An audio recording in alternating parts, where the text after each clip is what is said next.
Pa krenimo mi i sa našom prvom tematskom cjelinom. U prvoj tematskoj cjelini pod nazivom financiranje i ugovaranje o tome kako promjenom modela ugovaranja i financiranja usluga zdravstvene zaštite doprinijeti poboljšanju kvalitete, govorit će samostalni stručni suradnik za analizu i obračun u primarnoj zdravstvenoj zaštiti Zavoda zdravstvenog osiguranja HNŽ-a, gospođa Helena Ćorić-Lasić. Izvolite.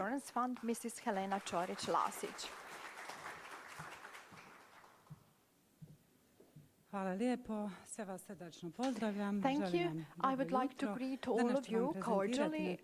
Good morning. Today I will talk about contributing to the improvement of quality by changing the contracting and financing model of our healthcare services. This presentation of mine is divided in 4 units. In the first part, I will talk about development of primary medical care in our canton, then about the effects of introduction of the awarding system. Those are the models of award payment to family medicine models. And in the last part, I will talk about the financial status of primary medical care and the need for development of new payment models. Well, I would like to use this opportunity to start with the definition of the primary medical care, which was adopted by the declaration on the conference held in Mostaru. And it says that the primary medical care is defined as essential primary care based on scientific and socially accepted and acceptable methods, which is accessible to individuals and families with their full involvement at the price affordable to the community and the country in each phase of development in the spirit of relying on one's own possibilities. It represents also an integral part of the healthcare system of the country, and the core function is the main focus point, the integral development of the society and the country. It is the first point at which the community and the society bring together the healthcare to all individuals. It is the first element in the continuous process of healthcare. This was the quote of the definition, and the Health Insurance Fund started with this definition and launched the development of the primary medical care in our canton in 2012, when we started the project titled Development on Primary Medical Care. By this project, we set up the basics of the primary medical care. We introduced the integrated primary health care, which was set up for development of other payment models. After the successful implementation of this project in the end of 2020, the Health Insurance Fund defined the strategic priority goals, the definition of the primary health care, and we still have the same priority goal. The competent ministry also realized the necessity of developing the primary health care. So in the health field in our canton, it defined in its strategy that in the primary health care there is a need to define the model of primary health care, which will be able to secure comprehensive, continuous and available health care to everyone. At this slide you can see the list of goals with which we started with a different mode of implementation. In the center of our fund has always been the insured person with continuous medical health care and time devoted to each patient in monitoring the risk factors and the impact on the health of the insured person. The second factor was that we wanted to award the physicians and teams which provide health service to our insured persons. And we actually wanted the management of the community health center to act as a logistical support which will enable the opportunities to award to teams involved in awarding to achieve these goals. This is about the impact of the awarding system. After introduction of the integrated healthcare system, we connected all health institutes and health offices. In the next step, we founded the possibility for the Health Insurance Fund for the first time to calculate the contracted funds in the community health center on the basis of accepted standards. That was a huge step forward because before the payments were done in lump sum. Then we reduced the number of insured persons through years by team. According to standards, is 1,800 insured persons per team. Now we reduced that number. Unfortunately, in some community health centers, we still do not have a quality image, and many teams care for a much larger number, but within our possibilities, we try to increase the number of family of general practitioners. Furthermore, we developed diagnostic algorithms in cooperation with the Chamber of Medical Chamber and in cooperation with the competent ministry and the Faculty of Medicine of the University of Mostaru. The algorithms were developed with the goal of aligning the ways of providing the health service and providing therapy to our patients. And those algorithms helped the young doctors. Besides, we reduced the errors in prescribing the sick leave to the patients, and continuously we have been organizing workshops with the doctors in community health center. Furthermore, when it comes to incentives, the health insurance fund started with allocating 600,000 convertible mark for incentives, but now we allocate 1,600,000 convertible mark for incentives to family medicine team. The model is divided in two parts. The head tax and incentives according to key performance indicators, in which model the community health centers are involved as well. This is shortly about the system. When it comes to the head tax and the variable income paid on the basis of the number of registered patients and age structure, we made difference between the ages, so the patients, the older patients, the elderly patients who need more services and have larger number of chronic diseases. So these groups are awarded more points, and we differentiated family medicine teams, and the teams headed by the PhD-educated doctors. So now we have the situation that the teams headed by PhD-educated doctors receive a higher incentive. Through additional payments, we have the basic goal to stimulate, encourage, and award commitment of general practitioners and to monitor risks by all insured persons, to focus on the therapy and health of the patients, and to have exact data on the sick leave for the employees. In accordance with that, we developed the key performance indicators, limits of spending, rate of sick leave, and from this year on, the health insurance fund introduces a new component, and that is the accreditation by AKAZ in order to provide as quality service to the patient as possible. The accreditation will actually provide awards for the teams accredited by AKAZ to all teams which are accredited by the agency. When it comes to performance indicators, they are all listed here in the slide. So this is the list of the parameters followed by us. So the number of home visits, then taking samples in laboratories and so on. This is all with the goal to finish as much as many services as possible in the family medicine teams. And we also have the model of brown bags. We will talk about that later. Then we also have the achieved results according to KPIs,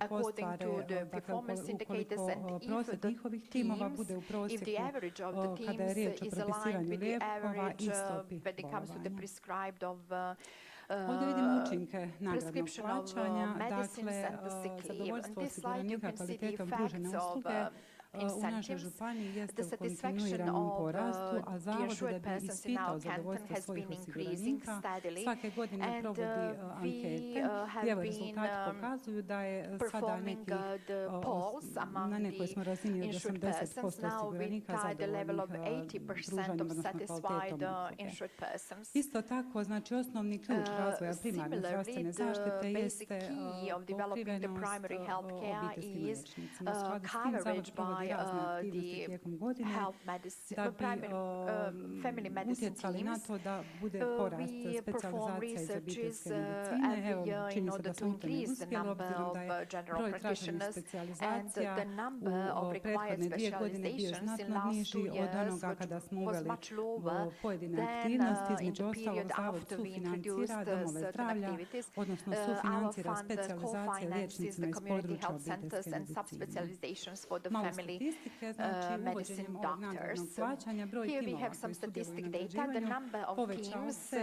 i on je u kontinuiranom porastu included in sa awarding 62 na system is increasing 78 from u prethodnoj 62 godini. to Isto 78 tako, last sredstva year. koja Zavod izdvaja, The rekli funds smo, su u allocated by the kontinuiranom health porastu. Evo, insurance mi se fund nadamo da have ćemo been uspjeti u narednim increasing as godinama well, and we hope that in the years osigurati to come i we will porast be još able veći to ovih sredstava. allocate even higher Kada je funds. riječ o evaluaciji When i it comes to monitoringu samog evaluation and modela, moramo monitoring of poboljšati the sustav model itself, evaluacije i we have monitoringa. to Znači, mi kontinuirano vršimo na neki improve the način system of evaluation and evaluaciju, monitoring. We ali have u been buduće advancing the trebamo doći evaluation do and razine, monitoring odnosno informatičkih on daily rješenja, basis, but gdje we ćemo have to doći achieve do systematic solutions podataka, in odnosno order učinaka to zadanih parametara, pa u tom reach smislu the moćemo data and povezati the koliko je jedan impact liječnik of utjecao the da indicators, se recimo and they will neke be able to see to nekim which osiguranicima extent an poboljšaju individual doctor određeni parametri koje influenced the pratimo. advance of A sve ovo parameters je for nemoguće, certain naravno, potrebno je patients. održavati suradnju s That menadžmentom zdravstvenih would not be ustanova, to possible radimo u without kontinuitetu, continuous održavamo advancement of radionice cooperation stanjima. U ovoj godini with imali smo u competent svim domovima organizations zdravlja and koji imaju institutions. We have been razvijen koncept, organizing odnosno sustav workshops nagradnog on a plaćanja i continuous radionice, pa smo basis. tu So this došli year do we dosta also novih organize saznanja i workshops for dosta these ovako payment kritičnih models točaka gdje moramo where we djelovati. concluded, where we Sada malo više identified o stanju u many primarnoj critical zdravstvenoj points. zaštiti. And now something Rekla sam već about da je situation in 2013. primary Zavod medical radio care. prvi put In izračun sukladno 2013, the Health standardima i Insurance Fund normativima. U odnosu na performed for the tada first i time sada the Zavod je research in svoja accordance with sredstva, the odnosno standards. davanja Compared zdravstvenim to that ustanovama period, and povećao za čak nowadays the fund 20% kada je riječ o increased the ugovornim funds tranšama. allocated to Dodatna sredstva za razvoj 20% obiteljske additional medicine funds u for iznosu od development of primary 1.600.000 medicine maraka, te sredstva in za amount of sufinanciranje specijalizacije iz 1,600,000 područja mark, and the obiteljske funds medicine for za subspecialization in 400.000 family maraka. medicine were increased for Međutim, bez 400,000 obzira na sva convertible ova marks. povećanja i But koja je Zavod notwithstanding all ostvario kroz protekle godine, imamo situaciju da je u 21. godini 6 domova zdravlja poslovalo sa gubitkom. Ukupan gubitak domova zdravlja iznosi 1.837.147 maraka. Radili smo jednu analizu koju smo zaključili da 80% svih prihoda domova zdravlja odnosi se na prihode od Zavoda zdravstvenog osiguranja. Samo dakle 20% ostalih prihoda zdravstvenih ustanova odnosi se na prihode iz ostalih izvora kao i plaćanje samih osiguranika, direktna plaćanja izvan i obveznog zdravstvenog osiguranja. Sve ovo navodi nas već odavno na razmišljanja da moramo krenuti u nove modele funkcioniranja. Sam ministar jučer je rekao kako postoji velika inertnost samog sustava.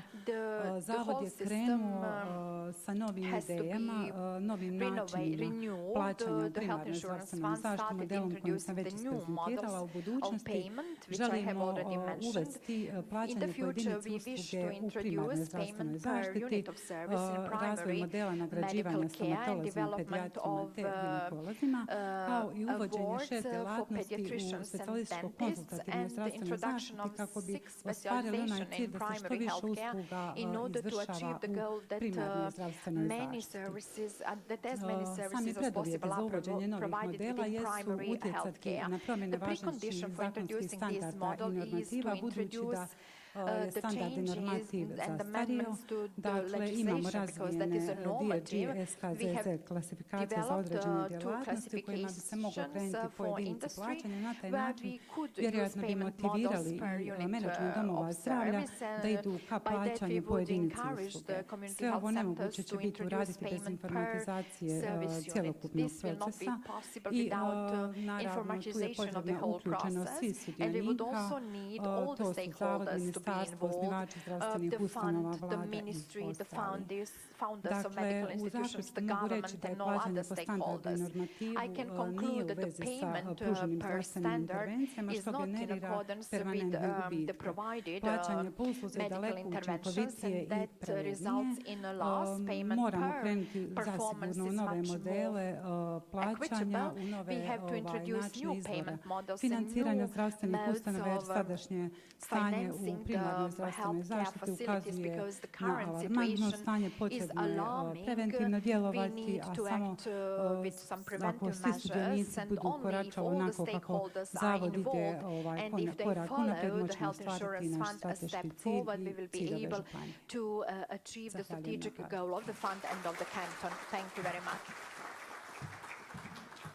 Zahvaljujemo se gospođi Heleni Ćorić-Lasić, koja je inače završila prije svog vremena, a kako bi sve išlo po protokolu, kako nitko ne bi probijao takozvano vrijeme ovdje na govornici, čućete ovaj zvuk.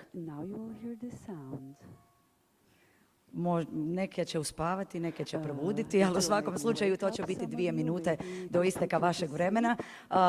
Sada ćemo nastaviti dalje. Zahvalili smo se gospođi Heleni. A kako racionalno upravljati potrošnjom lijekova, govorit će voditelj službe za lijekove i farmakoekonomiku Zavoda zdravstvenog osiguranja HNŽ-a, gospodin Boris Vidović, kojeg nadam se ćete pozdraviti isto toplim pljeskom. Idemo se malo razbuditi. Gospodine. Hvala lijepa. Ja vas još jednom pozdravljam. Današnja moja tema je kako racionalno upravljati potrošnju lijekova iz perspektive Zavoda zdravstvenog osiguranja. Međutim, naravno, postoje značajne sličnosti u svim dijelovima naše zemlje, znači teme koja je bitna za svi u nas. Terapija lijekovima je najuobičajeniji oblik tretmana u suvremenoj medicini i naravno oduvijek postoji danas, postojeći u buduće, tako da za primjer toga 1961. godine u Sjedinjenim Američkim Državama kao najvećem svjetskom tržištu lijekova u prometu u primjeni je bilo preko 600 lijekova, danas ih je preko 8.000. Esencijalna lista Federacije Bosne i Hercegovine je lista koja se primjenjuje u svim županijama Federacije i ona je zadnja verzija iz 12. mjeseca 2021. godine koja na A listi kod koje nema doplaćivanja lijekova sadrži 185 lijekova, dok na B listi koja omogućava doplaćivanje od strane pacijenata se nalazi 91 lijek. Što se tiče naše županije, naša A lista sadrži 147 lijekova, a B lista 15 lijekova. Još u jučerašnjim uvodnim predavanjima na više mjesta se spominjalo nekakva razlika između stanja u našem zdravstvu i nekih realnih potreba za financiranjem, odnosno za nekim organizacionim transformacijama da bi pratili svjetske neke trendove, gdje mi pomalo zaostajemo, tako da i što se tiče primjene lista, ona od županije do županije varira. Naša županija izabrala jedan srednji put gdje smo odlučili da naši pacijenti ne doplaćuju lijekove i unazad par godina je to tako i bilo. S jedne strane, s druge strane smo želili da naš sustav ostane aktivan u pozitivnom smislu te riječi u svakom trenutku, tako da zadnjih 10 godina mi nikad nismo imali dugovanja prema ljekarnama, prema sustavu, tako da je to bio taj naš pokušaj da maksimalno iskoristimo lijekove s liste u smislu lakšeg rada liječnika i farmaceuta i dobrobiti pacijenta. O samoj listi se može naravno diskutirati da li ona možda previše obimna, da li se na njoj nalaze lijekovi koji radi svoje cijene, recimo oni koji su jeftiniji od jedne marke, možda njihovo propisivanje i izdavanje košta više državu nego što je to racionalno, da li je potrebno da u okviru recimo jedne ATC grupe imamo veliki broj predstavnika, tipičan primjer su AC inhibitori gdje ih imamo 10-15 na listi, a znamo da oni svi imaju zajednički neki klas efekta, neke razlike među njih su relativno male. Može se govoriti o tome da li su novi lijekovi koji su u većem obimu skuplji od starih provjerenih lijekova stvarno toliko bolji koliko su i skuplji. Možemo razmišljati o farmakoekonomskoj isplativosti pojedinih pakiranja, ne znam, od 12 tableta, od 28, 56 tableta, da li bi se trebali zamijeniti sa nekim farmakoekonomski isplativijim, ali to je tema za komisiju, naravno, koja se bavi esencijalnom listom i ja sam siguran da oni i razmišljaju o svim ovome što sam ja navedeno i mnogo čega još drugo. Što se nas tiče, godišnje je to preko 1 milion recepata, znači sa 1.400.000 pakiranja i iznosi otprilike 10% od ukupnog budžeta zavoda.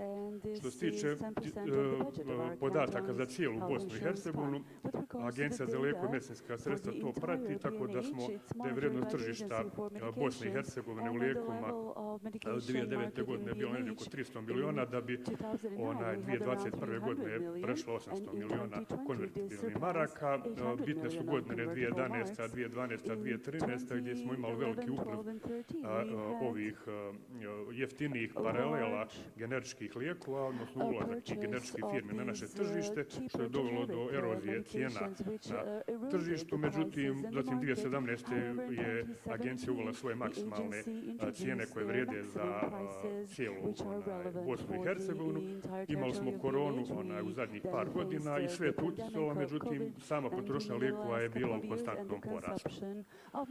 Cijena lijekova na našoj listi je od 2011. do 2021. bila u kontinuiranom opadanju, znači cijena recepta i cijena pakiranja, prosječna. Međutim, bitno je istaći da je taj pad bio izražen u početku ovoga desetljeća, kasnije je bio se sve na prilično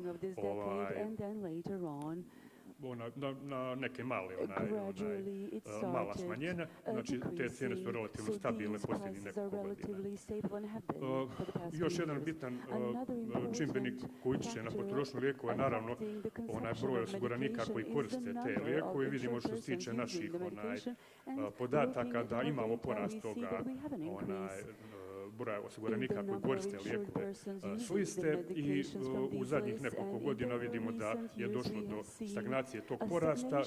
Znamo da imamo i veliki upliv, veliki utjecaj seljenja stanovništva iz naše države, tako da je vjerovatno se to prikazuje i ovdje na ovome grafiku.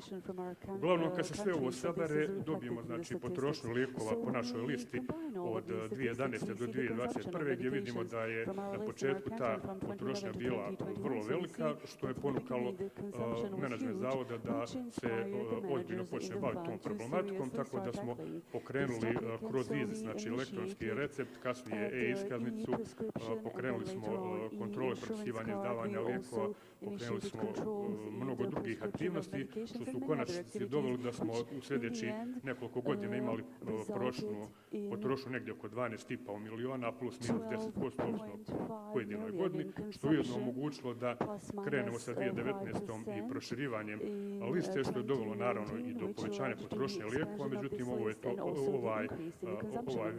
ovaj dio priče se odnosi na ono nešto što je planirano i što je u potpunosti opravdano. Prosječan liječnik obiteljske medicine u našoj županiji prošloj godini je bilo 265 koji su mogli propisivati lijekove, propiše nešto malo manje od 4.500 recepata u vrijednosti oko 50.000 maraka. Bitno je reći da 30% liječnika obiteljske medicine koji propisuju propiše čak 80% od ukupne propisane terapije, a pacijenti od stariji od 50 godina su taj neki core biznis jer na njih otpada negdje oko 80% potrošnje. Bitno je istaći da i problem starenja stanovništva 1991. u Bosni i Hercegovini je bilo negdje oko 6,5% populacije starije od 65 godina, 2013. je taj postotak je uduplan, a prema projekcijama Svjetske zdravstvene organizacije do 2050. godine više od 40% stanovnika BiH imat će 60 ili više godina, moguće da čak ovu cifru nisu ni uračunate odlazak stanovnika, što sigurno utječe. Znači, u budućnosti nas očekuje da će imati još veći upliv starijih pacijenata koji su po defaultu kronični pacijenti, uzimaju jedan ili više lijekova, polimedikacija u tom slučaju, ako se dobro ne kontrolira, može preći u polipragmaziju, a polipragmazija, znamo, uvod u bolesno starenje, odnosno pospješuje bolesno starenje. Trenutno mi na u našoj županiji imamo negdje oko 9.000 pacijenata koji uzimaju 5 ili više lijekova kroničnih preko liste, ne računajući ono što uzimaju uz vlastito riješenje. Šta je na kraju Zavod poduzeo u ovom smislu? Znači, čitav niz aktivnosti počevši od razvoja našeg integriranog zdravstvenog informacijskog sustava kroz razvoj e-recepta, e-iskaznica, zatim radimo u kontinuitetu radionice u domovima zdravlja gdje raspravljamo s liječnicima na teme iz farmakoekonomije i farmakoterapije. Radimo anketiranje osiguranika da bi saznali sve ono čime su oni zadovoljni, odnosno nisu zadovoljni u procesu propisivanja i izdavanja lijekova. Razvili smo etičku liniju koja omogućava da svi učesnici u sustavu mogu da prijave neke nepravilnosti ako misle da oni postoji, da se sustav automatski radi na rješavanju toga. Radimo kontrolu propisivanja lijekova, tako da smo u 2021. godini imali 315 kontrola u 11 domova zdravlja kod 91 liječnika na temu 28 lijekova. Predlažemo nove generike za uvođenje na pozitivnu listu lijekova jer želimo da na osnovu prijava, znači struke, prijava osiguranika, njihovih udruga. Izradili smo mnogo promotivnih brošura, postera i videoklipova za naše osiguranike kao i dijagnostičko-terapeutske postupnike za najbitnije kronične bolesti za naše liječnike. Razvijeno je farmakološko savjetovalište koje omogućava liječnicima da kontaktiraju kroz taj kanal direktno sa kliničkim farmakologom i razriješe neke dileme koje imaju, a na raspolaganju je i help desk, odnosno direktna telefonski kontakt sa našom službom gdje se oni svi mogu obratiti i obraćaju. I na kraju razvili smo i projekt smeđe vrećice koji omogućava liječnicima i osiguranicima da komentiraju ukupnu terapiju koju pacijent uzima, znači ne samo ono što mu liječnik obiteljske medicine propisuje, nego i ono što pacijent sam kupuje i uzima, tako da na taj način mogu da se smanje nuspojave, neželjene interakcije lijekova, ukaže se na istekle rokove pojedinih kutija i jednostavno da se i neki lijekovi u krajnjem slučaju izbace iz terapije. Budućnost vezana za potrošnju lijekova, znači potrošnja lijekova će, odnosno fondovi za lijekove, to je znači never ending story, uvijek će se morati o tome raspravljati, poduzimati aktivnosti, tako da mi smatramo da trebamo dalje nastaviti u poštivanju postulata dobre propisivačke, dobre farmaceutske prakse, a mi ćemo to raditi kroz dalji razvoj našeg izasa, kroz ubacivanje vremenske dostupnosti terapije gdje liječnici mogu da vide do kojeg vremena je propisana terapija za pacijenta, aplikacije za mobitele, za osiguranike i za liječnike, pop-up poruke koje obavještavaju liječnike o potrebnim informacijama kada propisuju lijekove i dalje integriranje podataka između primarne, sekundarne i tercijarnog zdravstvenog sustava. Proširivanje liste je također u našem planu, tako da namjeravamo sljedeće 3 godine, uključujući ovu, po 12 lijekova staviti na listu, time bi se u potpunosti integrirala cijela A lista. Hvala lijepo.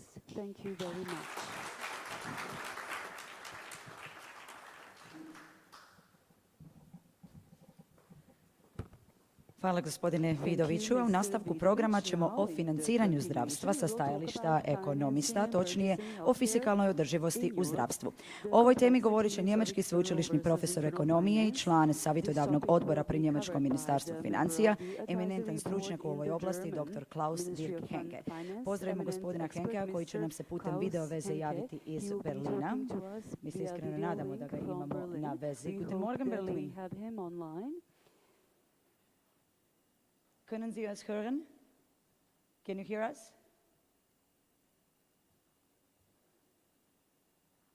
Ukoliko bude nekih manjih tehničkih problema, mi ćemo nastaviti dalje s programom dok ne uspostavimo vezu. Because we have some minor technical difficulties, we will continue with our program Par sekundica još. Link is established. We will try. A naravno u digitalnom dobu ove se stvari događaju, pogotovo u posljednjih godinu i pol dana. Navikli smo svi na ovo, ali tako? Što se tiče Zooma i ostalih platformi. Nema veze, možemo mi dalje nastaviti i to ćemo sad postaviti pitanje. Može li se poboljšati zdravstveni sustav? Sigurna sam da to nije pitanje samo koje vi postavljate, na kraju krajeva svi se pitamo to. O tim izazovima kao i potencijalnim rješenjima ponudit će nam dr. Senad Huseinagić, direktor Instituta za zdravlje i sigurnost hrane Zenica. Stoga, gospodine Huseinagić, molim vas, pridružite nam se ovdje. Poslušat ćemo vas, nakon toga pokušati ponovno uspostaviti vezu sa Berlinom, a i vi ćete čuti ovaj jedan lijepi zvučni efekt koji će vas upozoriti da imate još Lijepi pozdrav svim učesnicima. Good afternoon. I would like to congratulate the organizer for the organization of this second conference of the Health Insurance Fund.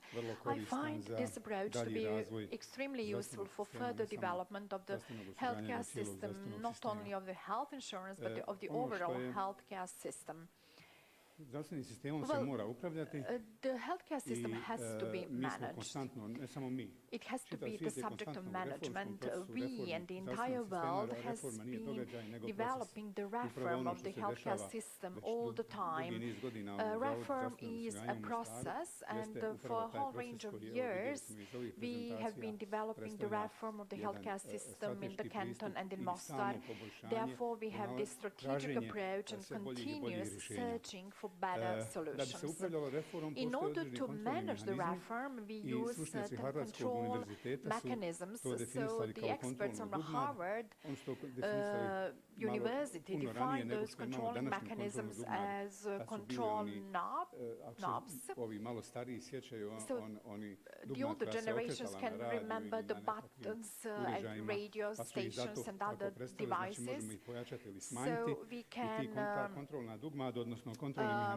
put them down or up, and those knobs are controlling paying regulations, legislative framework and behavior of the healthcare system participants. I will talk about the first tools, financing and payment. So often we are faced with the problem of understanding certain terms. So if we would like to explain to someone who is not in this field of financing and health insurance and payment in the healthcare fund, they would say paying instead of financing. But in this concept, financing is the mode of collecting funds for healthcare, and global trends are the trend of increasing of healthcare expenses. The share of healthcare of the healthcare in GDP has been increasing. It used to be 5 to 7% of GDP. Today, almost all countries have at least 10% share of healthcare expenses in GDP. Talking about challenges at local BH level, we have to face the fact that when we exclude the labor force cost, because our labor force is much more developed and much cheaper than the developed world and some other costs as equipment, it comes that they are much more expensive than in the developed countries. We are faced with the issue of financing financing discipline, the whole industries like, for example, mines, they face the issue of paying the contributions. In some situations, the state authority, state institution fails to pay the contributions. So, health insurance fund has to be on the side of the insured persons, and this step forward, this move is the most prominent. I communicate a lot with health insurance funds, and it seems to me that in the Mostaru Health Insurance Fund, you place the focus on the patient, and you want to resist the pressures from the outside world, so you place focus on the patients, and medical institutions are backed by certain policies, and the patients have their own expectations, and that all makes a huge pressure on the health insurance fund. The function of the health insurance fund is not to make the medical institution to function, but that is actually not good for keeping the healthcare system, and it's very important how the management of healthcare system actually takes these challenges and manages the whole process. Another danger we are faced with is an illusion that in the healthcare system we have a lot of funds. Our people think that someone else has unlimited funds, only you, only that individual has limited funds. And health insurance funds are faced with the situations that for a couple of years they have surplus of revenue over the expenses, and that is an illusion that they have unlimited funds. That is an illusion because they do not have sufficient funds actually. That is the question of managing those funds, and it is not entirely up to health insurance fund because that system does not allow spending of the unplanned items, and there are a whole range of other mechanisms. Now I will say something, perhaps you will disagree. Our system of spending in the healthcare system in general is relatively efficient because the institutions in the healthcare system okay, and the risk is more on the service provider, and therefore focus is on standards and norms, and the burden is on the service provider. We are now introducing new payment methods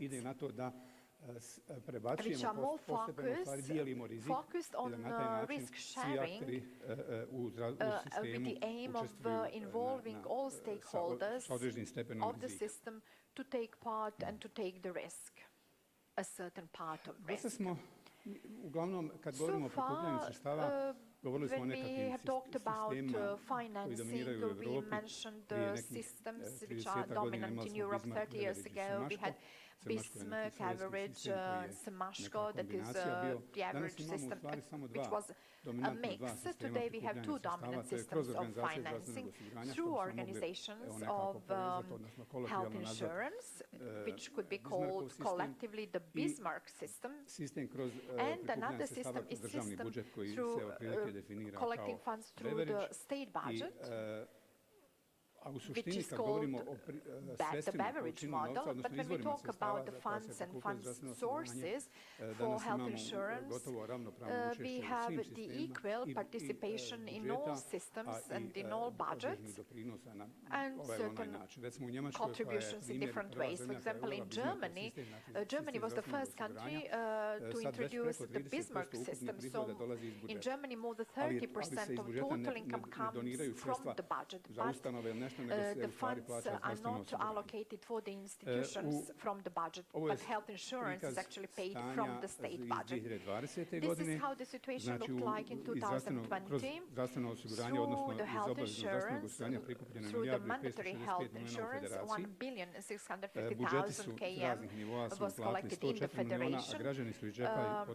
104 million were paid by various budgets in the federation, and in the third image you can see how much the citizens paid and spent.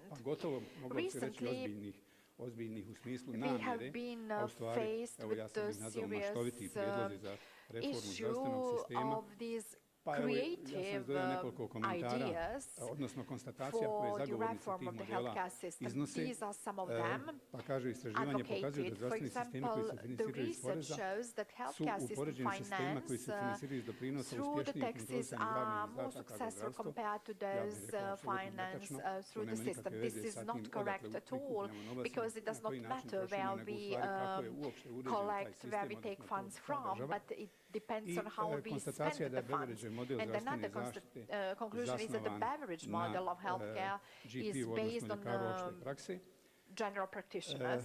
Znači ne postoji razlika To u sum it up, there is efikasnosti no prema difference tome in na koji način se efficiency prikupljaju sredstva, depending on odnosno the kroz koji way sistem. of financing or Ako through je which sistem system we toliko bolji do the financing. If the kroz poreze system, Beveridgeov, onda if the zašto payment onda niko ne financing želi system grčko, through the špansko ili portugalsko budget carstvo, oni primjenjuju is Beveridge. more efficient, why Ili no zašto one niko se ne otima da ima naš would sistem like to zdravstva take koji je Bismarck? these Svi bi željeli da Beveridge imaju systems. Everyone engleski wants sistem zdravstva, svi bi the željeli da imaju English, njemački sistem zdravstva, system or the a to German ne zavisi system. od modela But that prikupljanja does not sredstava, depend nego on u the stvari zavisi od financing toga model. It kakav je depends odnos on prema cijelom tom the problemu. attitude Sistem u towards Velikoj the Britaniji problem. je zasnovan znači na The Great prikupljanju, Britain kad govorimo o Beveridgeu system i is based Bismarcku, on radi very se o called načinu talk prikupljanja about Bismarck sredstava, and Beveridge. a ne o načinu It organizacije is- zdravstva. It Beveridge is sistem je based on zasnovan na the prikupljanju financing sredstava iz poreza, model.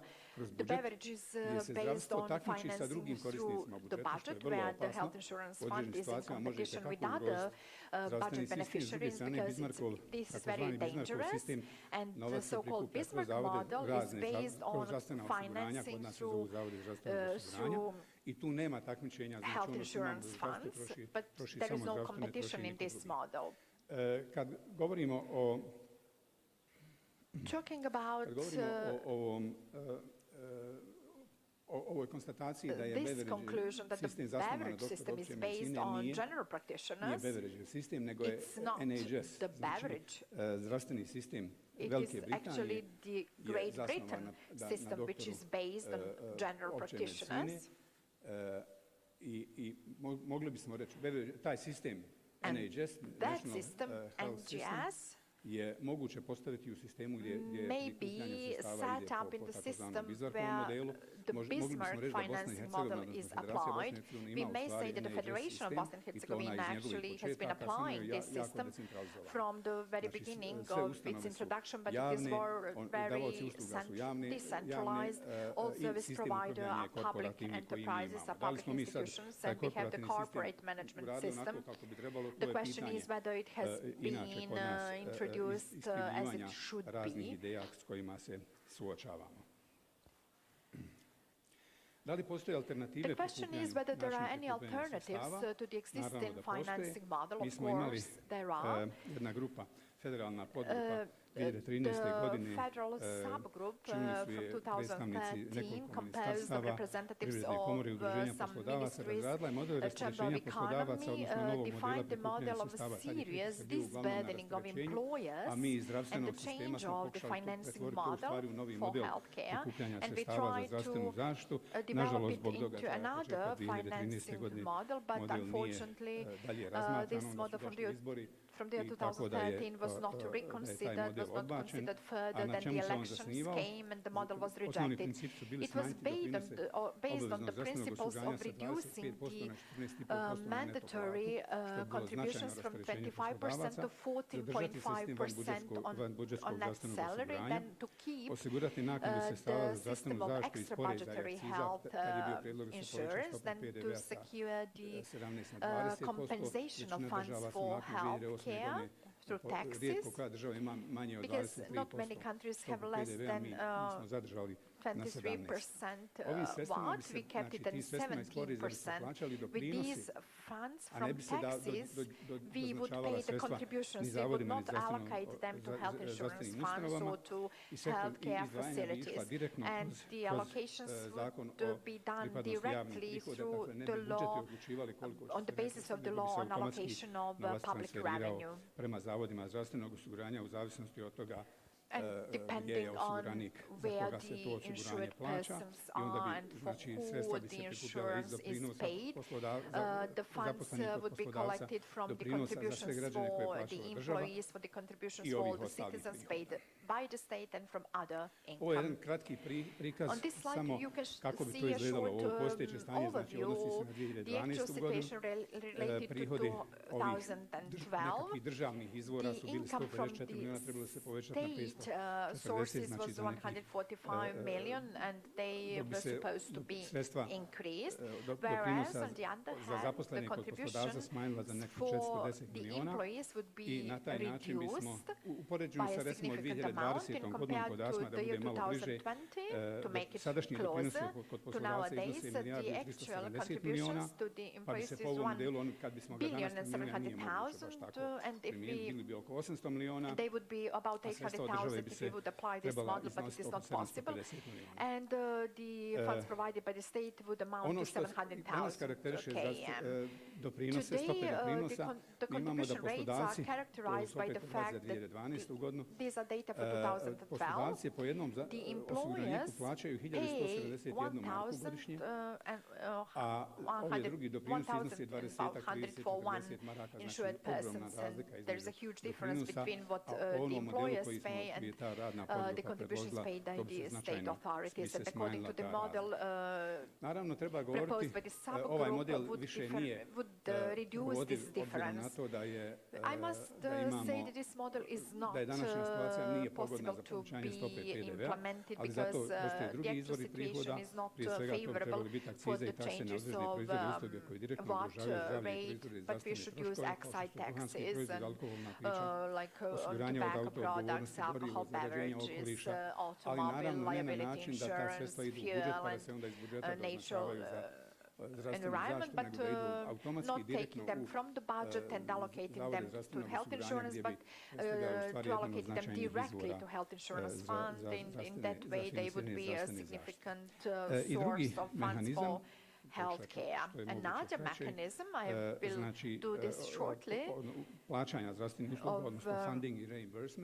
financing is funding and reimbursement. Funding is the system of paying the service provider, and reimbursement is paying the individual service providers.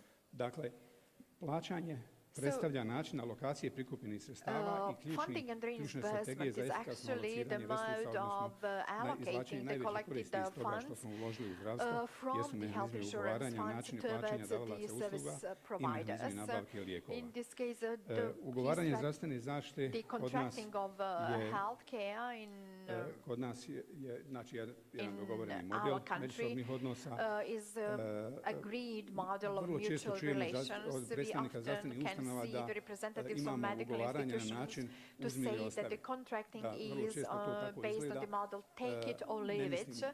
It often looks like that. I have had an opportunity to view this model from the point of view of health insurance and from the point of view of medical institutions. And I could say this is not like that, but it depends on the point of view and on the partners in contracting. So in this dominant methodology which is applied, the risk is on the service provider and the health insurance funds are protected from entering a loss in this system of funds management in health insurance fund. Ono što predstavlja problem, specifičnost odnosa, ekonomskih odnosa u zdravstvu, to je da imamo svugdje u našem imamo dva partnera, neko ko prodaje, neko ko kupuje, a mi ovdje imamo tri, jedan koristi usluge, drugi pruža, a treći plaća. Ovdje postoji jedan rizik koji je naročito izražen. Is paying for the services, and the risk which is very prominent here is that the service provider has an opportunity to make a pressure by offering the services. He makes the pressure on the service user who makes the pressure on the service payer. Then we have some demonstrations by the associations of the sick persons and the associations of the patients. so a huge pressure is made. This is a short overview of the mode of allocating funds in the year 2020.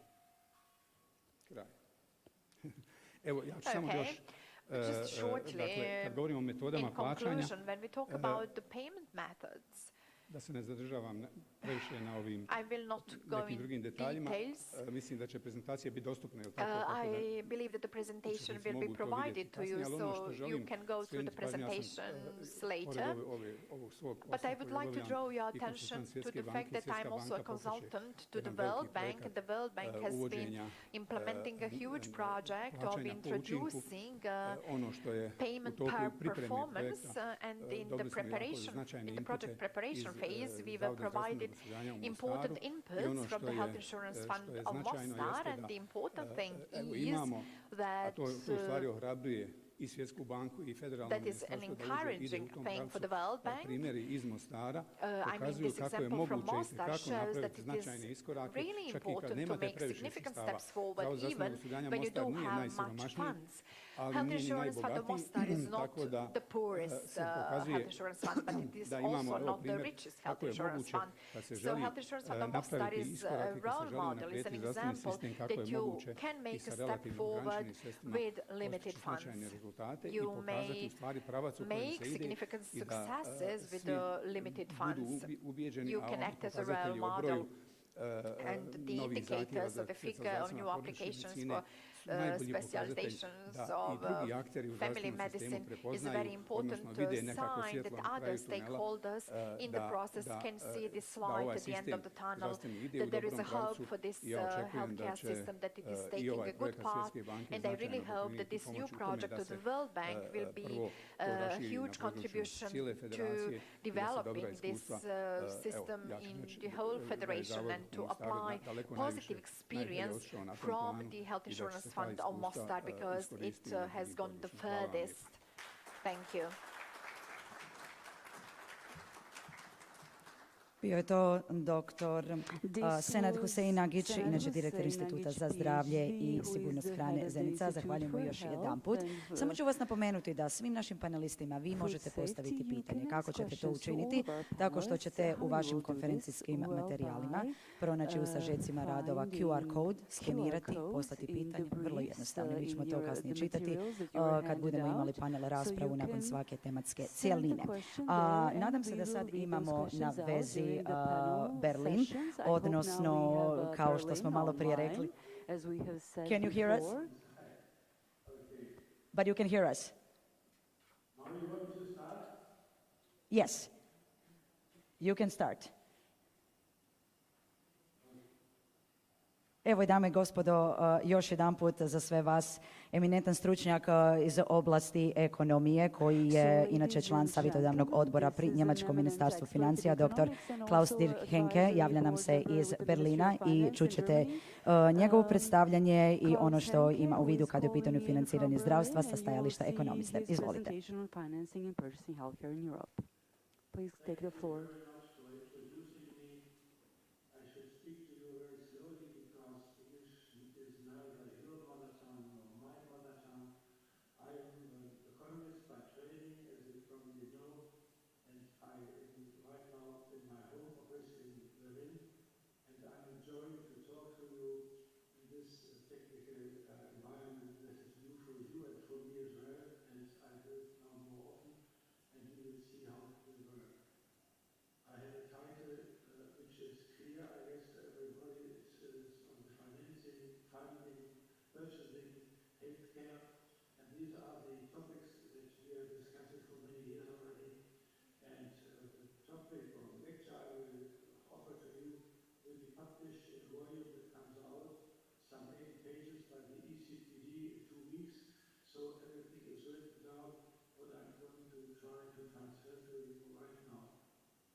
Second one is the internal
external financing is now going in a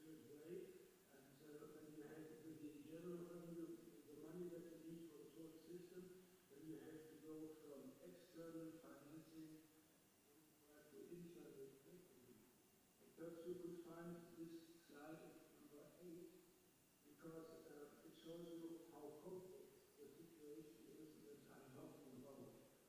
And here you see the value of the providers, and you know what I'm talking about, but it's very difficult and complex to tell for the different systems what kind of financing you have. And now I go to the examples you find on this page, the hospitals, and this is the topic in itself when we're talking about the DRGs. We're talking about the office-based softwares, the dentists, service for out-of-pocket, private, these are all different areas. Then we have the pharmacies, drugs that you are needing, and there's co-payment, and sometimes there's over-the-counter market, and then you have the commodities, there's physiotherapy and speech therapy, occupational therapy, and then as you go ahead, it's even more, then you have eyeglasses, hearing aids, and mainly they're paying it out of pocket because it's not part of the insurance company. And then you have accident rescue, and you have insurance and state budgets for this area, and you have patient transport, and the taxi, and this is paid out of pocket. What I'm trying to get across to you is that there is a division between the external financing and the internal financing. And from my point of view, the internal financing is much more complex, and for all these 8 or 9 different measures that I just mentioned, it is difficult to tell you in detail what the system is in our country, in your country, in UK, or in Scandinavia, or other European countries. This is something for the future, and this is a large challenge, if I may say so. When you would like to see a little different, please go on 11, and I see that you have just changed to 11. This is very good. I can see not only myself, but I can see my slides as well as you see them. And this new quadrant model is nice to understand. I suppose when you look on the left-hand side, then you have the core health economy, which is provided for everybody, and then you have the extended health economy, which goes a little bit ahead. And when you go into these 4 areas, then you see in the left corner, left upper corner, goods and services from the healthcare economy to private and public funds, and further down you see goods and services from the extended health economy. Complicated by background that you said a healthcare system is an economic system, and you must see that there are influences of the healthcare expenditures that go into employment, that go into export, and so you see here another perspective of healthcare in this area that we are using here. And when you go a little further, then you see in the picture, I don't know what you have now in IL11, and you have probably 13 or 12. Yeah, first we go to 12.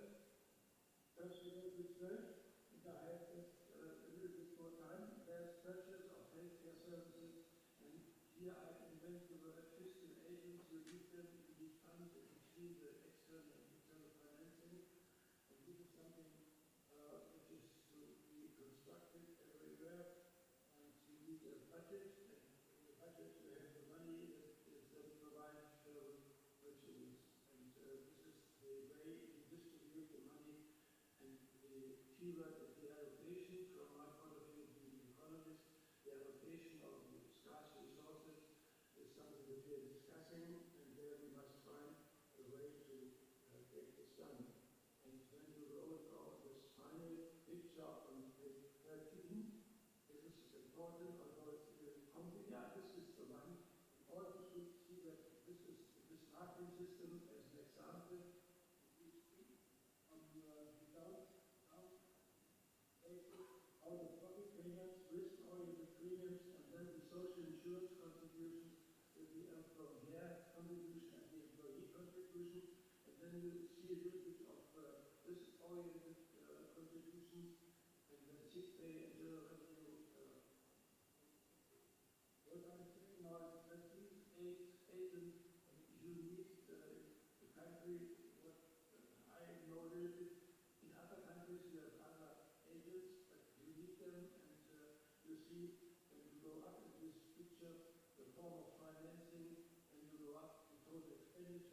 see then how we have the distribution. You can see the most is in the statutory health insurance and the statutory pension insurance and the long-term care insurance.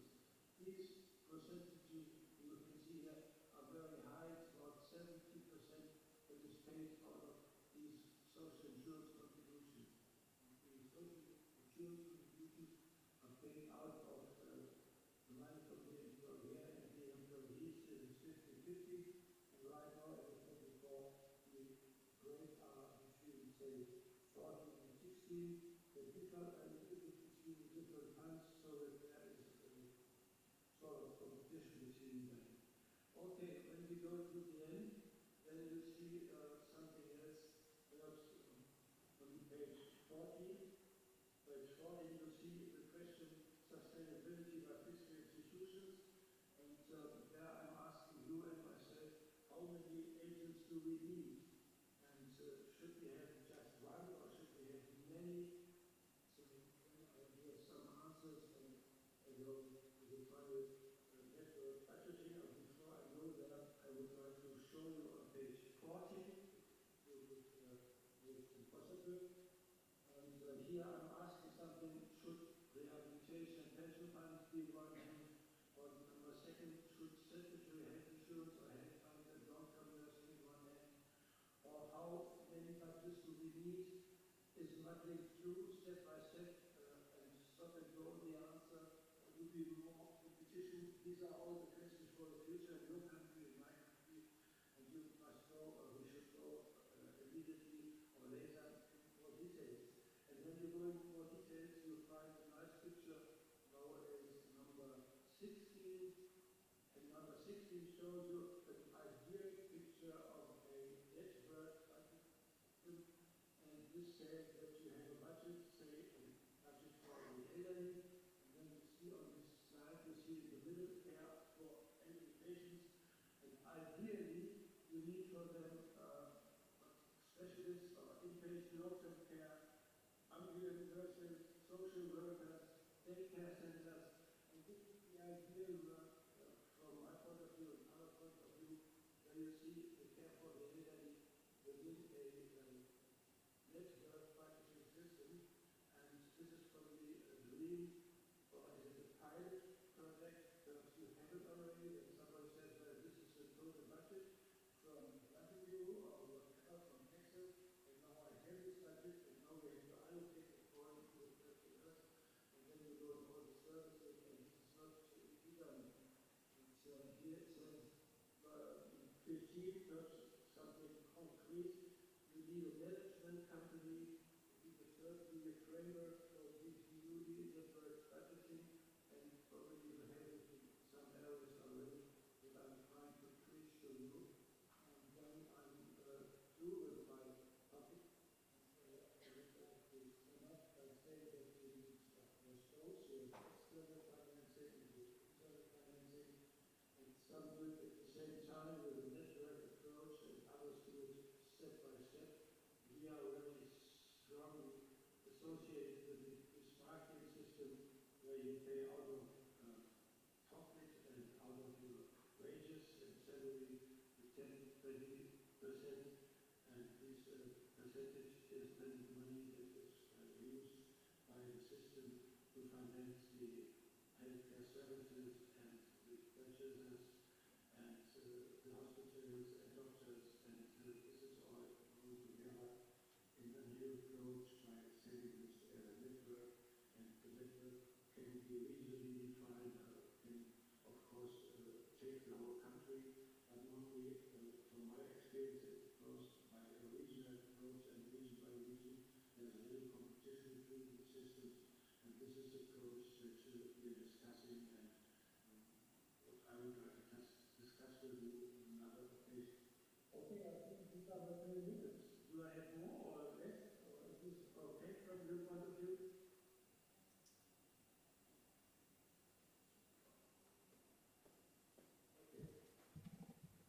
One more time, thank you, Dr. Henker, and I will invite you actually to stay still online because next is panel discussion. Just in case somebody has a question for you, we will gladly ask you directly so you can answer it.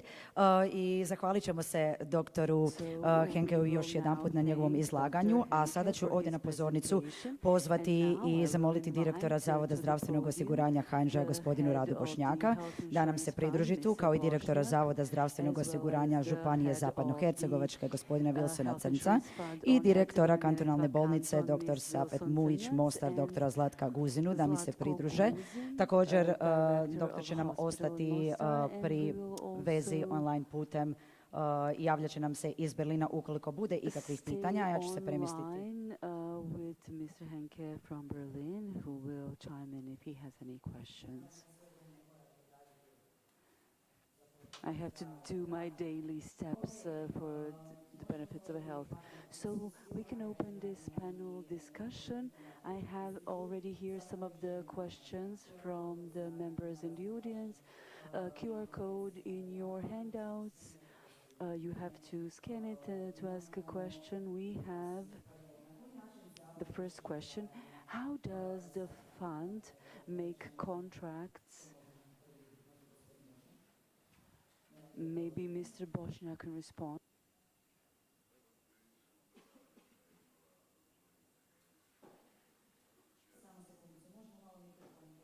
Can we please get the microphone? Thank you. We had the opportunity to see from the presentation of Ms. Lasic how this is done, the model that we are following in our work in primary healthcare. This model goes in the direction of bonuses and stimulances, incentives for quality service. This is an incentive that leads us toward our strategic goal. In the end, the goal that we have set, that the primary healthcare is brought to out of the overall services provided in our healthcare system in the canton. Now we are at 60%, even though WHO recommends 80%, but we are on the right track. This is the strategic goal, and we are constantly working on it, updating it from one strategic period to another. And on this path, we are seeking solutions that will lead us to its realization. The crucial solution is how we contract, how we make these contracts. So a colleague Helena can explain specificities from these contracts, but what are incentive payments? You can see what were the situations and conditions that are monitored, and what it is that we advise physicians to pay attention to and to affect. But on the other hand, when we put this in the context of this topic of funding and contracting, relying on what Mr. Huseinovic also presented, I believe that in our societies, each society and healthcare system within societies, we need to move in the direction of the entire social community having responsibility for the healthcare system in terms of financing and also responsibility for health itself. So in that sense, we need to move towards each individual carrying a certain level of responsibility. Thank you very much. What are the results expected from the implementation of the new models of financing in the healthcare insurance fund?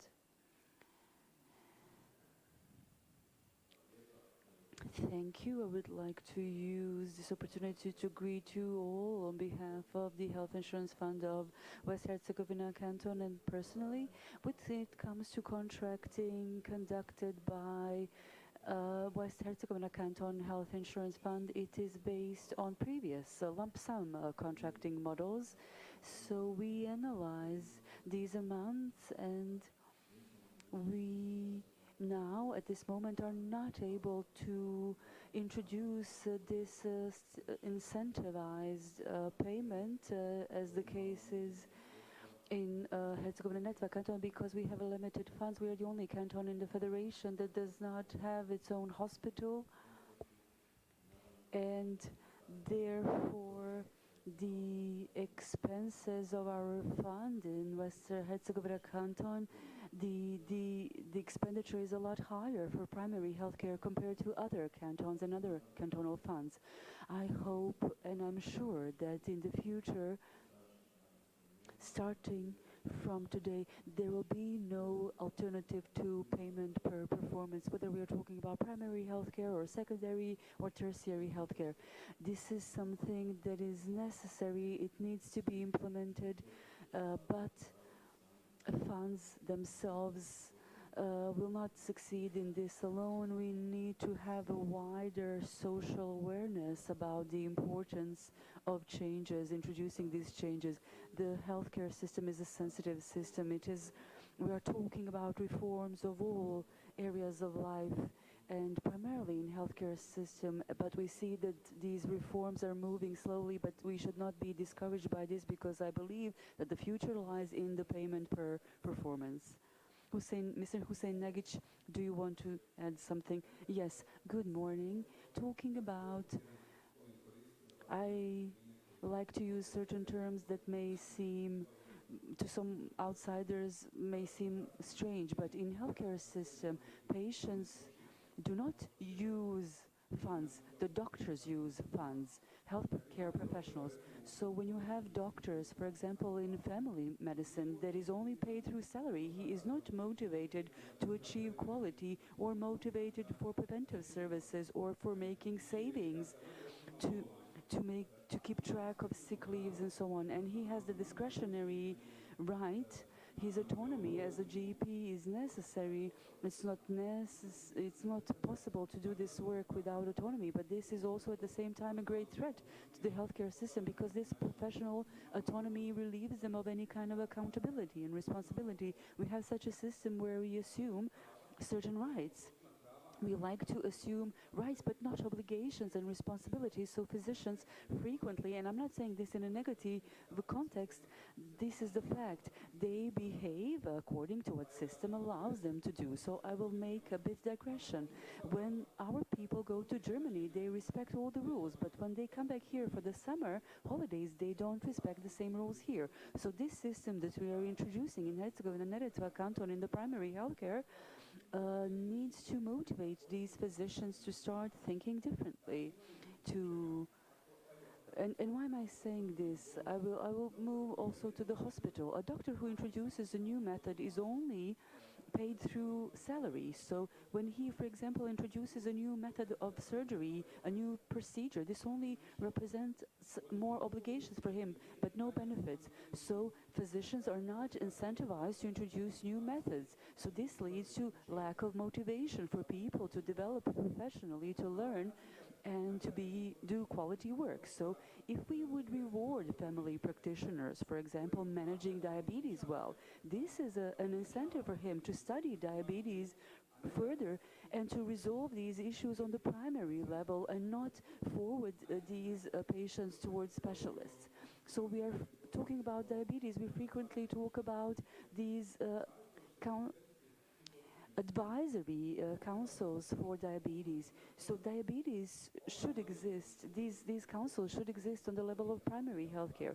The model that we are introducing would motivate physicians to resolve this at the primary level. So we cannot expect this to be introduced in January and see the results immediately in February. It takes time, but I'm sure that we will see the results. Yes, one of the steps for achieving this is talking like this about this and exchanging experience, talking about the new possibilities and opportunities. Are our healthcare institutions able to introduce this new model of payment? I would also like to greet you all, and I'm now going to speak from the aspect of management of the healthcare workers in hospitals. As you have heard, so far in our country, the contracting method is lump sum based, and you know how that works. It was made based on certain parameters, as Mr. Tsirnes has says, and I agree with him. Our goal should be payment per performance and per the work done.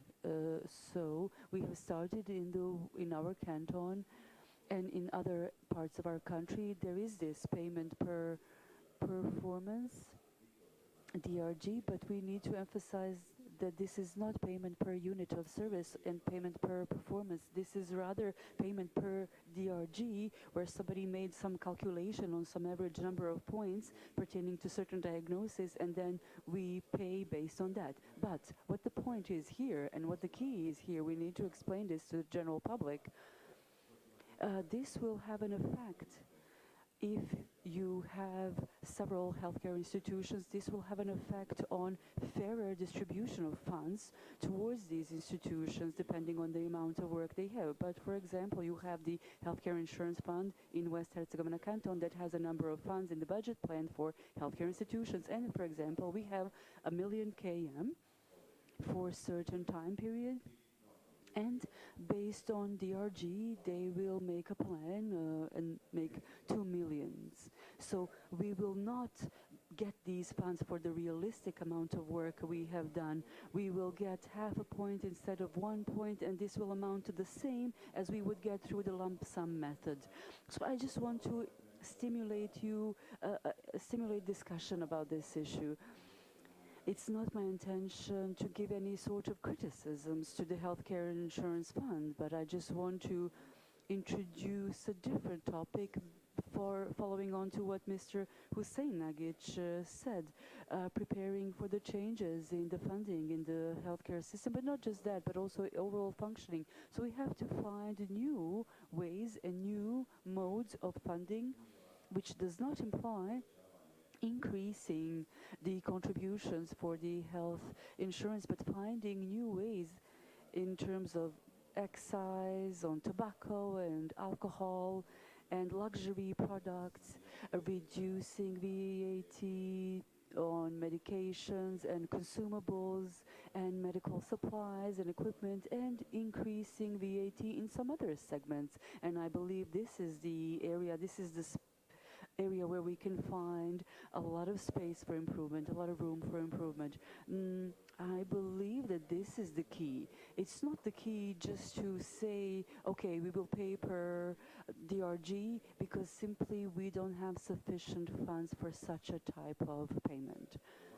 In this system, as it is, this type of funding system, the only risk is on the healthcare institutions, whether we are talking about the primary or secondary healthcare, and practically the risk is carried by healthcare professionals. You have budgets that determine what these funds will be allocated for. You have the fund that you make the contract with, and this is practically it.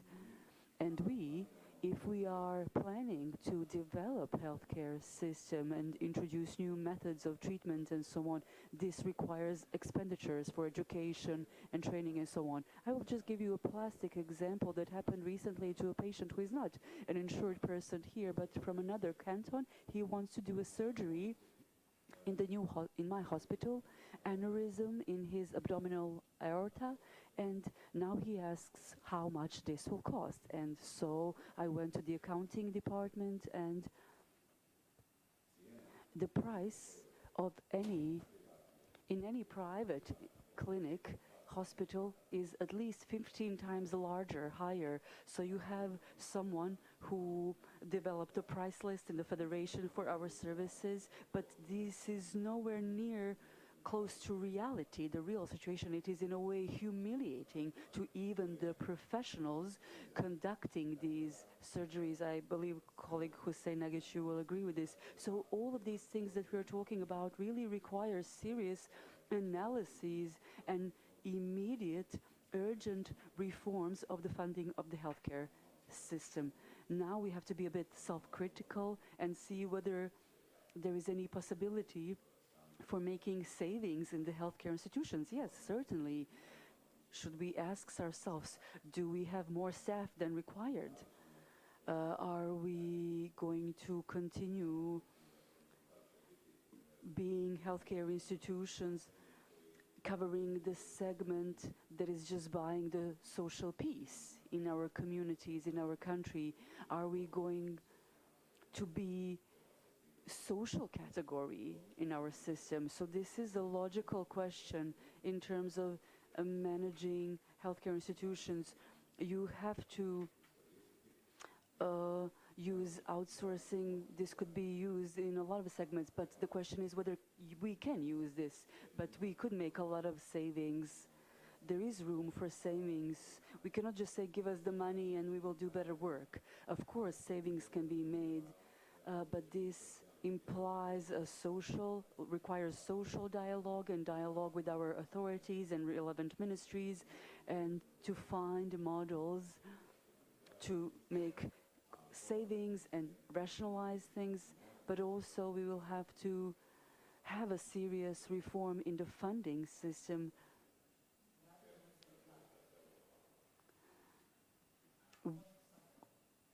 You can speak, certainly. In addition to what Mr. Guzin has said, in addition to this approach to the reform and implementation of the reform that we can't not tell when it will happen and how, we cannot just rely on that. That will not be good. We have to find different solutions in the meantime, because it's clear that this mode of funding and overall functioning of the healthcare system cannot bring anything good. This is clear, but in the preparation that I believe is ongoing for this new model, I believe that we need to look within and turn towards ourselves and see what we have at our disposal and use that to find the best possible solutions for optimum allocation of funds and expenditure of funds for the interest of the final beneficiaries, for the satisfaction of the patients in the healthcare institutions, and also certainly through that towards the satisfaction of the overall healthcare system.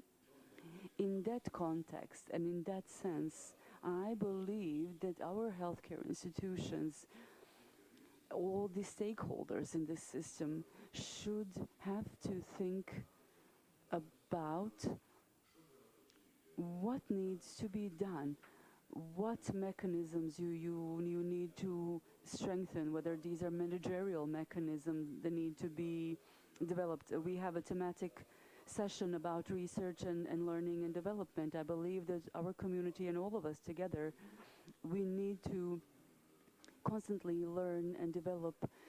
We don't know everything. We always have to question ourselves, but it's certain that this is the direction in which we need to go. So I have to say that it's one thing to start looking within and looking at the resources that are available and seeking out better solutions and allocate the funds in order to find the optimum solutions for the general satisfaction of both the patients and the professionals, and in parallel seek solutions for the reform that should start, because as Minister Opsenica said yesterday here, we have left the framework of what has been regulated for this profession.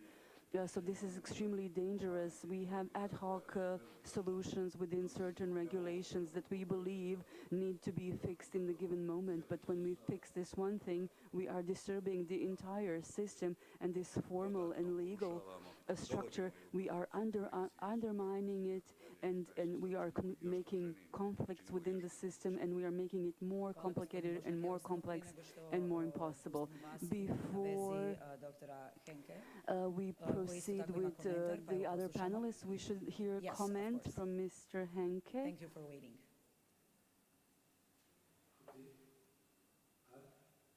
Yes, you're allowed to, yes. Please, we're listening.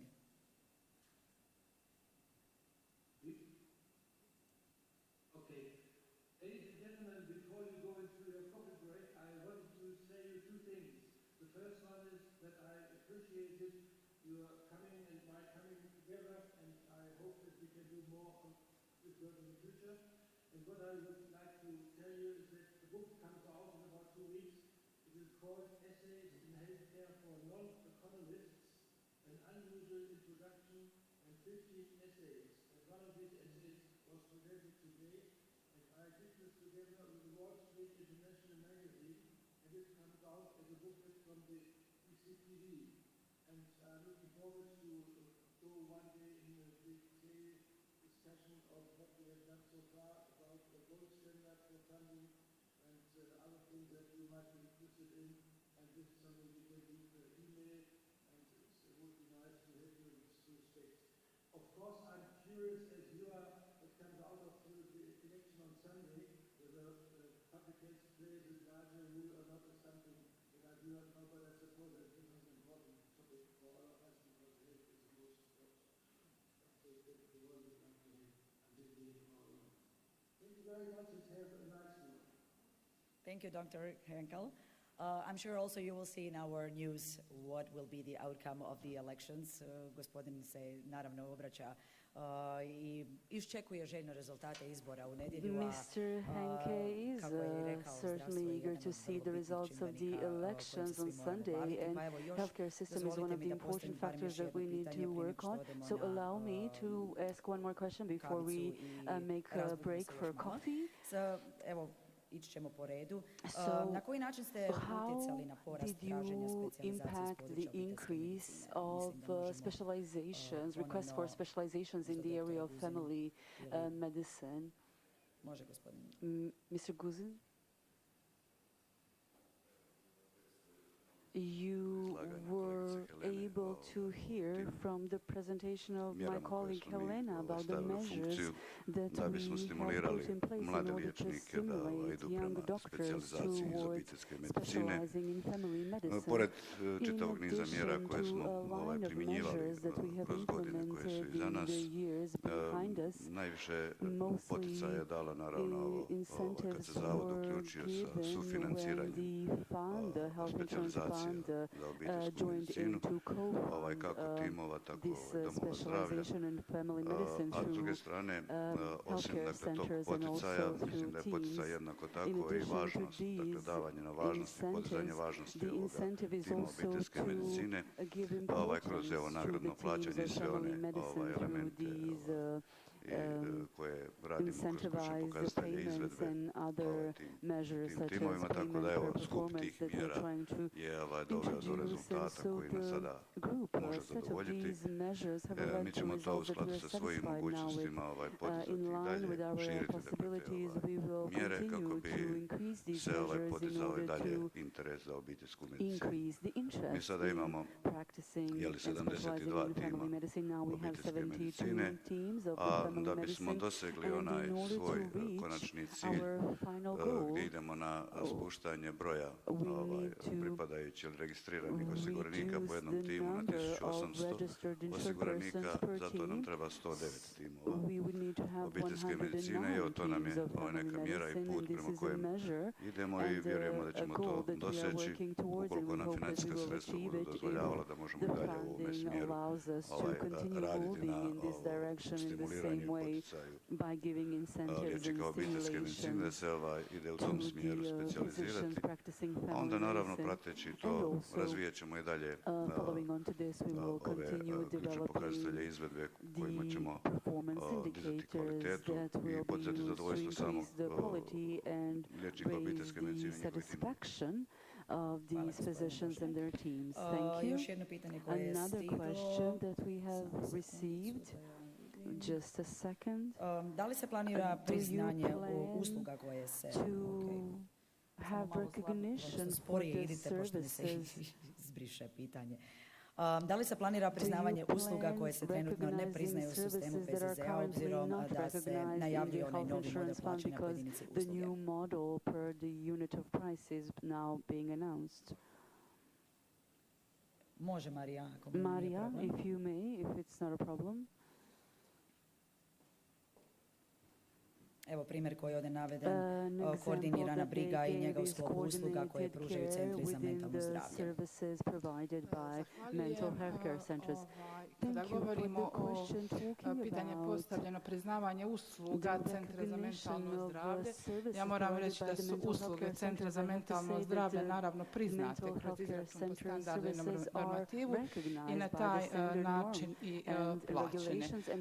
Znači, ono što je naša tendencija, što ćete vidjeti kasnije kroz moje predavanje, da je cilj preći sa plaćanja po standardu i normativu na plaćanje po jedinici usluge. To je nekakav smjer kada govorimo o konsultativno-specijalističkim djelatnostima, a Centar za mentalno zdravlje jest u jednom dijelu i jest konsultativno-specijalistička djelatnost.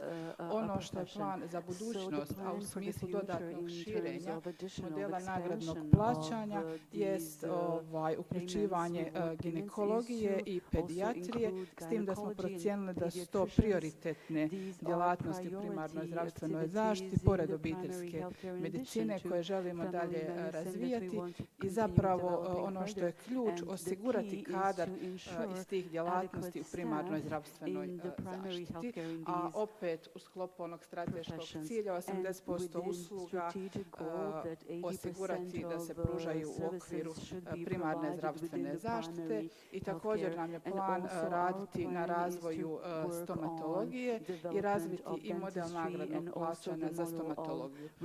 To su nekakvi prioriteti za sad. Može za kraj. Naravno da.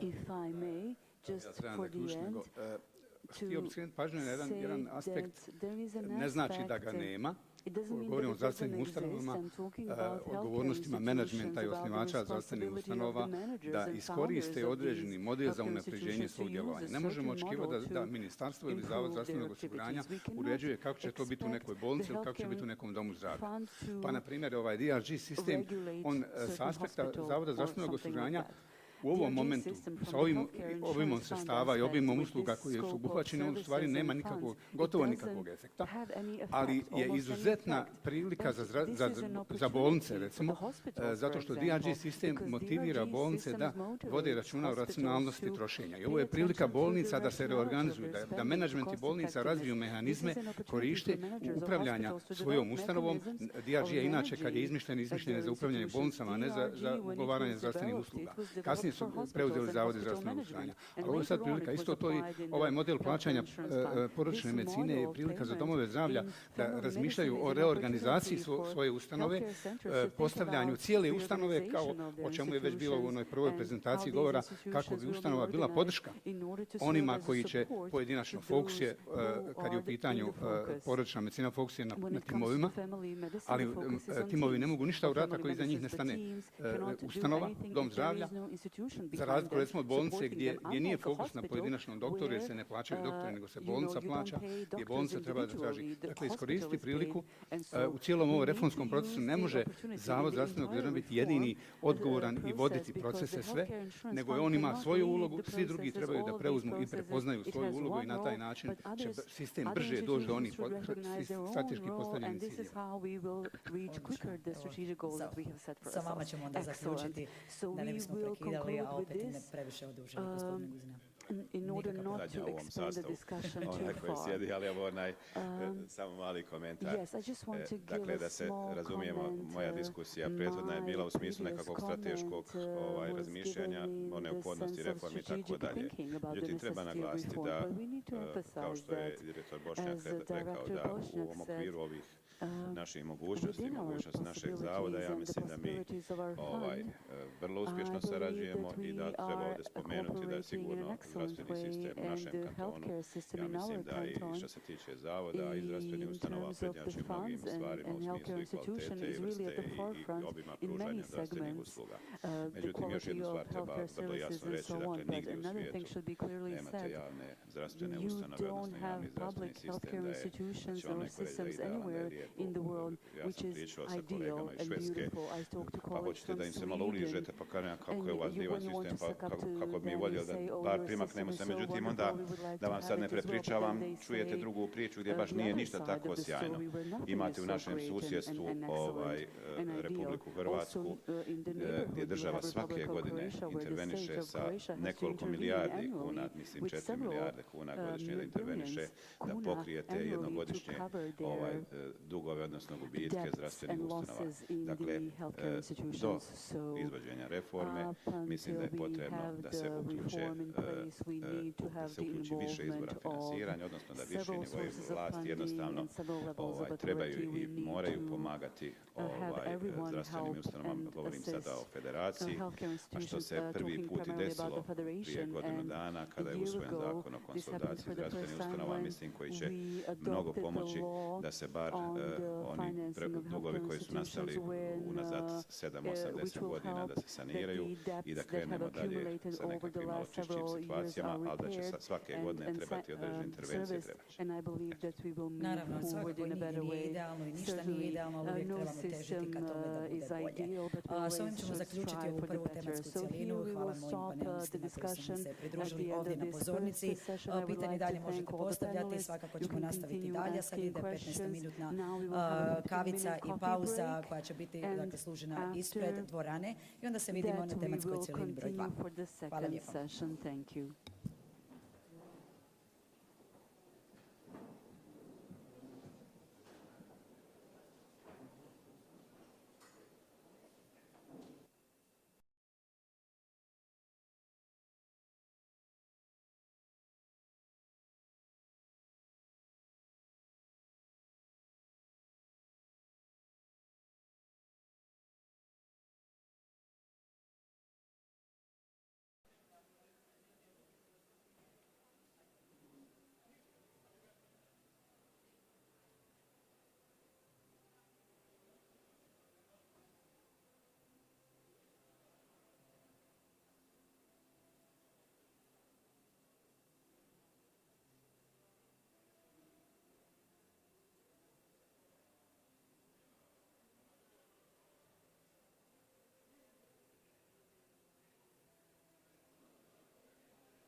radili, ovo nije.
Now we are starting the second session called Payment Models for Hospital Healthcare Services per Unit of Service.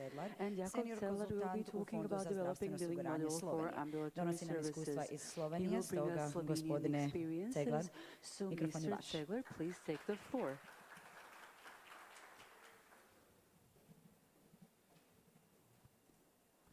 Dobar dan sa moje strane. Good morning. Najprije Now, nekoliko first riječi of all, I will say a reći na vašem few jeziku. words in your language. Hvala za poziv. Thank you for this invitation, Mr. Rade Bošnjak. Thank you for creating this opportunity and allowing me to be part of your conference.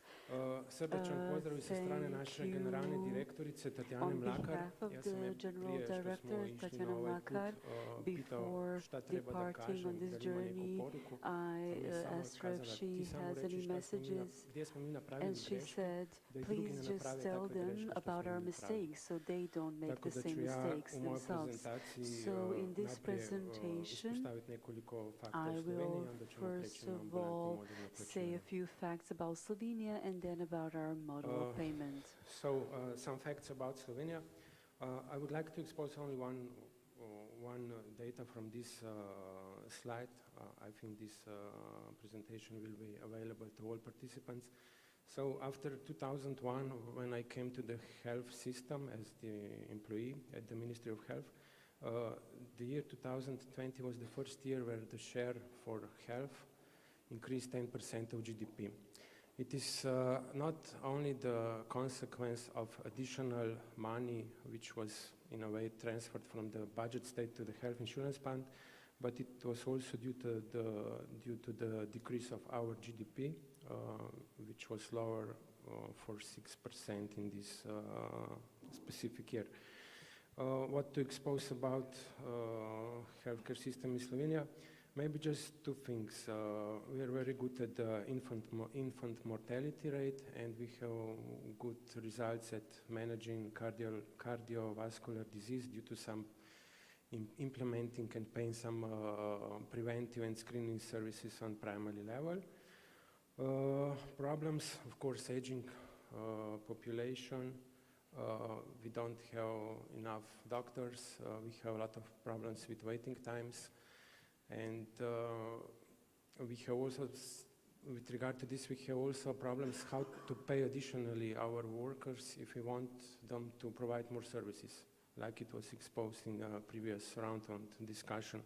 Because model of payment, this is only the relationship between the health insurance fund and the provider, and it was exposed, DRG, of course, it was used firstly to in a way manage the cost in the hospitals, but nowadays it is more exposed to the model of payment between health insurance fund and the provider, and not as a tool which can be used how to pay additionally not only doctors but also nurses and other medical staff. Health insurance fund, by my opinion, we are more close to Bismarck healthcare system, but we have some components of beverage. Because a lot of decisions in our healthcare system depends on it is not in our hands, in the hand of health insurance fund. I work at the health insurance fund, but some of the most important decisions are decided outside. For example, our general director is appointed by the parliament, our financial plan it should be confirmed by the government, our strategic plans, and a lot of things are in a way not in our hands. So we can not discuss about the independent health insurance fund, and therefore we can say that our system is it's becoming more and more mixed. Now, if I move to the outpatient models of payment. I started to work at the Health Insurance Fund in 2007. Before that, I worked for 6 years at the Ministry of Health. And when I came to the Health Insurance Fund, I was really enthusiastic about the work on outpatient models of payment. But let's say, for first 5 years, we were just discussing what we have to do Of course, the desires of the management and the expectations were much higher than our capacities and capabilities. And my enthusiasm was still at the, let's say, the highest level. But then I remember on this, what we usually say also in your language, ne pravi ražan dok je zec još u šumi. Znači, I was really, and also my team of colleagues, we were enthusiastic too much in advance, because at that time in 2007 we even don't have the department which focuses on the development of new models of payment. So it took us 5 years that we change our statute, that we implement new organizational unit. At the beginning I was the only one employed and responsible for new models, but today, 10 years later, there are 5 people working only on the outpatient models of payment. So I believe that the systematical approach on a long term is the right way. Establishing independent, completely new unit with regard to the models of payment. We put this development of new models also as one of the priorities in our strategic plans. We provide yearly plans, and my director and general directors monitor our work, and of course we try to do our best. We in a way, in these 10 years, we provided more than 10 new models of payment. We started with the most expensive one, CT, MRI, radiotherapy, and what does it mean, new model of payment? I will show you on the case of pulmonology, which we in a way renovated last year, but it is not implemented yet. It will be since the 1st January 2023. So I don't know if somebody of you remember Green Book. It is like Zelena knjiga. It is a catalog of services which is partially used still in Slovenia for payment outpatient services, but it is from 1982, so it is 40 years old. And according to this book, our services, each service has a pointed number of points, and we still use, not in these new models of payment, but at the old models of payment, this quantity unit, number of points. So as one of the gentlemen before said, actually the health insurance fund will get the providers what you pay. If you pay points, you will get points. You will not get with the planning number of points, you cannot in a way influence on the providers to provide to treat more patients. So the purpose of this slide is just to show what are the disadvantages of the most models of payment on ambulatory level at the moment in Slovenia. We have different standards for the same specialty. We have a lot of services. For pulmonology case, 117 services. A lot of services are outdated. I mean, it's obvious if the list of services is basically from 1982. If you have more list of services, more standards, it usually means that the equal services are not paid equally. And with the new model of payment, we just wanted to abolish all of these nonsenses. And what really bothers us is outdated content of services, too many services in a catalog. Then before it was said that some prices are disrespectful to health employees. I completely agree. I will tell you only one information. If you go if you want to pay service in Slovenia out of pocket, you will not get very simple service below 50 euros. And we as a health insurance fund, still our first visit value from 15 to 20 euros, it shows the discrepancy. And it shows our ambulatory services are really undervalued, and that's the reason why new ambulatory models of payment are one of the priority in our strategic plan. Because personally, I believe that even the most expensive service in ambulance is still the cheapest as the treatment in a hospital. So we don't have any incentives to patient-friendly service. What does it mean? It means that we should stimulate a provider to provide all services, if it is possible from the organizational and medical point of view, at the same visit. So for us, it is not acceptable that somebody comes 3, 4, 5 times to the same doctor to have all, let's say, examinations to finalize the health, to determine the final health status. It should be provided all services within one visit if this is possible. Of course, we want to hear also our providers. They're complaining that they have a lot of administrative work, and as in our system, Health Insurance Fund is the representative of patients. So we have to take care about waiting times. In Slovenia, this is always a top political issue, I mean, since last 10 years. And in these existing old models of payment, we don't have any incentive to providers, not to the health staff, to providers, how to reduce waiting times, how to treat more patients. This is only one case.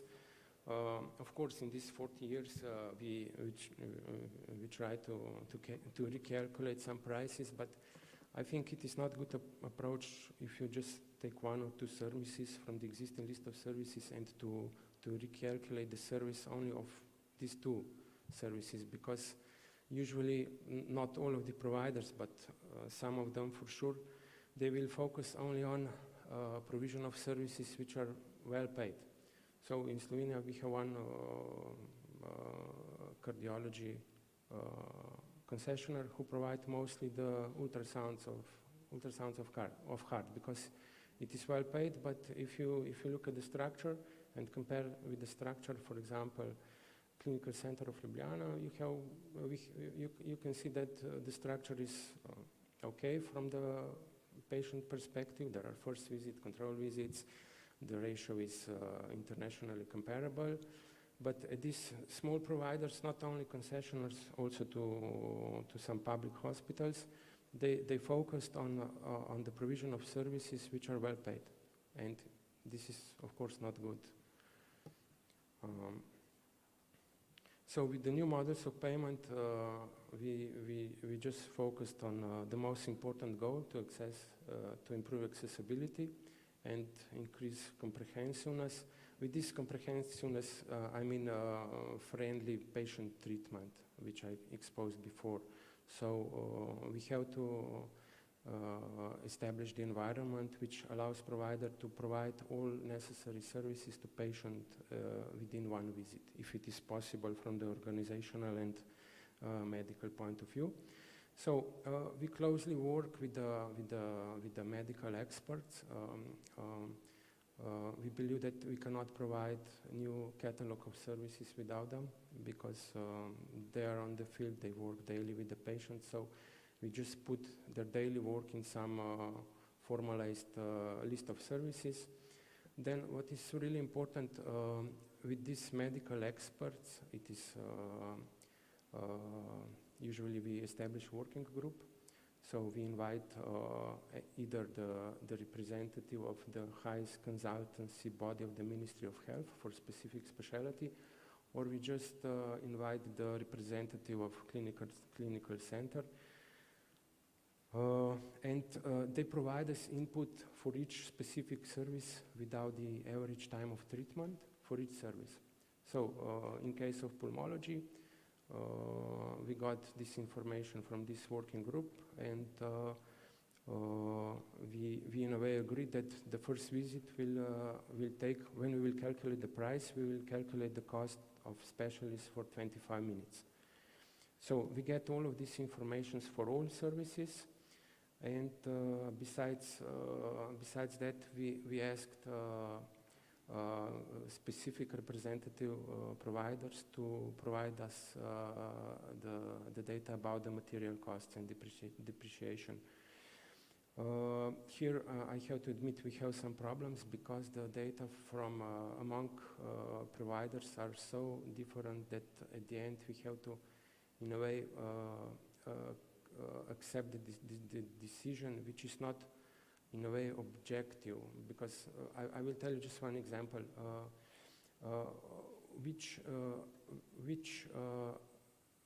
how to determine the depreciation for ultrasound in cardiology or pulmonology. We know that the value of the ultrasound devices differ from let's say from 40,000 to 100,000 euros. So which value should be used in a calculation of prices? And then, of course, usually Slovenia is small. We have a lot of friends. One thing, like it was said before, we have to always look at yourself at the beginning or in the first phase. So at the Health Insurance Fund, we had the opportunity to be a part of EU project. And the goal of this project was to assess our processes with regard to establish a new model of payment. In a way, if we do on the right way. So, is it okay if we work with the Association of Health Providers? Is it okay if we work with regard to the new models with the medical chamber, all other chambers? And these projects give us very clear answers where we are good, where we work, let's say, online with some EU guidelines or directives, and where we can improve ourselves. And one of the main conclusions was that we don't work, that we should improve the quantity, the scope of work with with the Association of Healthcare Providers and with the medical chamber. So for the first time we did that in pulmonology case, and these are the results of our work. Instead of 117 services, we have only 32, plus 4 additional for one. At each model of payment, we have a chance to define some very specific services which are important from the national point of view. And we always decided that these services will be paid by no limitations. In this case, we have four services. We don't plan this specialty in number of points. We decided to plan in a number of services. Of course, we recalculate prices, and the value of the team on yearly level increased for 15%. And we also decided to implement new doctors, new teams in our language in this network of public pulmonology service. And then we also defined 2 incentives, which is, by my opinion, very important. So besides the plan of total number of services which should be provided on a level of provider to get yearly payment, we planned also the number of first visits, and if the provider reached this plan of the first visits, then the obligation on the total level of services decreased. So our message was, if you do what we want you have to do, then your obligation will be lower, in a sense that you will still get all financial resources which was planned at the beginning. But on the other side, if you will not work according to health insurance fund rules, there will be some deductions. So this is everything from my point of view. I think if you want to seriously improve the models of payments, it should be one of the strategic priority, not only at the health insurance fund, but also on the level of the ministry, other stakeholders, the Association of Healthcare Providers. And that we have to work very closely with the representatives of medical specialties. Thank you.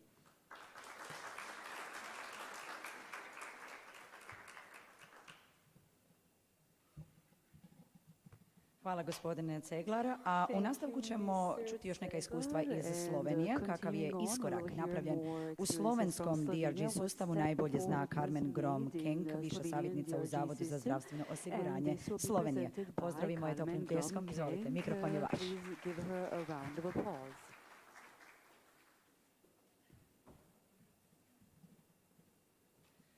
Dobar dan.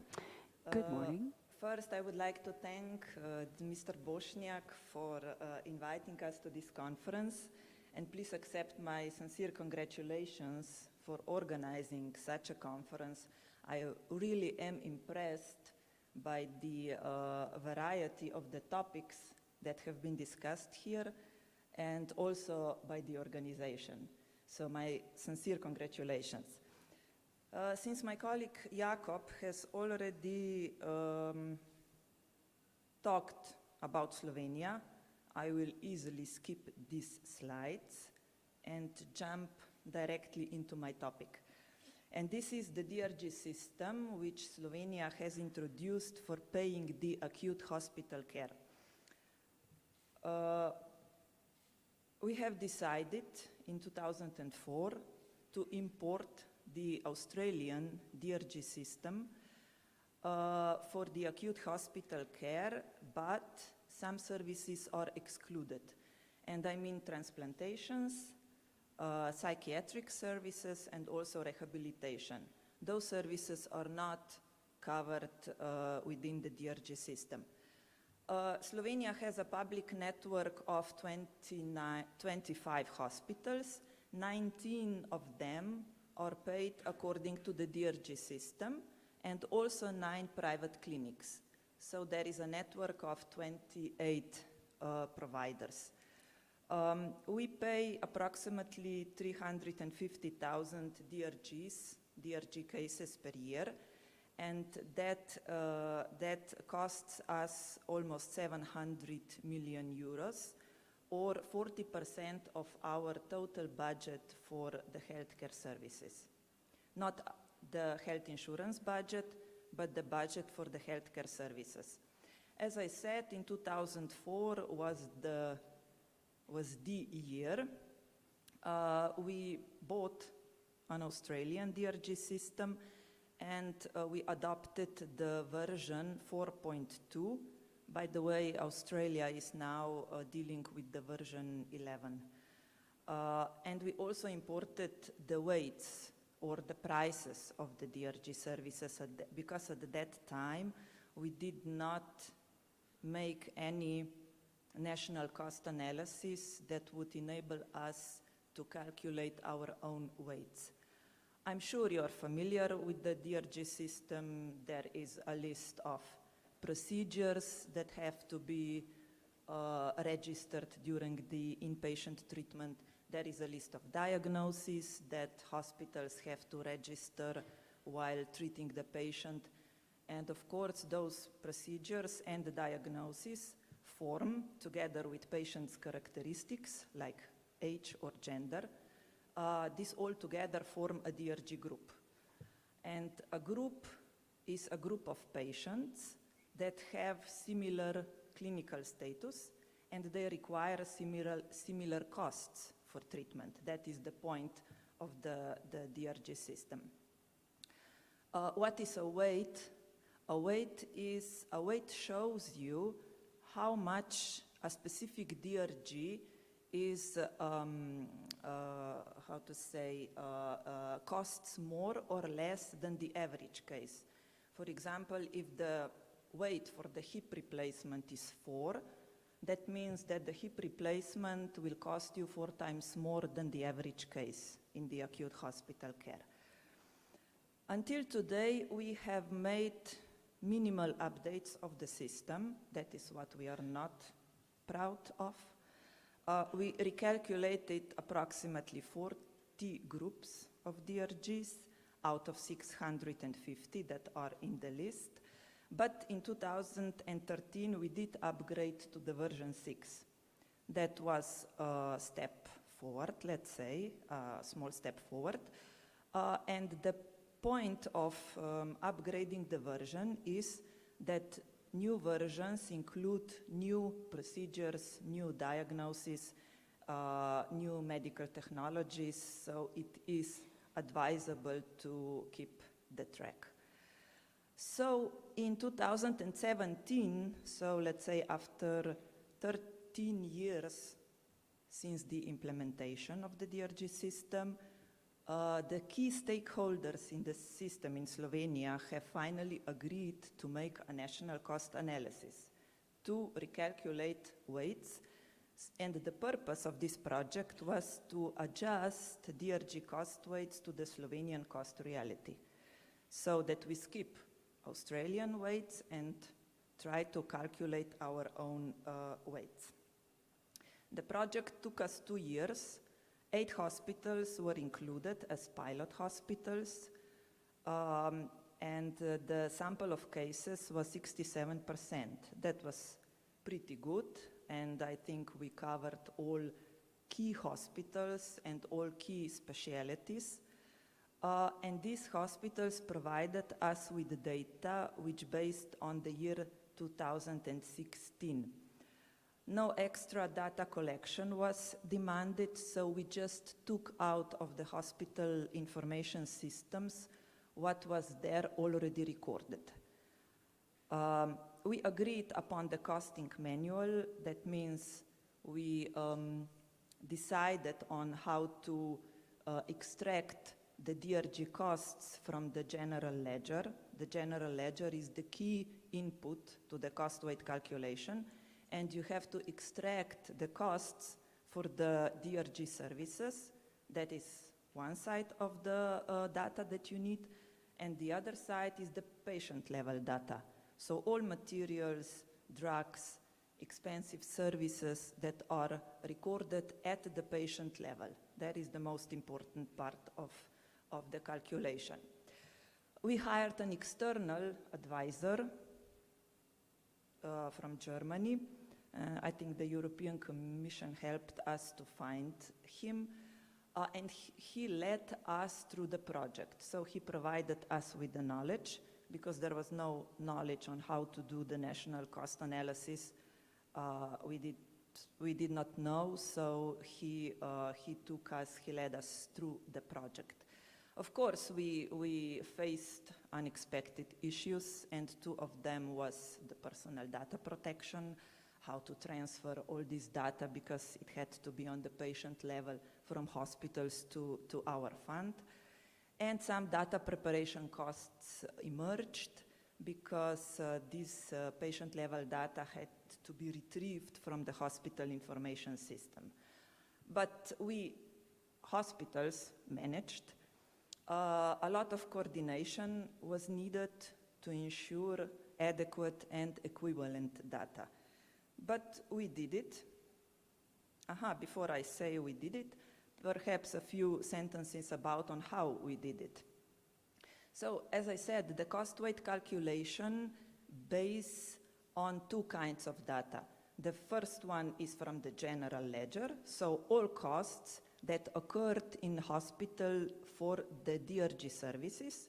And on the other side, you have to collect everything that was recorded in hospitals in the patient level.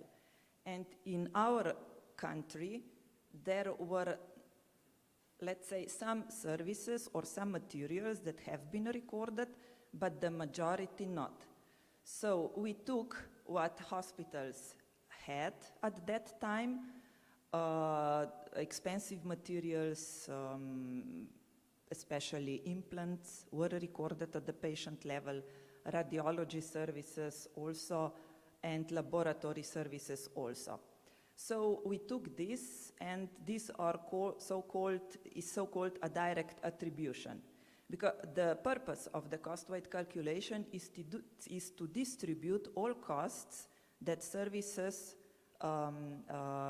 provided for that hospitals provided for the DRG services to distribute these costs to the patient level, all costs, labor cost, material cost, depreciation cost, medical infrastructure, not medical infrastructure, everything to the last cost that has been recorded in the hospital. And while doing this, you have some data already recorded at the patient level. As I said, in Slovenia, expensive materials, radiology, laboratory services. But what if you don't have it? What to do with other costs? Then you have to use keys.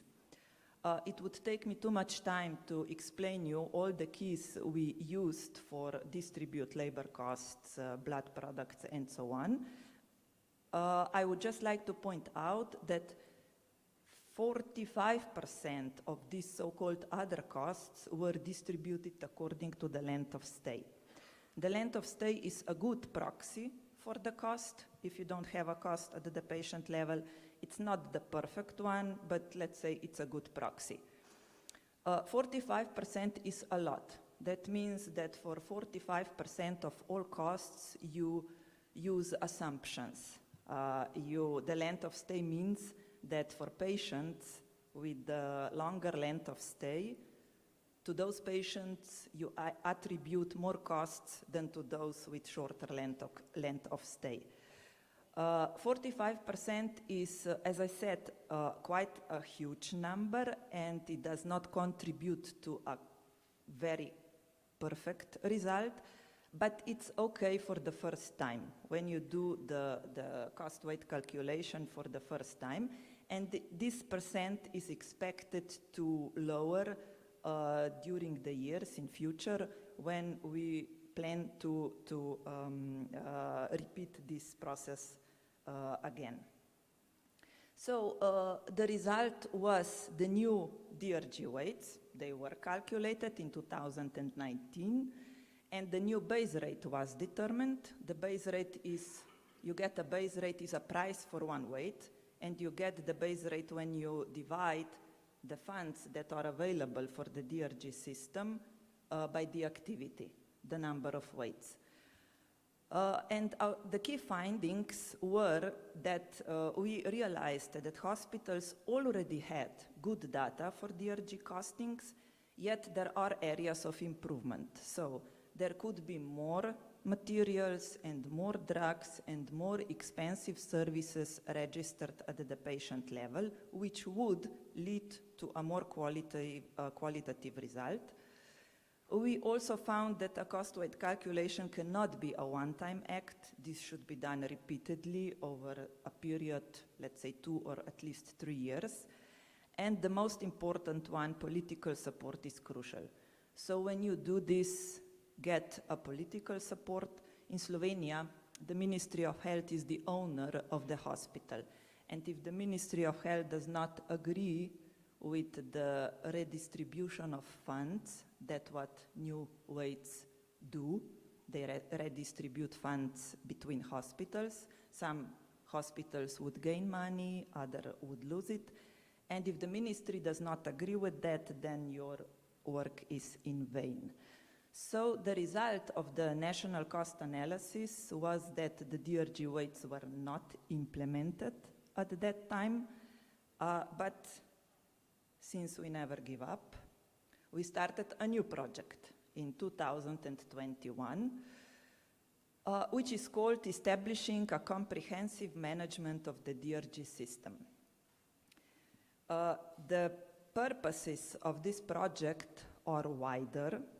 So we don't want only to recalculate weights upon new data, but also to establish a teaching center and a DRG center that would manage all these activities, which would be independent. That's an important word, because the Health Insurance Institute is not an independent body in this term. So if I go from the, if I address all these purposes, our first aim is to make an infrastructure setup. We called it an infrastructure setup. That means we agreed upon the costing manual, which is a renewed costing manual. Of course, we took that one from the National Cost Analysis and we upgraded it. We agreed upon the data that should be extracted from the general ledger, and we agreed upon the patient level data. So which patient level data must be provided to the fund. We are establishing an electronic data exchange, so that means that all data will be exchanged electronically and also checked electronically and on monthly basis. We need to agree upon the cost weight calculation methodology, so how to distribute these costs to the case level. And the institute, the fund, is buying a software. This is a very specific IT solution which would import all this data from hospitals and do the recalculation according to the methodology that will be agreed. So it's quite an expensive one, but we found out that the IT solution is crucial for us to do these calculations. And within the project, we will pilot test this infrastructure. As I said, the teaching center is one of the purposes of the project. We have learned that in Slovenia we have a coding problem.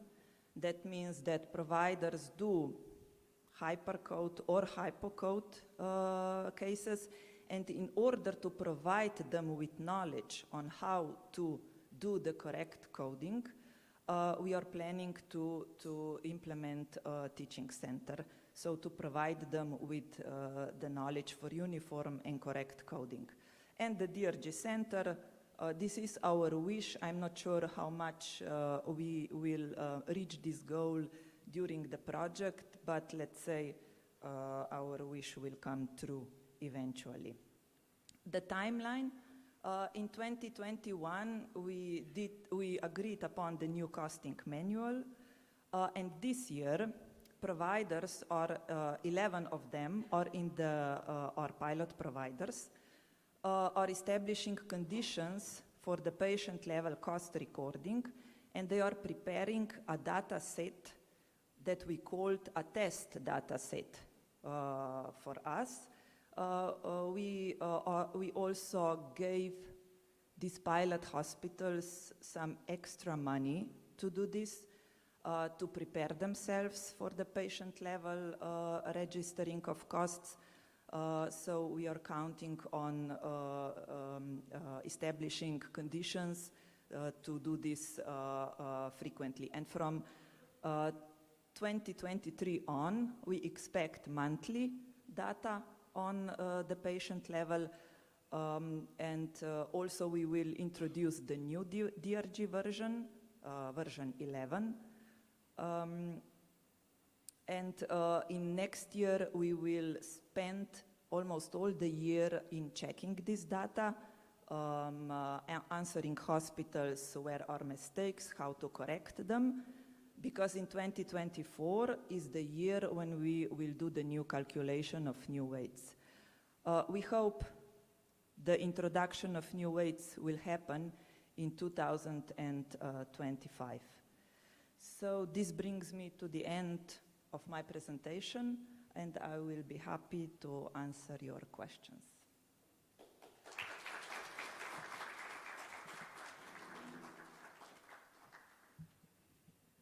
Hvala još jednom gospođi Gromkenk. Kao što je najavila, bit će kasnije raspoložena naravno odgovoriti sva vaša pitanja u našoj panel raspravi. Dalje govorimo o DRG sustavu i svoje iskustva o modelu plaćanja sa nama će podijeliti glasnogovornica Fonda zdravstvenog osiguranja Republike Srpske, gospođa Darija Filipović-Ostojić. Izvolite, mikrofon je vaš. Mrs. Darija, the floor is yours. Dobar dan, prvo da vas sve pozdravim u svoje lično ime i da vas pozdravim u ime svojih zajednih direktora zdravstvenog osiguranja, on behalf of my director, Mr. Grubeša, zajedno sa nama. who are here with us today. Budući da zbog moje konstitucije iskreno se nadam da ćete me čuti jer me sigurno vidjeti nećete, ali nekako ćemo mi ovo preživjeti. Ono što je zaista naš cilj prije nego što krenemo na DRG IZIS jeste i nama je zaista drago i hvala na pozivu da govorimo o Fondu zdravstvenog osiguranja, o tome kako zdravstveno osiguranje funkcioniše u Republici Srpskoj. I mi smo se odlučili da za početak vas ukratko decided to first shortly inform you about the function of health insurance. We have gone through a long way of transformation from the institution which was certifying the medical cards, which was called social fund, until the institution of nowadays with many various functions. Through practice, we took over some functions which are not the part of health insurance fund as mandatory functions, but due to our agility and due to the fact that we have been observing the demands of the insured persons, we have taken many additional functions and we have been implementing the insurance, we have been implementing IZIS, the information system, and we have been ordering the necessary pharmaceuticals, and in the function of protecting the rights of the insured persons, what we introduced that function in 2011, so our goal is to be at the service of the insured and to follow up their needs, and in the case of need we react in practice if the procedures are not implemented in practice as we thought they should be implemented. So it is our goal to manage the health insurance fund in a responsible way. So this conference is a role model of how we should be sharing the experience about the positive practice.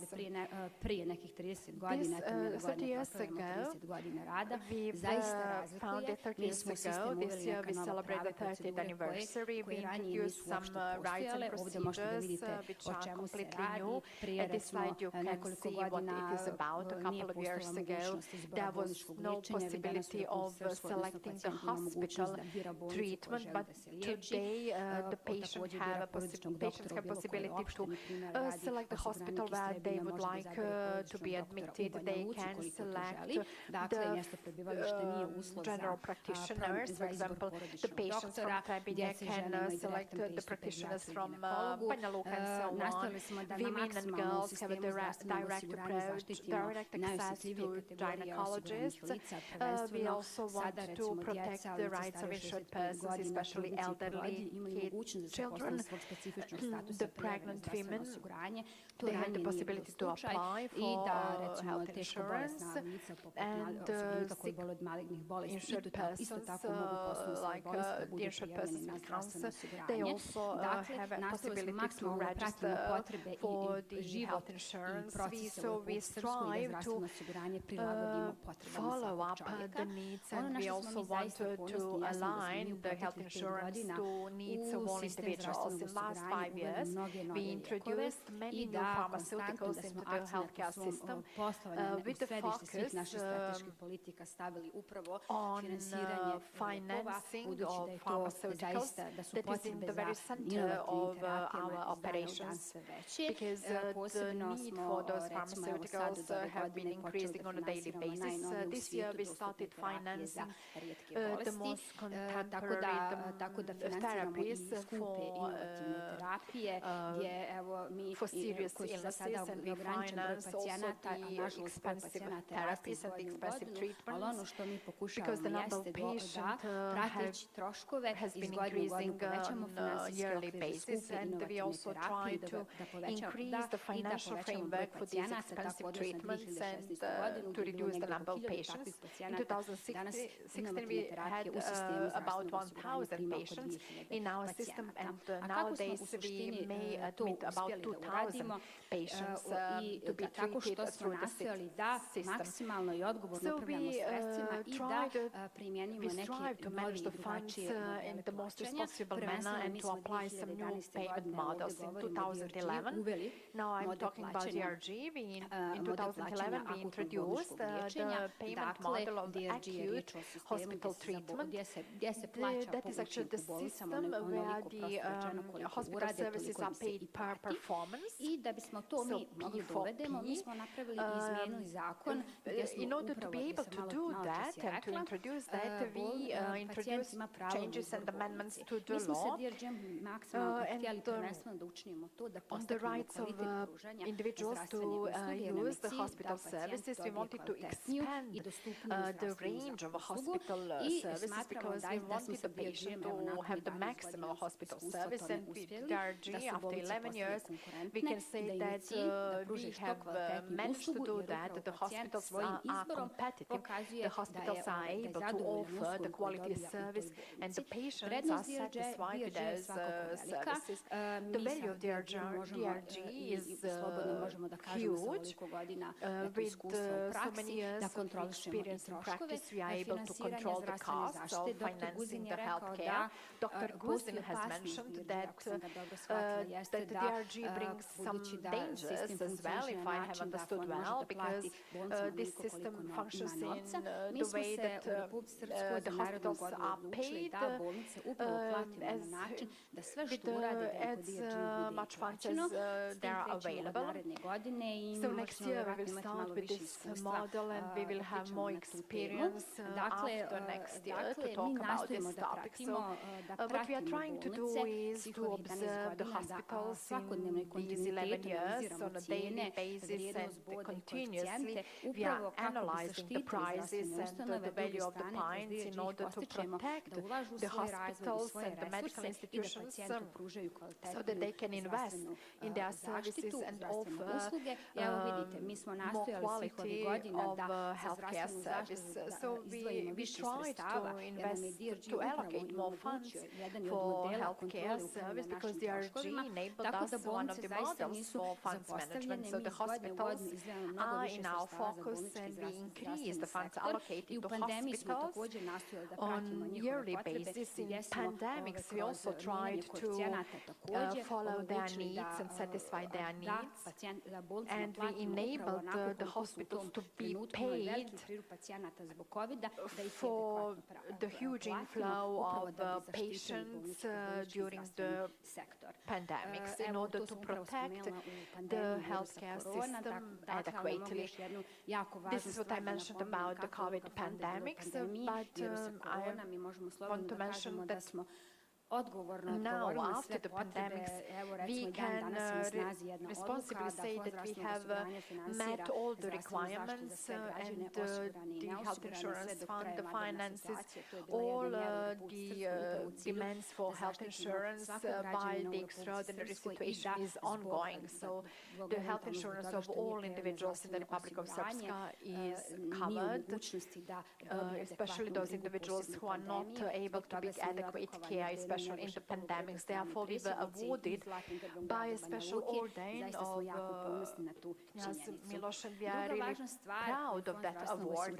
Another important thing done by the Health Insurance Fund is that from the year 2020, we started with the integration health information system, and that means the introduction of e-medical card, electronic prescriptions and electronic medical orders. In 2020, during the pandemic time, we started with this. We tried to follow the demands of the medical institutions, and every change brings certain fears and reluctance, and we did not want to exert huge pressure. We wanted to make it easier to medical workers, because when we started with EASIS, the medical workers were faced with the problem that they were not dealing with their practical job and with the patients, and that they were burdened too much with the administration. We wanted to change that, and we wanted to have more efficient and more accessible health service, and to have focus on the patient and not on administration.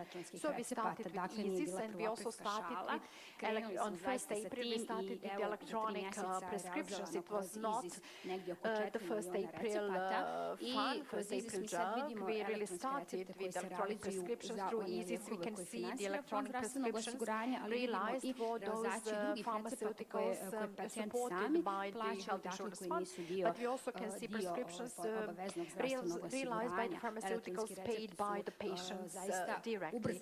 The electronic prescriptions really speeded up this service.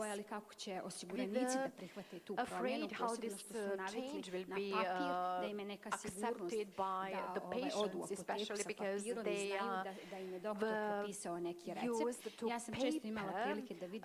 paper prescriptions, and often I had an opportunity to see elderly people coming to the pharmacy shop, and they just say, I do not know, I do not have a paper, but do I have a right to the prescription? Then the pharmacist explains to them that the prescriptions are electronic now, so we can see everything through the IZIS. The electronic medical card is very important for us because we can see everything at a single point. So this is very important because through years we were collecting data from various medical institutions. Now we have them integrated at a single point, and the practitioners can see the data about the patients at the single point, and they are able to align the therapy accordingly. The electronic medical cards are also used. The old medical cards are used parallelly with the new electronic card. We wanted to leave some space and time to people to accept the new service. More than 80% of the insured have already taken the electronic medical card. In pandemics, we were not as active to call people and invite them to take over the medical cards because we wanted to stick to the pandemic rules. Now we are inviting the patients to come to take over the medical cards, and these activities were fruitful. The card is the most important thing in IZIS, and we really did a huge job. Before we had started with the IZIS implementation, we donated PCs to all medical institutions and the adequate equipment. Many medical institutions did not have PCs at all, or they were using only Word. They were not trained in using other PC functions. We did a huge job. We integrated all data at a single point, and we took care about data security. So how did we achieve all these results? We achieved them because we were paying all current liabilities on time. We are liquid, and we are very responsible when it comes to our liabilities. I would like to mention in this presentation the fact that we achieved all these results by responsible work, because in the system we have an absurd situation. The annual income of the fund is about 800 million. The only source of our income are contributions, which are not paid on a regular basis. We have some liabilities in amount of 240 million mark, and with that money we could finance the healthcare, for example, in 10 hospitals. And with these funds, actually we have a huge pressure on all health insurance funds, not only in the Republic of Srpska, but everywhere. It is a huge pressure to follow up the needs and to satisfy those needs. On the other hand, we have to fight for the additional financing sources. Mr. Senat mentioned that those additional sources of financing financing are very important for long-term sustainability of the healthcare system because a single financing source may not respond to all demands. On daily basis, the fund receives many applications from medical institutions and from the patients who want new pharmaceuticals, new modern medicines. So we are faced with huge challenges and we have to adequately respond to these challenges. Well, I wanted to share with you that this year we celebrate the 30th anniversary of the health insurance fund of the RS. So we devoted the whole year to various activities organized with the citizens. So this is a huge jubilee for us. We did not want to organize an academy because we are a service to the insured persons. We wanted to devote the celebration to them, to those insured persons. We wanted to socialize with them. We wanted to hear from them what we could change and what are their demands. This is a message for the end. And this is the message of the conference, and that is that the investment in the healthcare system is the best long-term investment. So we have to take care of the healthcare system, and the slogan is 30 years. This is the strength of our healthcare system and of our fund, and we function on the equality and on the same rights of the insured person. This is our fund. Therefore, we have to take care of this system. We have to find long-term sources of financing. Thank you. Hvala gospođi Filipović-Ostojić. A o strateškom pristupu plaćanja usluga bolničke zdravstvene zaštite u odnosu na efikasnost, kvalitetu skrbi i transparentnost podataka. Iskustvo ZZO-a HNŽ-a govorit će nam i rukovoditeljica sektora za zdravstvo Zavoda zdravstvenog osiguranja HNŽ-a, gospođa Marija Buhać. Izvolite. Of the Healthcare Insurance Fund, Ms. Marija Buhać. Zahvaljujem. Sve vas lijepo pozdravljam. Evo, prije svega bih rekla da ću o ovoj današnjoj temi govoriti sa dva aspekta svog zanimanja i dva aspekta svog radnog iskustva. Kao certificirani kontroler i voditelj implementacije kontrolinga u Zavodu za zdravstveno osiguranje i s druge strane kao projekt menadžer na implementaciji DRG-a u Hercegovačko-neretvanskoj županiji. Moja prezentacija će se sastojati iz 5 cjelina i ću pokušati u kratkim crtama dati stanje bolničkog sustava Hercegovačko-neretvanske županije, strateško opredjeljenje Zavoda za reformu i unapređenje sustava, izazove i prepreke koje smo imali na tom putu, trenutna dostignuća i naše planove za budućnost. Kratak pregled bolničkog sustava Hercegovačko-neretvanske županije govori da imamo u Hercegovačko-neretvanskoj županiji 3 bolnice koje su na 3 razine, odnosno opća, županijska i sveučilišna klinička bolnica. Skrbimo od 180.000 osiguranika, ukupan kapacitet bolničkih kreveta je 1134, 3099 zaposleni i sve to Zavod financira sa 66 miliona konvertibilnih maraka, odnosno za 42% bolničkog ukupnog budžeta Zavoda. Već ovi podaci kao i rad i iskustvo u zdravstvenom sustavu daju mi temelj da kažem da je naš bolnički sustav financijski neodrživ, neučinkovit, netransparentan u financiranju, da ne pratimo kvalitetu zdravstvenih usluga i ishode liječenja i da na način kako trenutno prikupljamo podatke, nemamo podatke koji su sveobuhvatni i strukturirani, a koji bi kao takvi bila podloga za donošenje kvalitetnih odluka za unapređivanje ovog sustava. Kao potvrda, odnosno nalaz koji potvrđuje ove moje dijagnoze. Stavila sam vam prikaz ukupnih prihoda i rashoda bolnica gdje vidimo kontinuiranu tendenciju rasta prihoda iz obveznog zdravstvenog osiguranja, paralelno s tim i kontinuiranu tendenciju rasta prihoda ukupnih na razini sve tri bolnice, a posebice u ovom posljednjem razdoblju, što je zapravo razlog uključivanja sredstava iz proračuna u financiranje bolnica. S druge strane imamo kontinuirani porast rashoda koji nažalost raste brže i koji je veći od ukupnih prihoda i proizvodi ukupne gubitke koji su posebice eskalirali na koncu 2021. godine i iznosili 12 miliona maraka.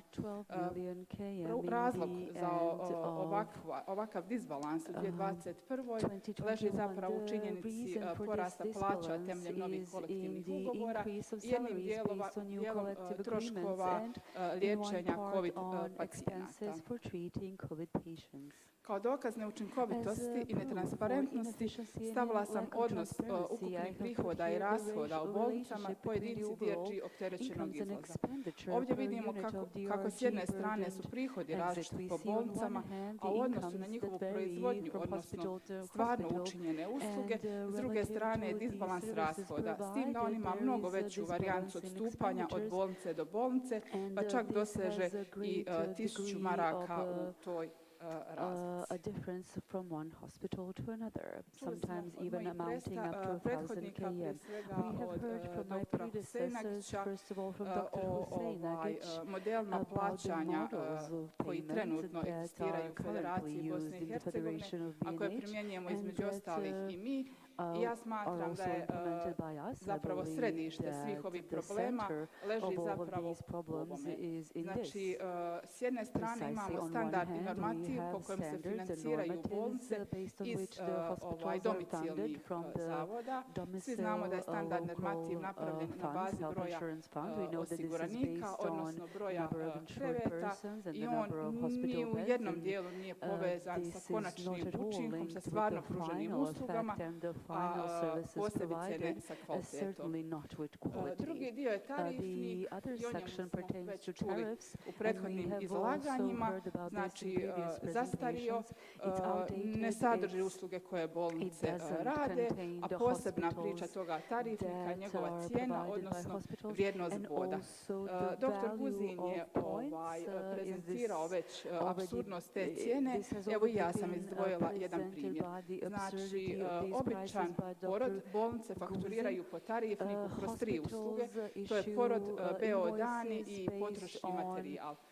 Sve 3 usluge ukupno iznose 596 bodova puta vrijednost boda koja je definirana na razini federacije, to je 523 marke. Kada taj običan porod šifriramo po DRG-u dobijemo koeficijent 1,05. Ako ovu cijenu po tarifi pretvorimo u DRG cijenu, ispada da je jedinična DRG cijena 500 maraka.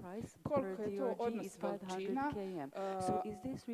Prezentirat ću vam samo kroz 2 stvari. Znači, koeficijent u Hrvatskoj je 7.500 kuna, u Sloveniji 1.800 eura, ako se ne varam, kolega će me ispraviti.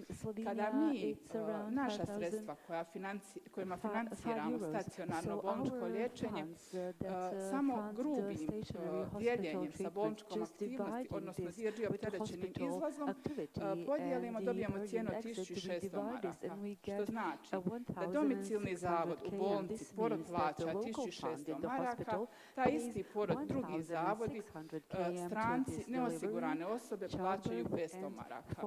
Mislim da je dovoljno o razlozima, odnosno nedostacima ovih sustava.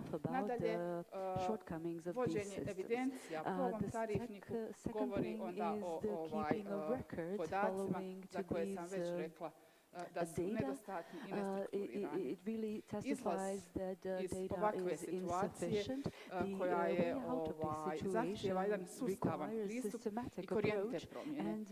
Mi smo kroz projekt reforme financiranja sekundarne zdravstvene zaštite u Bosni i Hercegovini 2011. godine prepoznali da je zapravo DRG početak izlaska iz ove situacije i DRG definirali kao jedan od naših strateških ciljeva uz još 3, a to su informatizacija kao preduvjet za razvoj svih drugih projekata, controlling kao preduvjet za unapređenje i za implementaciju potpunog DRG-a i sustav upravljanja kvalitetom.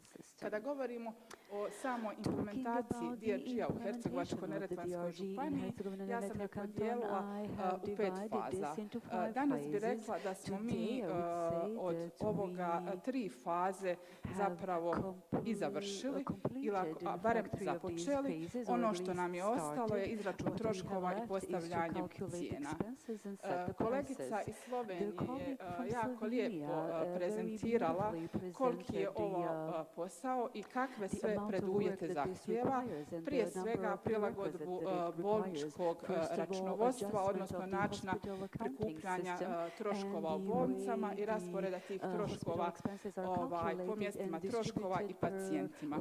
Vodeći se tom činjenicom, mi smo rekli da je preduvjet za ulazak u ovu fazu implementacije DRG-a, odnosno izračun stvarne cijene, implementacija kontrolinga u bolnicama koji će onda biti kvalitetna podloga za ovaj costing. Kad govorimo o samom sustavu klasifikacija, znači u sklopu projekta koja je provela Europska unija, mi smo dobili klasifikaciju za stacionarne pacijente. Daljim izučavanjem sustava DRG-a u drugim zemljama Europe i svijeta koje su ovo uvele, prije svega posjetom predstavnika Zavoda IPI-noj konferenciji u Australiji, shvatili smo da smo mi zapravo dobili jedan segment te klasifikacije, da u Australiji postoji klasifikacija za konstativno specijalističku zdravstvenu zaštitu, hitnu medicinsku pomoć i dijagnostičke postupke. Saznavši tu činjenicu, hrabro smo krenuli upravljanje vlastitih klasifikacija i uspjeli smo u tome uz pomoć našeg konzultanta, tako da danas možemo reći da Zavod zdravstvenog osiguranja Hercegovačko-neretvanske županije raspolaže sa ove 4 klasifikacije. Paralelno s razvojem tih klasifikacija mi smo radili i na softverskom rješenju za klasifikaciju pacijenata u koje su one integrirane, pomoću kojih doktori u zdravstvenim ustanovama mogu šifrirati i na kraju ovo softversko rješenje nudi sva potrebna izvješća iz podataka koji se prikupljaju temeljem navedenih klasifikacija. Druga faza koja je bila jako duga i jako zahtjevna su prikupljanje analiza podataka, ali koliko je bitna mogli smo također vidjeti iz predavanja kolegice iz Slovenije, jer bez točnih podataka i bez sigurnosti u te podatke zapravo je besmisleno ići korak dalje.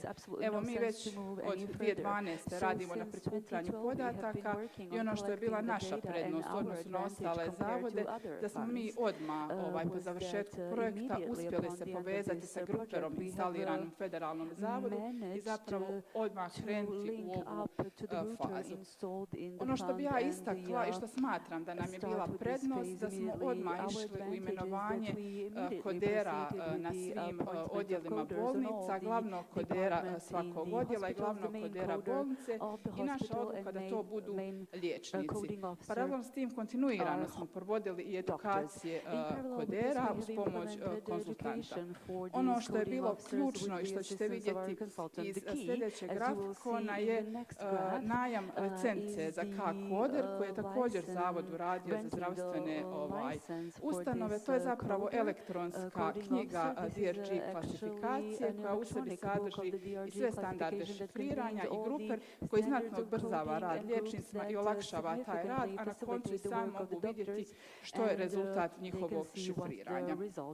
kodiranja. Evo, kao što sam rekla, implementacijom tog kodera vidite koliki pad udjela grešaka u kodiranju DRG-a imamo u jednoj bolnici. Dodatno smo 2021. proveli jednu opsežnu edukaciju 300 kodera.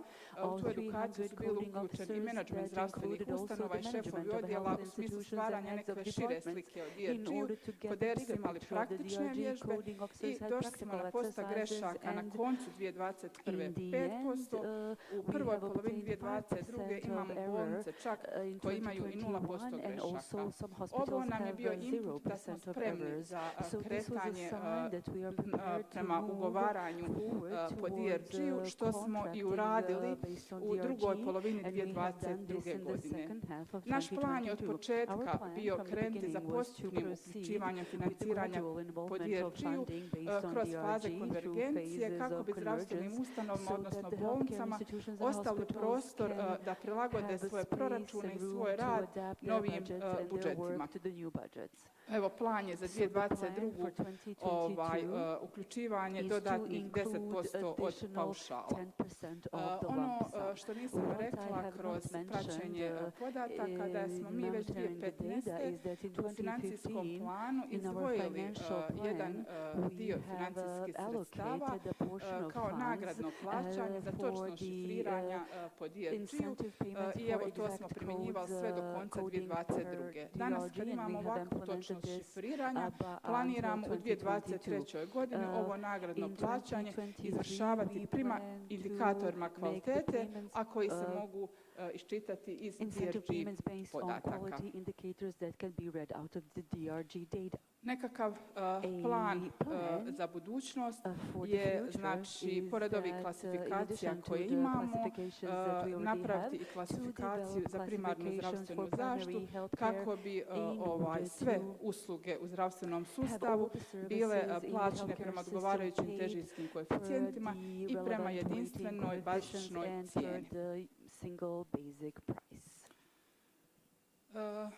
Mnogo smo pričali o DRG-u, o tome što će on donijeti.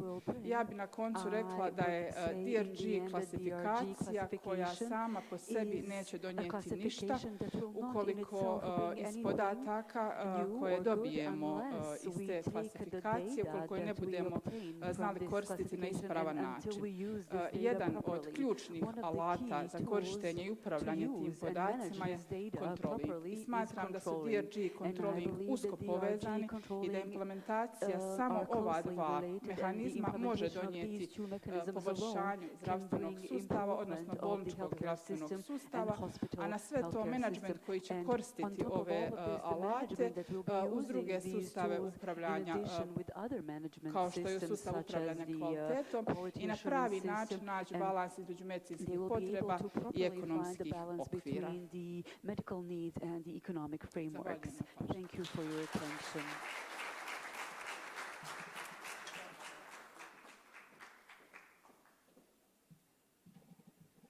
Zamolit ću vas, gospođo Buhač, da ostanete ovdje na pozornici, a ujedno ću pozvati i gospođu Grom-Kenk, dakle zamjenika direktora Fonda zdravstvenog osiguranja Republike Srpske, gospodina Aleksandra Sekulića, također ravnatelja Sveučilišne kliničke bolnice Mostar, doktora Antu Kvesića i doktora Anela Livaju, da nam se pridruže ovdje, obzirom da će biti panel rasprava. Možete se udobno smjestiti, mikrofoni su također uključeni. The microphones are on. Please take seat. Krenut ćemo redom, dozvolit ćete meni odavde da vam postavljam pitanja koja smo dobili i koje dalje vi možete postavljati putem QR koda. Skenirate, upišete pitanje i stignu meni ovdje. Također, nema velikih pravila, možete odgovoriti tko prvi misli da može dati adekvatan odgovor na pitanje. Na koji način DRG može doprinijeti poboljšanju kvalitete zdravstvenih usluga? Može, gospođo Buhač. Mrs. Buhaj? Well, I have mentioned that in my presentation. DRG, as DRG will not contribute to improvement of the quality of healthcare service, but usage of DRG data will contribute to the quality. One of examples is this award payment according to quality indicators. Often when I'm asked questions like this one, I retell the story of my colleague from Germany, which shows how the analysis of DRG data may advance the quality. In the institute in Germany, they noticed that in the department, in the hospital, the number of returns of patients to the hospital after surgery have rapidly increased, and they analyzed the situation and they realized that the nurse who was working there for years and who was giving detailed instructions after the surgery was retired, and another colleague came to replace her who was not giving those detailed instructions to the patients after the surgery. That is a good example of how DRG data may help us to increase the quality of healthcare service. Mr. Kvesic? Well, we've been working on DRG introduction for years, and the final users support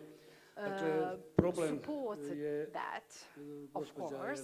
The problem, as mentioned by my predecessor, is the price list, which is outdated and which does not include many services offered and provided nowadays.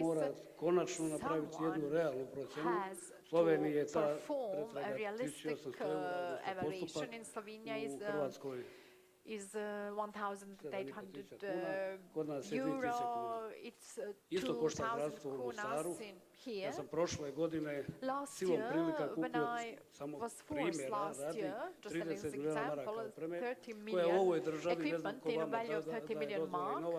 And in this country, we are not given licenses by anyone or permits by anyone. There is no institution to which the hospital can address for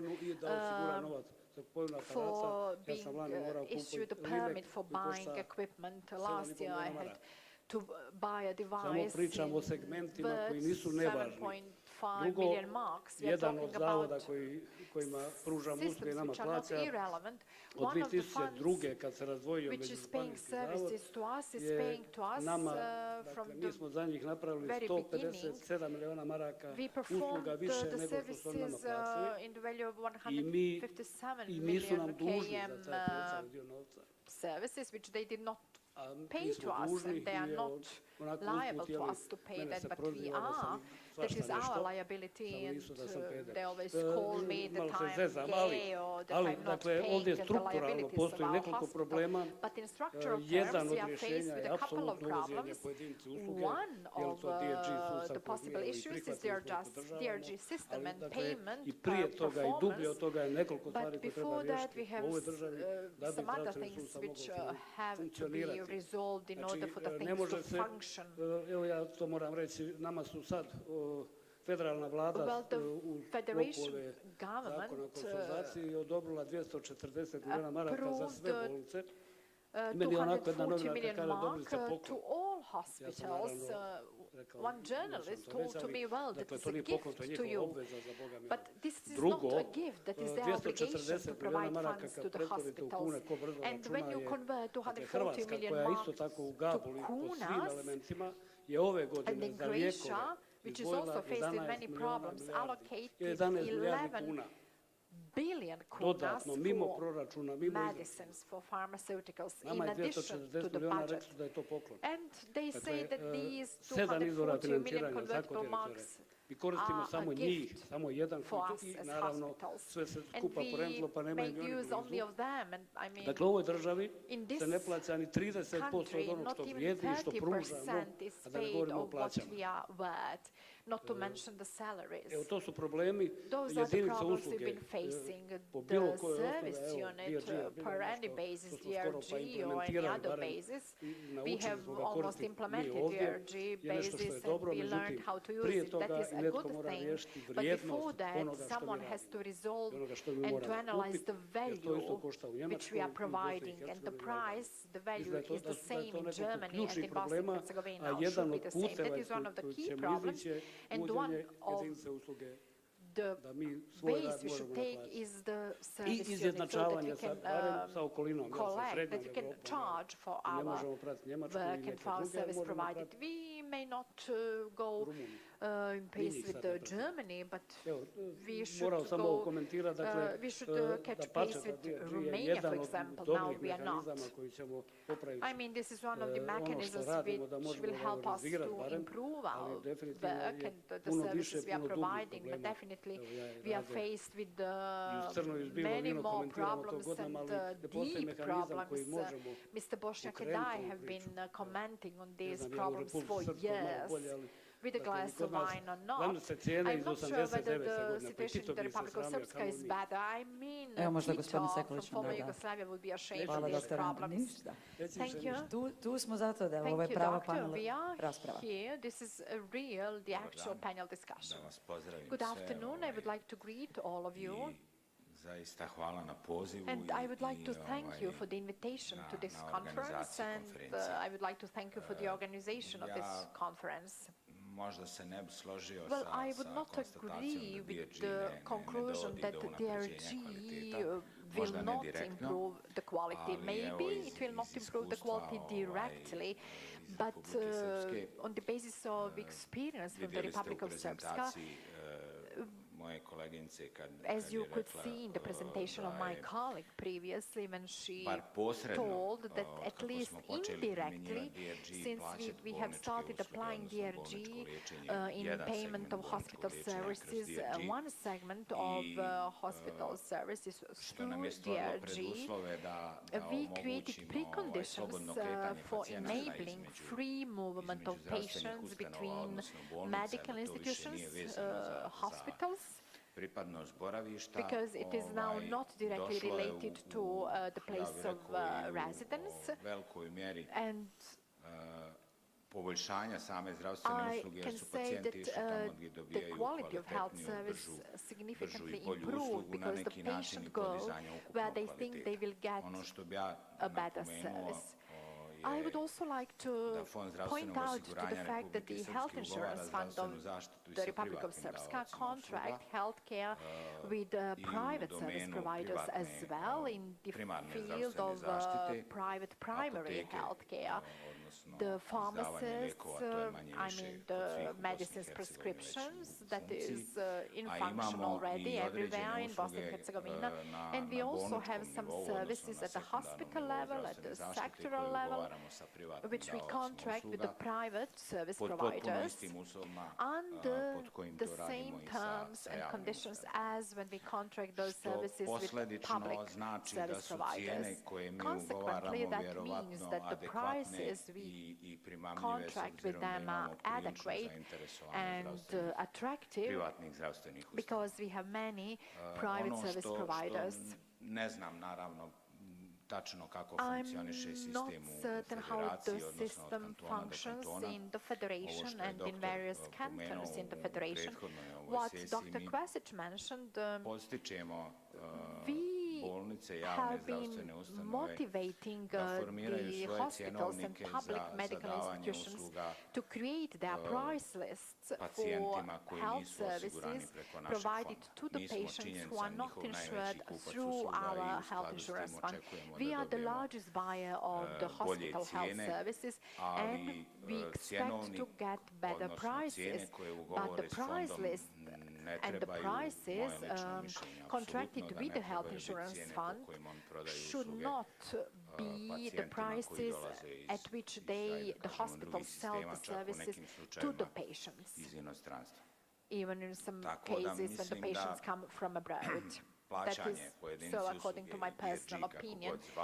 So payment according to DRG model, or however we call it, as a part of the system, ako ne direktno, onda posredno dovodi do povećanja kvaliteta usluge. contributes to increase of quality of services significantly, at least indirectly.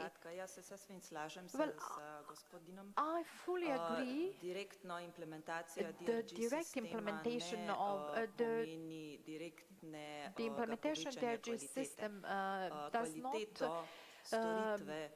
improve the quality of services directly. Clinical pathways so tisto, kar lahko poveča kvaliteto opravljene storitve. But it certainly increases the quality indirectly, as it was mentioned. Za pratenje troškova. That is actually the system for cost monitoring. 80% of your costs povzročajo or caused by clinical decisions. Are made on the basis of clinical decisions. I oni stvaraju 80% Doctors are those who make the clinical decisions, and they create 80% of the costs. DRG system is actually a system based on you can find out which doctors cause the majority of costs and what kind of costs are caused. For example, one doctor orders a lot of laboratory services, a lot of other services, and you can follow these decisions when you introduce the DRG system. Hvala lijepo. Evo, odabrat ćemo još jedno pitanje. Doktore. We will pick up another question. Ispalo da ja sam protiv DRG-a, dapače, ali ja sam rekao da osim uvođenja DRG-a i model, but I am not. I just wanted to emphasize that in addition to DRG implementation, we have so many other problems, which are deep problems. DRG system is the payment model. Perhaps you did not understand me well. Well, step by step we will. Hoće li Zavod moći platiti veću cijenu usluge po DRG? Will the fund be able to pay a higher price of the service according to a DRG? That is a question came from the audience. Maria, the floor is yours. Well, we heard from Dr. Guzin that at the moment the risk of the payment is now on the medical institutions. If we take the norm, it says that the total number of points will be defined by the health insurance fund according to the available funds. And that's true. DRG as DRG, perhaps, well, it's not a question of whether the fund will be able to pay it. The question is, what is the actual price, what is the actual cost of the medical service? And in order to know that, we have to apply and implement the costing, which Slovenia has already applied. After that, we will be able to say whether the health insurance fund will be able to pay that, whether the fund will be paying more or less, and we will have to search for new and other payment models. Accordingly, I can see that controlling and DRG are interrelated. Can you answer the question in that direction? Well, controlling and DRG are closely interrelated. Without quality controlling and without quality analytics, in all stakeholders of the healthcare system in hospitals and in the health insurance fund, DRG has no sense at all. In favor of their interrelation speaks the fact that in the developed countries and the Faculty of Medicine, they have the departments for medical controlling and management, and in the center of curriculum is research of coding and management of clinical documentation and costing as well. Do you have anything to add, other participants of the panel? Well, if I may, cost controlling is very important, of course. We have been implementing that. We also have founded a body mentioned by the speaker from Slovenia, that is a DRG agency for quality certification. to some extent i that analizom i agency samom kontrolom kodiranja deals DRG with usluga za sve zdravstvene analysis and coding of DRG for all medical institutions. Malo da se nadovežem, da li zdravstvena osiguranja, Now to add up to the zavodi, answer on fondovi, kako god whether da ih the zovemo health u insurance Bosni i funds, so Hercegovini, mogu bureaus, plaćati however we call them, be able to pay veću cijenu a usluga. higher Ja sam service price. I would like to add apsolutno uvjeren that da I am mogu, absolutely s tim certain that što they je will be able to do neophodno so, da se but fokus, odnosno the pritisak, kako je focus or the spomenuto pressure, ranije, let's say, koji postoji prema fondovima, which da u stvari exists on the funds will finansiraju kapacitete zdravstvenog to sistema, a ne finance the zdravstvene capacities of usluge. the Ako tu healthcare uspijemo service and not napraviti the jedno medical pomjeranje prema tom da stvarno services will have plaćamo to one be usluge shifted. po So we have realnim shift to cijenama koje payment se of daju našim services at osiguranicima i the realistic pacijentima, prices as given to our insured sigurno persons and da će se patients. stvoriti jedan In that financijski case, okvir I'm certain that we will be će able to omogućiti create da se to finansira. Vjerovatno a svi framework zdravstveni which will sistemi su enable the fund to finance those prices. financija, All funds, troškovi of rastu, course, are terapije faced su with the sve problem skuplje, of collecting troškovi the funds. The price of therapies are increasing, as well as the costs of salaries of employees. We are all aware, highly aware of that. prestanemo se truditi But if we finansiramo stop broj bolnica, striving, domova if we zdravlja stop i sve trying to ostalo, plate za finance sve te ljude hospitals koji and su medical tamo institutions zaposleni, and bilo da su the salaries of all medicinskog those ili employees, nemedicinskog kadra i medical fokusiramo and se da non-medical platimo workers, usluge and if koje we oni focus izvrše, on paying mislim their da je to services, izvodljivo. I think that in that Kolegica je case this will spomenula, be mi smo za feasible. 2023. My colleague mentioned that ćemo for ponuditi zdravstvenim 2023 we ustanovama u will Republici offer to Srpskoj medical ugovor institutions in the koji RS a contract according to which this part usluga koje plaćamo kroz of DRG neće services biti which are financijski paid through ograničeni. DRG will not be Plaćamo sve usluge koje restricted in se financial terms. So we daju will be našim paying all the osiguranicima services u provided iznosu to u our kom to bude. Imamo beneficiaries za in drugi the dio amount nekih in which usluga they were provided. još tri For modela some plaćanja other koja services we primjenjujemo have za bolničku envisaged the three zdravstvenu other zaštitu, payment models for hospital za care konsultativnu and for specijalističku je healthcare, neki for model 2 consultative gdje se and preračunava specialized vrijednost boda koja care. That zavisi is model number 2, where the value of the point broja is usluga. calculated depending on Imamo the number of services provided. jedan model koji We also je have a model zamjena za DRG, za posebno replacement for DRG, složene procedure koje često uključuju neke strane stručnjake koje se tek uvode i koje se plaćaju po posebnom sistemu dok ne postanu po posebnim cijenama, mi to zovemo jediničnom fakturom. I ono šta bi još stvarno volio da napomenem, i pored ograničenja koja imamo sa ovim DRG sistemom koji znamo svi kako je Bosna i Hercegovina preuzela ovaj australijski model, mi imamo ovu iteraciju, vjerovatno neku staru, koji je u suštini primijenjen u Republici Srpskoj, u Federaciji, tek pričamo o tom i izgubili smo konekciju sa davaocem uopšte. Da kažem, tog sistema ne možemo da ga upgradeujemo, mi razvijamo nekakve svoje mehanizme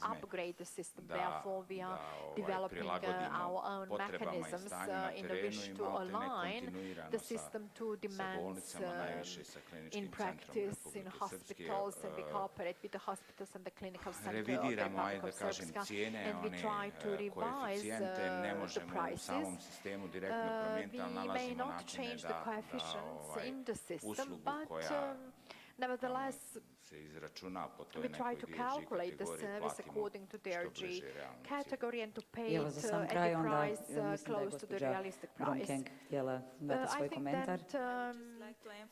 Mrs. Bromkeng wanted to give a comment. Even in Slovenia, we don't pay actual costs to provider. Don't get me wrong. I mean, we do collect costs and we do the cost weight calculation, but it's still the calculation of weights. Weight is a coefficient, it's not a price. And the final price of the DRG service is determined by the funds that are available at the national level. So if the society does not agree upon the rising of these funds, then you get what you get. During the last cost analysis 3 years ago, we found out that we don't pay 10% of hospital costs. 70 million euros were not paid to the hospitals if the budget is 700 millions. We know that when implementing the second round of weights in 2025, we will probably have to offer some extra money to hospitals.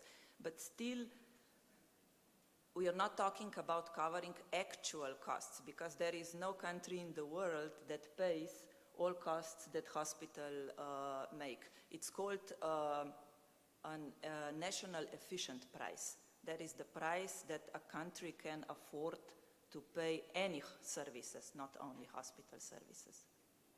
Hvala lijepo. Evo, zahvalit ćemo se svim našim izlagačima i panelistima. Slijedi i pauza za ručak koja će biti sat vremena. Nakon toga vraćamo se ponovno našem programu. Sljedeća tematska cjelina koju ćemo obrađivati je informatizacija zdravstvenog sustava, opseg i integriranost. Dobar vam tek želim i vidimo se za sat vremena.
Sigurna sam da nam je svima ova pauza dobro godila, da smo se lijepo okrijepili, a sada smo spremni za novu cjelinu, tematsku cjelinu pod nazivom Informatizacija zdravstvenog sustava, opseg i integriranost. Prvi predavač o temi digitalno zdravstvo je sa Sveučilišta primijenjenih znanosti Niederrhein iz Njemačke, profesor dr. Thomas Lux. Govorit će putem video veze koji su trenutni budući trendovi u digitalizaciji zdravstvenog sustava. Ja se nadam da profesora imamo na vezi. Dr. Lux, can you hear us? Just to make sure that you can hear us so you can start your presentation. Yes. Mm-hmm. Amazing. Okay. Welcome one more time, even like this, through the video link. Welcome to Mostar and welcome to our the conference. Thank you. The microphone is yours. Okay.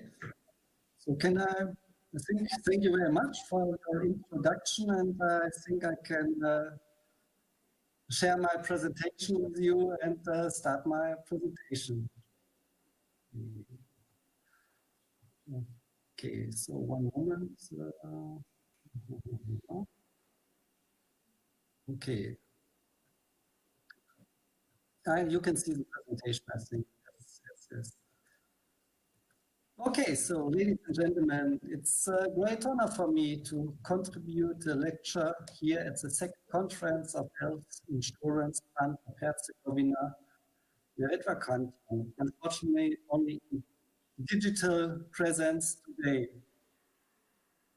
So digitalization affects us not only in the health sector, but is of very high importance in all areas of private and public life. Especially in the corona pandemic, we have all learned how digitalization can support us in our private lives, but also in our professional lives, for example, in lectures or conferences like this. So innovations in the field of digitalization continue. Almost every day we hear in the media about new reports where artificial intelligence is being used. Often very useful things for sure, but especially when we think about social media or the analysis of user data on the internet in general, it can also make us worry about how we are being analyzed and screened. But other disruptive technologies such as the Internet of Things or the use of sensor technologies to collect data on and in the body, or also development with high innovation power, but also with risk. For example, quantify yourself approaches enable us to know our bodies better and contribute to health. But it also has other risks that we don't even want to discuss here now.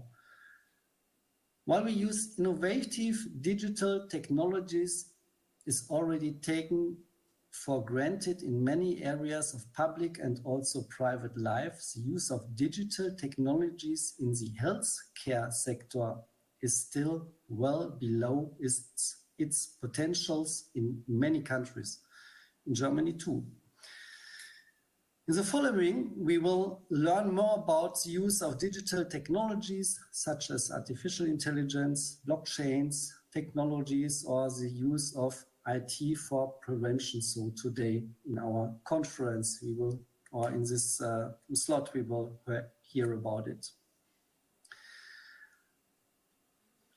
In my presentation, I try to give a brief overview about some selected trends and also how the market will change.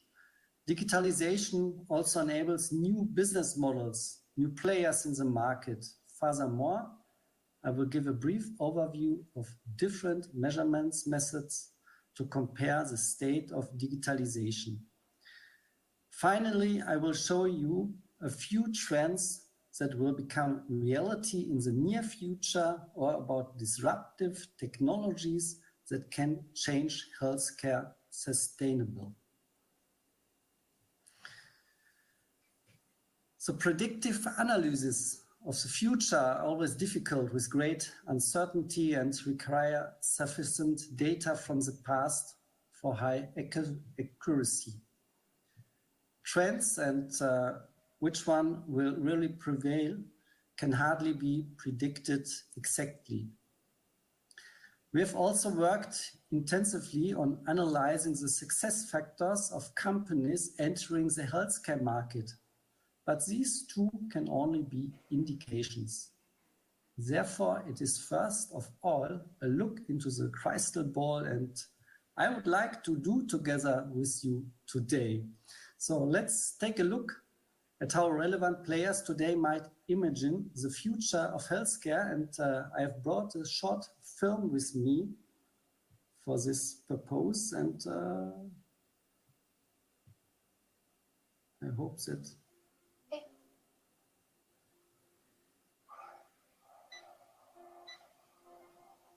Is this for sure? The best care is always by your side. What's mine? There for you whenever you need it. Which is why we created Amazon Care. A healthcare experience built around you. That cares for you and those you care for. Whether you need an answer to a question, someone to speak with face to face, been complaining that its right ear has been hurting, or visit you in person, I'd like to send a mobile care nurse to take a look at that ear. Amazon Care makes it easy for you to access the care you need. Hi. No appointments, no waiting rooms. Ready and available to provide in-person exams, testing, and treatments from your home or workplace. That ear does look infected. Based on the symptoms, let's go ahead and get started on antibiotics. From delivering prescriptions to providing the follow-up information you need. With Amazon Care, care is always by your side, letting you focus on what matters most. Hey. So that's not future, that's reality today, and it really happens that companies like Amazon are looking into the healthcare market. And yes, it's quite clearly, you can see here the importance and market potentials of innovation technology often only becomes clear in retrospect. These managers also had to realize that, having completely underestimated some innovations. Amazon Care, for example, also had to realize this year that the time is not yet ready for their business model of offering the service shown in the film to companies. Therefore, they are currently planning a relaunch that is better tailored to private healthcare. So it means it's not easy to see what the future really needs and what works and what does not work. But when we have a look on the data we have, for example, on the facts, we can see there's a huge amount of data produced annually. So for example, 180 zettabyte on data will be produced in 2025. And only if you combine a minimum of those data together in a combination for analytics, for example, we have an option of a number with 311 zeros of options of combination of different information. So when we think about information processing and analytics and artificial intelligence, we also have to think about the changes and the options we have with those data produced daily. So in a year, it's nearly about 50 zettabytes. So it's a number I cannot imagine for myself. Yes, and which company are good in using and analyzing data? You all know, I think it's those companies like Apple or Microsoft or Alphabet or also Amazon and Tesla too, or new the Meta platform. And here you can see market value, for example, of Apple. And On the other hand, for example, Goldman Sachs has remeasured Europe and comes to a conclusion that it's not very flattering for the continent, that the European economy are far behind on a global scales. Individual US corporations like Apple, Microsoft, and so on are now larger than entire national economics. So, for example, when we have a look on the gross domestic product, here in the second of United Kingdom, the gross domestic product of the United Kingdom is the same as the market value of Apple. So we have to think about the power those companies have and the value those companies have, and so what they can, how they, perhaps in the future, those companies will decide our digital future and perhaps also our digital healthcare system, because it's not only Amazon, it's also Apple and Microsoft and Alphabet. So Alphabet is the mother concern of Google, and all those companies are thinking and working on and in the healthcare market. All those companies say our future market is the healthcare market, and their investment are billions of dollars every year into different fields of the healthcare market. So I hope you can imagine a little bit how this not only can, but this will change the market completely.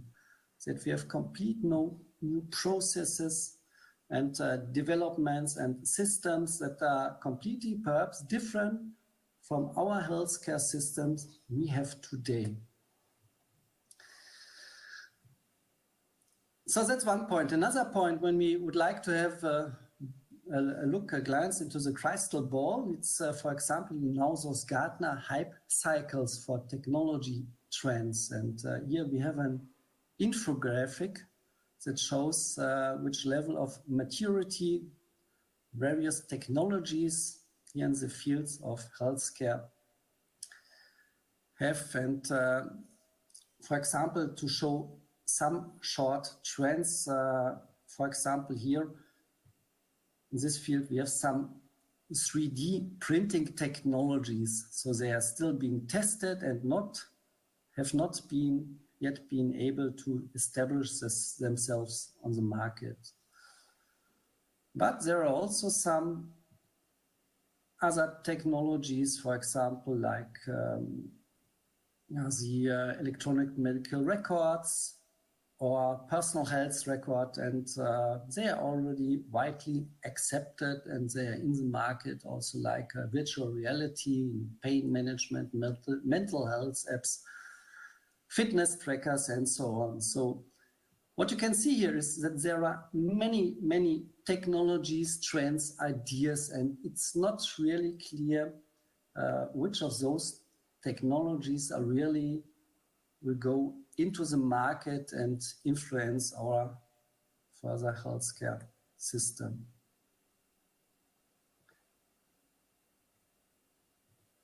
Okay.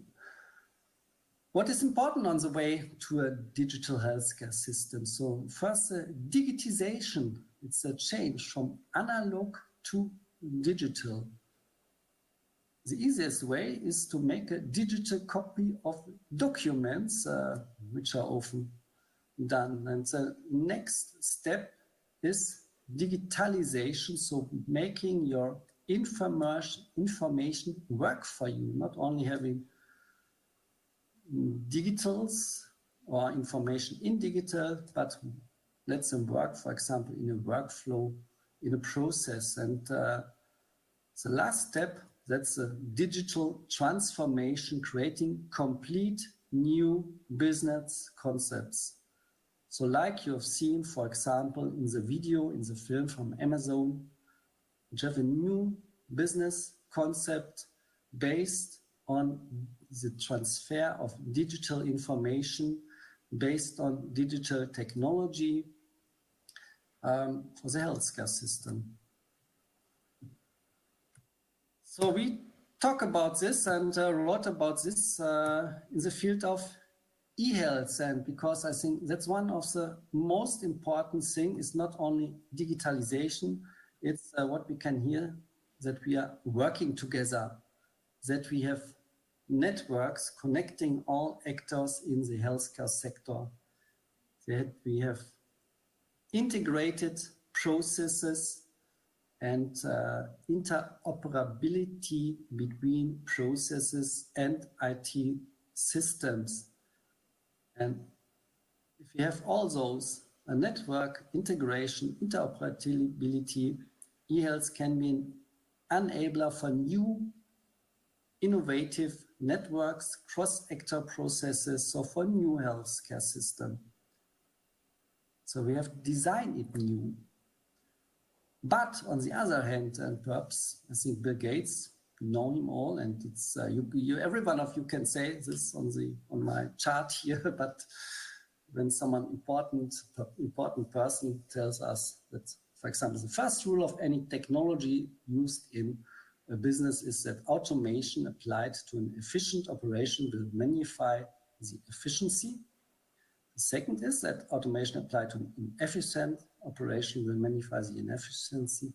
So what will tell us is we have to change those processes. It's not enough to change a process only from paper-based to digital. We have to think about complete new processes to make our healthcare system better. We have to think about new ways to go and new systems, yes, and also about a new health ecosystem, how we are working together. Let's have a look on the actual situation in the digitalization. And when we have a look at it, for example, perhaps you have seen the new Digital Economy and Society Index. It's from this month. And for example, what we can see here is also Germany, and I see here is as high as Croatia. I'm not sure about Bosnia-Herzegovina. I think it's not here implemented. But yet you can see that there are many, many differences. For example, Finland, Denmark, Netherlands, Sweden, they are very good in digitalization, in human capital in this field, in connectivity, in integration, and also into digital public services, for example, also healthcare services. When we have here look on other countries, yes, there's a lack of potentials. And in the next step, when we now have a look on how is the current situation of the digitization in different industries, you can see here, and it's the MGI Industry Digitization Index. You can see here that the healthcare is really close to, for example, agriculture and hunting in the field of digitization. And that's not good, I think. That's not good. We're not ICT, that's very clear, or oil, gas, okay, or financials, insurance, okay, but I think there's really some work to do to get a better digitalization stage, to work more efficient and with a better quality. So which methods are given? And only, for example, how can you measure digitalization in the field of healthcare? And for example, there is this from the HIMSS, MER, electronic medical record adaptation model. We have those different 8 stages from 0 to 7, and which is an international tool where you can measure on different steps how good or bad is the state of the maturity or the state of digitalization in hospitals. And for example, I have here overview between, for example, Germany and United Kingdom and Spain, Netherlands, Denmark, and but we can see here the best level is 7. For example, that Turkey is one of the countries with the best level of digitalization in hospital. And for example, Germany is not really so good. It's under the middle of Germany, of Europe overall. But it's a tool to measure and to compare also. And that's important, to compare yourself with other countries, to compare hospitals in a country, how good the state of digitalization is. What are the trends? And I think we have some trends in the near future we can see now, perhaps for the next 1-2 years. We have, for example, the first more at-home testing products and platforms. So, for example, we have learned about social distancing in the pandemic situation, and the telehealth access increases in some countries more than 7 or 8% in half a year. And most people are very comfortable with, for example, COVID-19 tests at home. So there's a big acceptance for more at-home testing products in healthcare, and I think it's a good way for more quality and a better healthcare system. Another thing is telemedicine and virtual services to cover. So telemedicine has become also more accessible, become more frequently, and also insurance companies are covering telemedicine. So we are in a very good way to use more virtual telehealth, or perhaps also in the rural area for virtual first format. So not doctor first, virtual first. Perhaps in some regions where you cannot find easy a doctor. Next step we can see is preventive medicine. I think I've not at the moment here, but many people have sensors and so on, and using fitness wearables and wellness and also biomarkers and other things. So there are many technologies also quantify yourself and other to have a focus on prevention. And last not least, technological development from unexpected industries. For example, the smartphone is another industry, but you can measure different values with a smartphone, and it's an important tool now for the healthcare sector. You have a very good camera, and you are able to make very good photos for communication with doctors. We really need those trends, and I will think yes. There was also a study from PricewaterhouseCoopers, and they have found that there are a minimum of 5 arguments why we do need it. First is we have an increase of chronic complex longer-term illness. Also, we have a lot of health data we can use, okay? And the IT system is changing from a product, from a tool to use, to a service and solution, like we have seen in the film. It's a complete solution for healthcare at home. And everyone, democracy, can use it. And also the Internet of Things help us. So because of the first point, we do not have enough doctors and not enough money. So we have to think about other ways, and we have those ways and technologies. At the end of the presentation, only some mega digital health trends we have. For example, collaborative robotics are used in different fields of the healthcare system. Surgical robots are supporting nursing and so on. But we have also those 3D printing. For example, pharmaceutica we can print with a 3D printer, and it's a complete new process and way. Another field is the predictive maintenance, for example, to make healthcare system better and easy based on sensors, algorithm, and so on. And last not least, we will hear about it more in this afternoon about big data and artificial intelligence.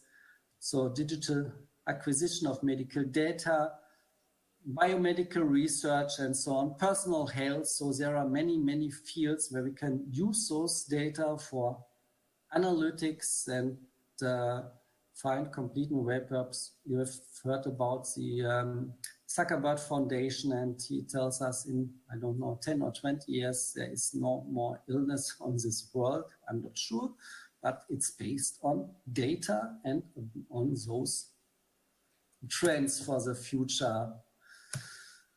What's really happens, I'm not sure. There are, I think, many technologies, and perhaps in 2 or 3 or 5 years, we will see what's really going into the market, and we will see the changes in our healthcare system. And yes, I hope using those digital formats and presentations the way I hope you can follow me, and the quality was okay. And I thank you very much for your presentation, for your attention. Thank you very much.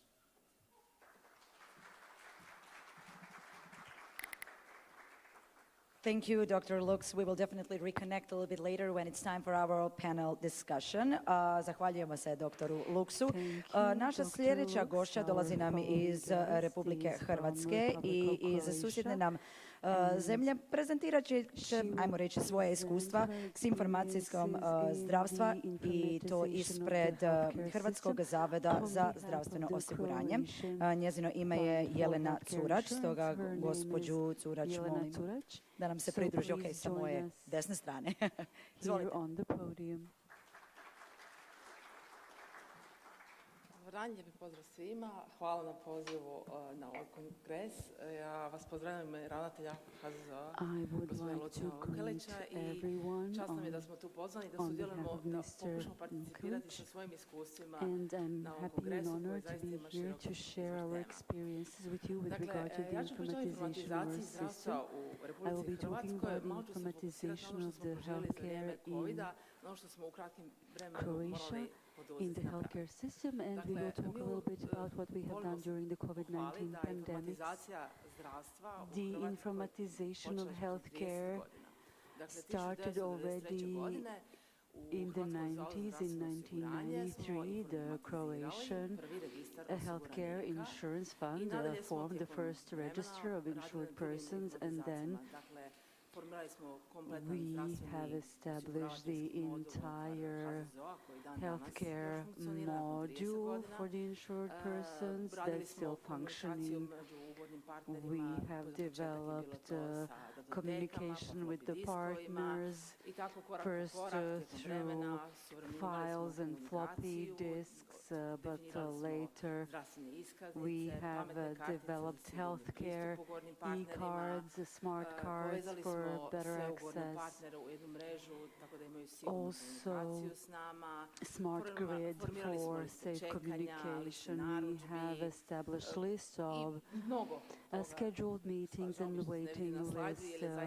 You cannot see it here on the slide because we have a really long list of functionalities.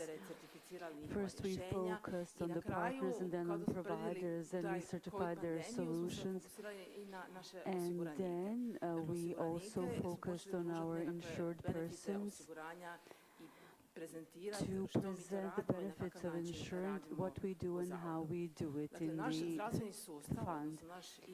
Our e-health system looks like this. We have a central platform where we have all the stakeholders connected, and during the COVID pandemic we expanded this circle of stakeholders, so all the healthcare data in Croatia sustavu located koji in the se zove centralized health Taj sustav system nadzire Ministarstvo called zdravstva, CEZIH. This ali is smo controlled ga by the Ministry tijekom of Health, pandemije i and during otvorili the prema pandemic we have građanima, opened it prema to pacijentima, citizens and prema našim patients, osiguranicima our koji imaju uvid insured u taj persons sustav who had kroz insights portal into zdravlja. this system. Portal zdravlja je jedna Portal called Health. funkcionalnost It's gdje a građani mogu vidjeti functionality sve where svoje zdravstvene citizens can see podatke all of their pripremljeni na njima health-related čitim i data jasan način kroz portal zdravlja and koji se have a clear pristupa preko e-građana. overview Dakle, u Hrvatskoj through postoji e-citizen. platforma e-građani We have a koja platform in je Croatia called zamišljena e-citizens, za which državne has been institucije i designed zanimljive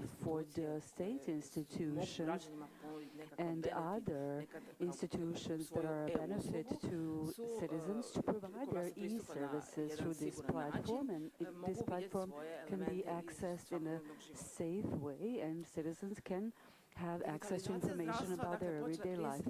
Digitalization of healthcare started some 30 years ago, but the pandemic played a bigger role because it pushed us further into the digitalization. So in the short period of time, we had to do some things that we probably wouldn't have done before.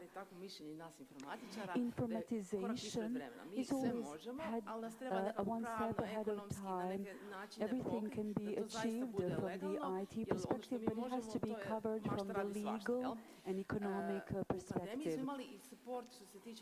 In the pandemic, so we had provided support to other sectors. So after the start of the pandemic, there was also an earthquake in Zagreb, and there was a difficulty in communication between the healthcare insurance fund and the citizens. So we have realized that digital technologies are a necessary tool for adapting to the new normal. So tasks that were done before through paper now had to be done online. In these 2 years, the fund, as you have seen in the previous presentation, what COVID brought to the digitalization and the informatization process, the fund in these 2 years conducted a lot of digital processes in order to allow to the employers and the insured persons as well to regulate the sick leaves and other communication with the institutions, and that led to the development of new functionalities. The result of this digitalization and the digitalization and informatization in general taught us that when something has to be done quickly, when something has to be done right, all sectors need to be agile within the fund, and we need to know processes thoroughly, how things can be done, and we need to understand the real needs of the users and beneficiaries in various situations. During the COVID pandemics, our contracting partners and insured persons had to be involved. So I will just list several processes that received the greatest benefit for our users. Before the pandemic, in Croatia, when you were sick, you had to go to your doctor, then your doctor opens your sick leave, then you take those papers to your employer, they certify it and approve it, and a sick person goes from one office to another, and then also after they finish their sick leave, after they get better, they go back to the doctor and back to the employer with all the papers to close the sick leave. Then you have to verify whether they were truly sick in this period and also pay the proper benefits at the end. During the COVID, we managed to facilitate and improve this process. So the electronic system allowed everything to be electronically read and everything to be shared on the electronic portal with the employers. Also, the employers could see through their e-access which employees were on sick leave, and the employer, whenever they wanted on this e-business portal, they gave us a request to refund the sick leave. This is a process that we have introduced quickly. This process was also important because of the introduction of the euro. This was one of the measures in order to improve the atmosphere among business users and operators. So in 6 months, we improved this during COVID. In addition to these institutions, we made a connection with the Ministry of Internal Affairs and to facilitate the issuance of identity cards together with the personal identification number of the insured person. Also, we updated the portal of e-health where patients have insights into their healthcare data from TESIC and updated with all the new information so they could see the different information about vaccination. We gave them certificates and we have improved other services and information to the citizens. We have improved and the referral slip A5 that in Croatia is used as a no patient referral slip. So if there is some kind of a condition that does not require a specialist examination, then a general practitioner can write up this referral slip and attach some type of documentation about the situation of the patient and send it to the specialist for consultation to see if some new examinations need to be done or something new needs to be introduced to the therapy. And with the specialist's findings and feedback, this was very significant during the COVID pandemic because this is actually examination of patients without physical visitation. We have also introduced electronic aids, so in addition to the e-prescription form, which is well known and used internationally, this is something new where those who have some kind of chronic condition that requires constant therapy that require standardized aids, they could get them easier. Why did we do this? This platform, e-Citizens, that I've mentioned, is a platform that started functioning in Croatia in 2014, and since then, they made shy steps forward, the citizens, to access this and use this. They required high security to access this, and the citizens were not so interested in using this platform until the pandemic. And then it became more interesting for citizens to learn about these topics, and we had a sudden rise and spike in the number of users, especially when it comes to the users from the sector of healthcare. After finances, which are the most important for everyone, the second most important topic for all citizens became the healthcare. And these services were most important for the citizens in different portals, even in the web searches, in internet pages, the top topics were health-related topics. So the health insurance fund also includes this portal e-health, which in terms of the number of users and in terms of the usefulness in this e-citizen system, the e-citizen system offers over 200 services, and the citizens said that this blue and the purple line indicate the most important topics, and the citizen says that these were the most important topics for them to see their health data, because those are the most important data out of all the data that are in this e-citizen system. So the citizens searched most these topics related to health, and they said that the most important service and information from the public sector after the finances is the health. These were the motives, the reasons why this portal health became became more modernized and updated. We had one portal that was launched in 2016, but it was very modest and it has a modest number of information. But then we realized that it is very significant that this portal needs to be focused on more, that we need to redesign it and we need to make it more interactive and to be more informative and also to be more user-friendly with additional functionalities such as referrals for vaccination and information about vaccination. Among other things, in this portal, the patients can see who, when and why saw their information and data. So this portal had an additional boom when we introduced the functionality where the person can see data and information about themselves and their healthcare, but also for their children.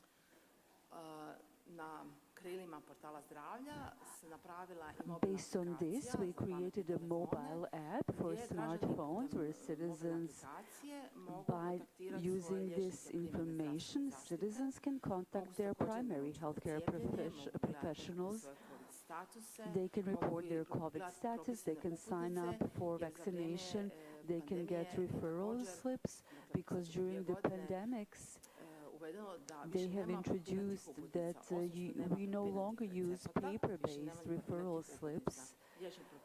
The doctors make out these electronic referral slips and you get information about your appointment, and all the findings are attached to this referral slip. So you can see which referral slips were implemented and what were the findings. And in this communication, this allowed the doctors to renew the standard therapy for chronic patients. Here you can see that from the start of the e-citizen portal was initially so small. So in the beginning of the pandemics, we had only 80,000 users on this portal, e-health. But on the 27th of September, it rose to over 80,000, and this number increases daily, and there are new users daily. So here you see the number of users per day. We introduced a functionality where, as I've said before, parents could see information and findings about their children. At the end of this year, beginning of New Year, we expect an additional number of new users because the elderly don't have the significant digital skills to use these portal functionalities independently. The user sessions on the daily level are shown in this graph here. Per different dates in November 21, our new functionality was introduced where patients can sign up for COVID vaccinations.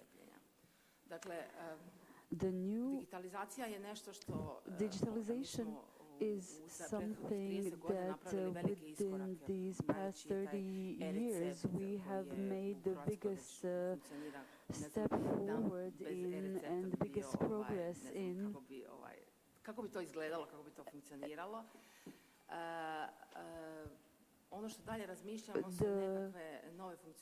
Further functionalities, new functionalities that we're thinking about on the portal e-health is the display of medical devices and aids that you can use.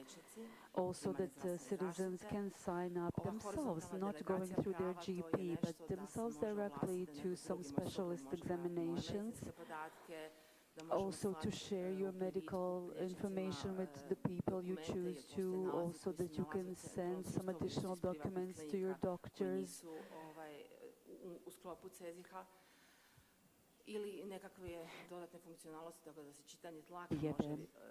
evidentirati u sustav. To su neke naše These are some wishes that we have, but depending on the funding available, we will see how much we will be able to implement it. In the end, in 1993, 30 years ago, we have established the first register of insured persons and established the first information IT app that still exists until today, called the EHZZO.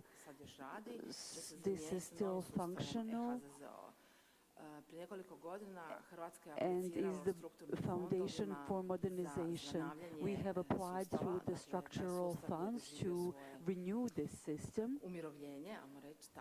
So the old system will be retired and we will introduce a more advanced system, and we have received 115 million kunas to develop a completely new system, and in this new system we will have a separate subsystem that will deal specifically with better communication with the insured persons and having better feedback from them. And the main focus of this system will be to increase efficiency and transparency of the overall healthcare system, and we will have an advanced information system where decision making will be easier and the system of notifications will be quicker and better.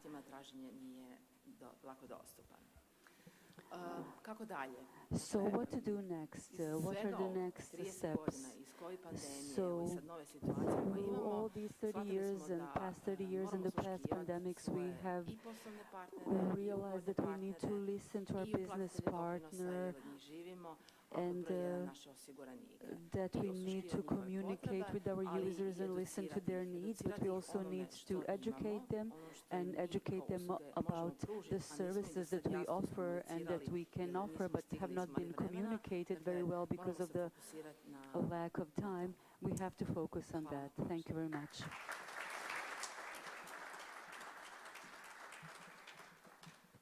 Zahvaljujemo se gospođi Curač, a umjetna inteligencija u medicini tema je o kojoj će nam govoriti profesor Tomislav Volarić, inače pomoćnik rektora za informacijske tehnologije i inovacije Sveučilišta u Mostaru. Profesore, izvolite. Lijep pozdrav svima. Good afternoon. Izuzetno mi je drago da sam ovdje. I'm really happy to be here. I would like to congratulate for the organization. I would like to greet Mr. Bošnjak and all the participants. Artificial intelligence in medicine is a very wide topic. I wondered why this topic, because it will take me 2 hours, but when I'm listening to my colleagues, it's just about how this presentation will be delivered. It can take various parts. I would like to congratulate the colleagues from Croatia. They have done a lot, but I cannot say we are envious, but we will just have to catch pace with them. Artificial intelligence in medicine is a very wide term. I will try to go quickly through the presentation. I would not like to speak about the definition of the artificial intelligence. It's important to say that it is a branch of information science, but it is mostly used in other branches, and there is a proverb not liked by the medical workers, and that is that the information science has done more for the medical workers than the medicine as an industry. Medicine depends on the information science a lot, but if these two branches, if these two industries do not communicate, and if they are not interrelated, we may not reach any result. We have to listen to the final users. Without them, we may not have real result. I would like to return to the presentation before my colleague when the pandemic started. Zašto počeli smo ih slušati? Treba mi neko izrasti. So that the users started using certain things because we started listening to them. So where the artificial intelligence can be applied, it is presented in the slide. The term of the artificial intelligence is very wide when we say for example, the information or the computer side, it's used in medical science. Whatever we take from the information science, all the things have always been used by medicine. for example, eye films, perhaps it used to be used by the medicine, but maybe it was perceived in different way. Medicine has always been giving a speeded up item to digitalization, not digitalization itself. There are various definitions of artificial intelligence. I've been dealing with the artificial intelligence in the field of education, and the definition is that the system is intelligent if it may be adapted to a knowledge. In medicine, you may use different definitions of artificial intelligence. For example, artificial intelligence can be helpful in reaching diagnostics and similar, but it actually provides us with a system which is managed by humans. We have to learn from history. The artificial intelligence will not come. It is already here. It's worked on. Then I would like to mention computer and deep learning. I will shorten the presentation. I will skip some parts. So through history, when will the artificial intelligence be with us? For example, we have the robot operations. It was not only the robot who was working by itself, but someone created that artificial intelligence system. And everything was based in medicine. When we start with the education, it was always medicine which was providing the basis. Medicine was the industry which has always been raising awareness of digitalization, then followed by education. We have just seen in previous presentation, e-health in Croatia, then e-diary. It's always first healthcare and then education. And then you will be able to view the presentation on the website. Through history, there were various examples of artificial intelligence through medicine. In Zagreb, there was a cooperation between the Clinical Center of Dubrava and the university, and some smart operations were created in our Balkan countries where we made a step forward. If we in Bosnia and Herzegovina want to make certain steps forward, we have to cooperate with the scientists more. So when we ask ourselves who is to be blamed because there is a lack of cooperation, the truth is somewhere in between, in the middle. The medical institution could ask for advice, for a piece of advice when it comes to artificial intelligence and so on. And then small projects, I say small project because the funds are not large. And those small projects can help a lot. We can do a lot with these creative softwares without waiting for the developed countries. Digital transformation of healthcare, what does it have to do with artificial intelligence? Without e-health, we do not have the artificial intelligence. If we want to reach e-health, we have to implement the digital transformation. I tried to explain in a few slides how to come to digital transformation. I don't want to repeat myself why digital transformation. I found a slide where I explained, for example, how this was done in Hungary, in Budapest. We should not always present positive examples. There are some worse examples for us. So even if we have digital information, the question is whether we channel them in the right way to the waiting lists. That is not the software, the computer structure.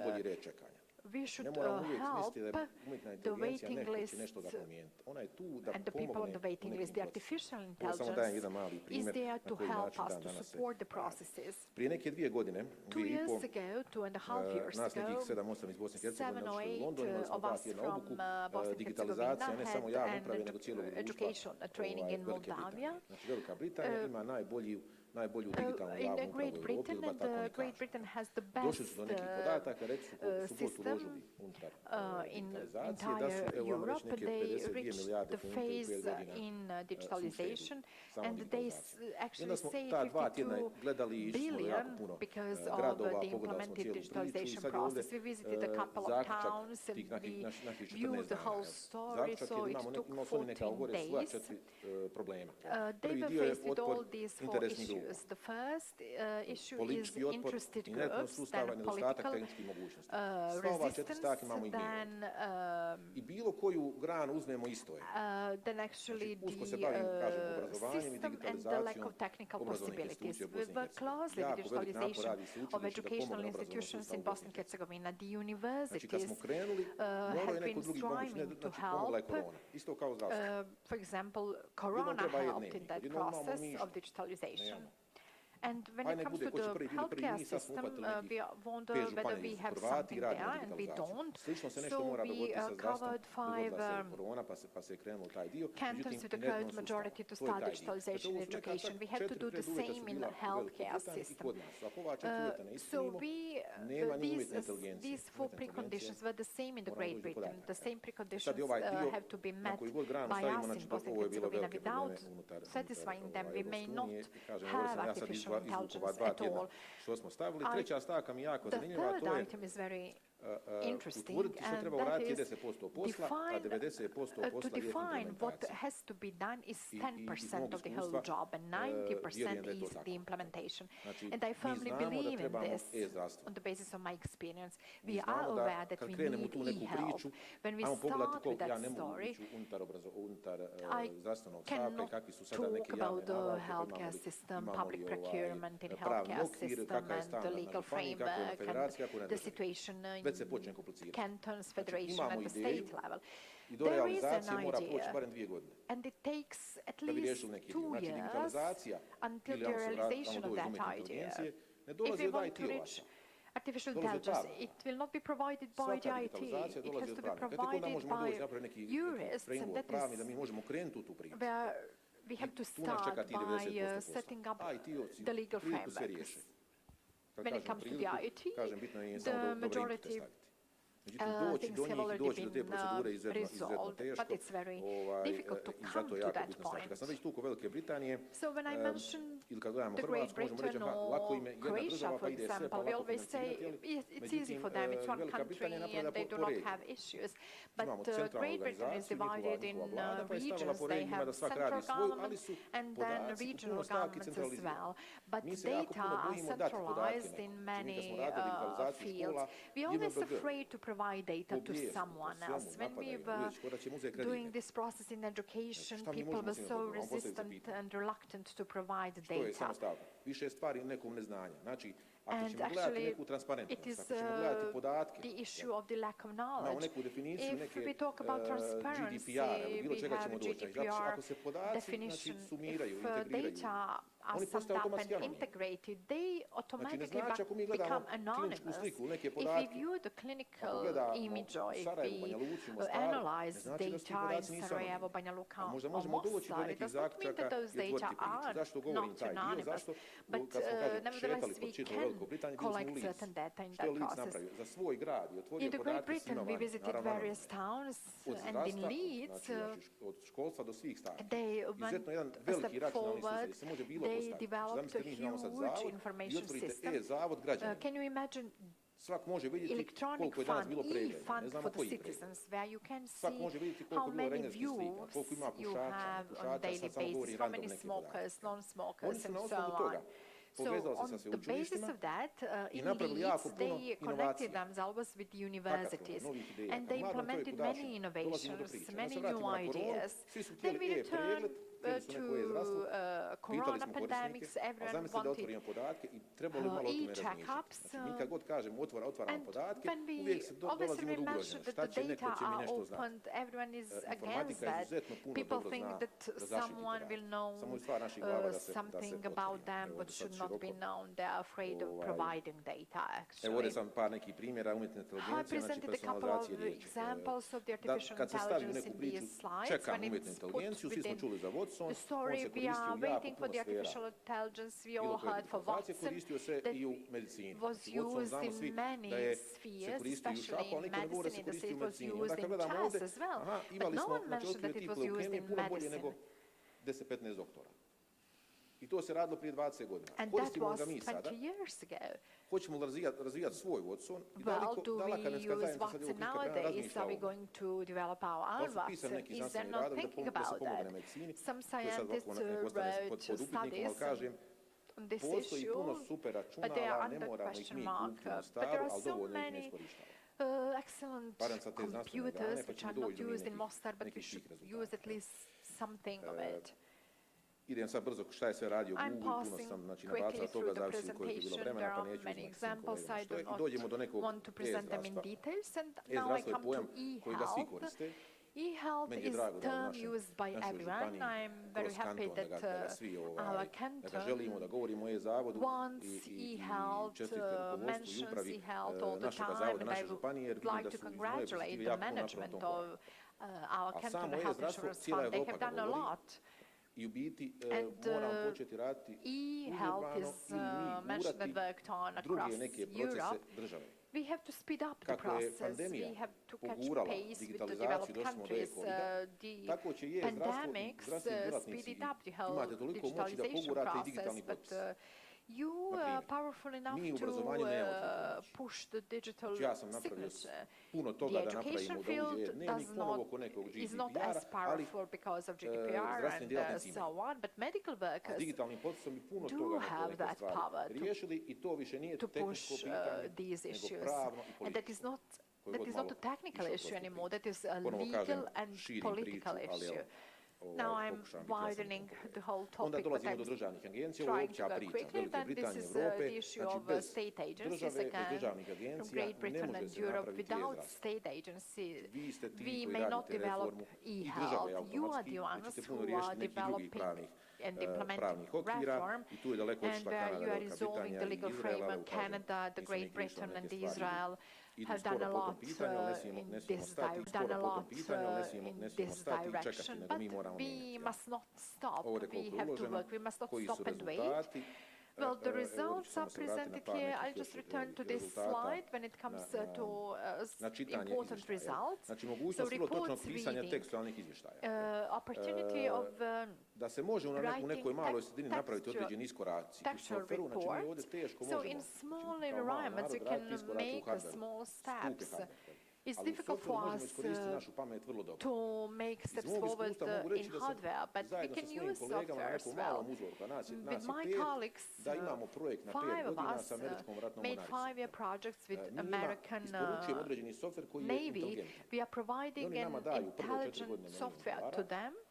They pay $4 million to us for 4 years and then decide on another $4 million in another 4 years. So we from Mostaru are working on that. We design a story so that they can read something from the software. That is what you do as medical workers. Someone writes the medical findings, someone has to read it. And medical workers use a lot of time, spend a lot of time writing the medical findings, and the computers can help them a lot.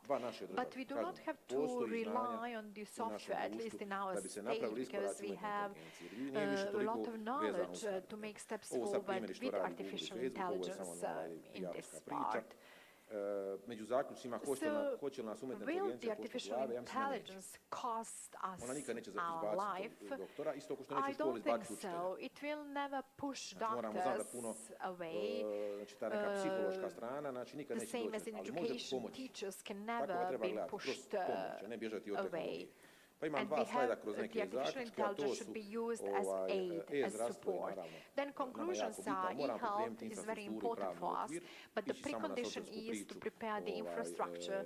We should start with software story, but if we go only with the software story, we will fail because it is only the top-bottom approach. Data are important. We should take care of the data, but we should not slow down the processes because of the data. We may protect the data, and we should not slow down the processes because we did not protect the data. And the last conclusion, the last sentence is that the future of the medical practice, for example, e-doctor, is very possible. So in 6, 7 to 8 years, even in our society, patients will first come to computers, and only after computers they will come to visit the practitioner. So when we say computer, first computers will make an analysis or a check-up, and then the patients after computer analysis will go to medical check-up. I think that these conferences are a very good way to raise awareness, because this is not future, this is the present. Zahvaljujemo se profesoru Volariću, a kako ste sami rekli, informatizacija je itekako bitna za ostvarivanje ciljeva o kojima danas govorimo.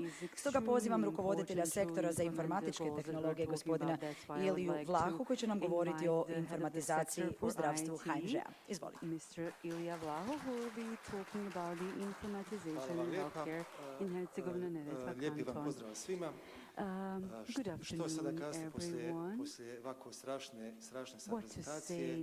After such a tremendous presentation, I'm really a bit intimidated to talk now after my predecessor, but I have to say that the introduction of IT in our healthcare insurance fund dates back to 2013, because that was the time when we made a big step forward in the IT area, and we introduced a program solution called IZIS, and kasnije su došli ostali programi, razni preventivni programi, razni projekti, kao i sama činjenica da je Zavod razvio 2 strateška cilja sa područja IT-a, to je IZIS i e-Zavod.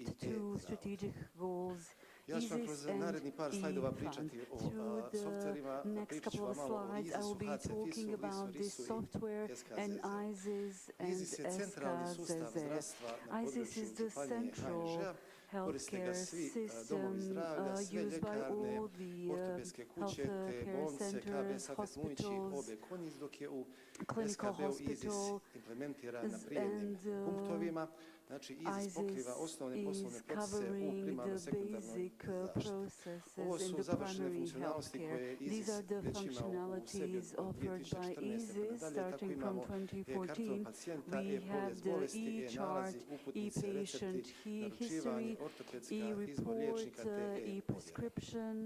IZIS pokriva osnovne funkcionalnosti u ortopedskim kućama i u ljekarnama, tako imamo izdavanje elektronskih i papirnih lijekova kao i ortopedskih aparata.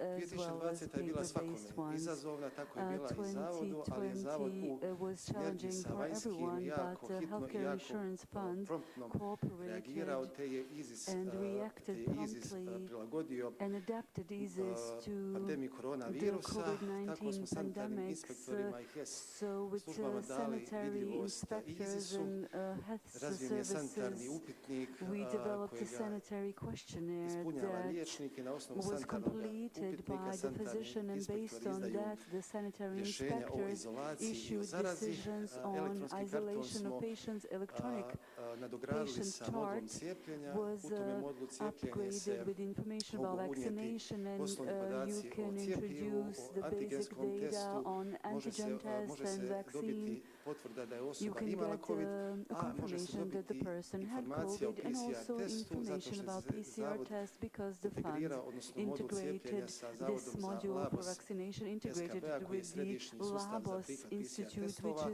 Za sve ovo što sam rekao se može izdati digitalna COVID potvrda u IZIS-u, a i na stranici www.potvrda.info, tako što se stavlja, zato što se mora unijeti matični broj i e-broj zdravstvene iskaznice. iskaznice naravno uz preduvjet da se to unijelo u izazov. Sljedeći softver koji ga bi ja objasnio je HCFIS, to je naša matična baza osiguranika. Ona sadrži osnovne podatke o osiguraniku, članovima obitelji, zdravstvenom statusu. Svakoga dana sektor za IT primi dva fajla, jedan fajl iz porezne koji sadrži podatke o prijavama i odjavama ljudi sa području županije i fajl iz banke koji kaže koliko je određeni poslodavac uplatio zdravstvenog osiguranja za svoje radnike i s time smo eliminirali stari proces kad su ljudi išli do područnih ureda po štambilju. List, kao što samo ime kaže, bavi se osnovnim poslovnim procesima unutar laboratorija, koristi se u svim bolnicama i u svim domovima zdravlja na području županije. U sebi ima dva programska mola, Vizar DIR i Vizar Lab. Vizar Lab je za laborante zdravstvenih ustanova, a Vizar DIR je za liječnike. Korisnički režim 24x7 nisu bili ispadi i ovo je cloud sustav. RIS je isto jako važan sustav koji ga koriste sve zdravstvene ustanove na području županije. Ima dva dijela, RIS i PAX. Laički dio sada RIS-a je za uputnice, a PAX su sustavi za prikaz slika. Također, to je korisnički 24x7 korisnički režim.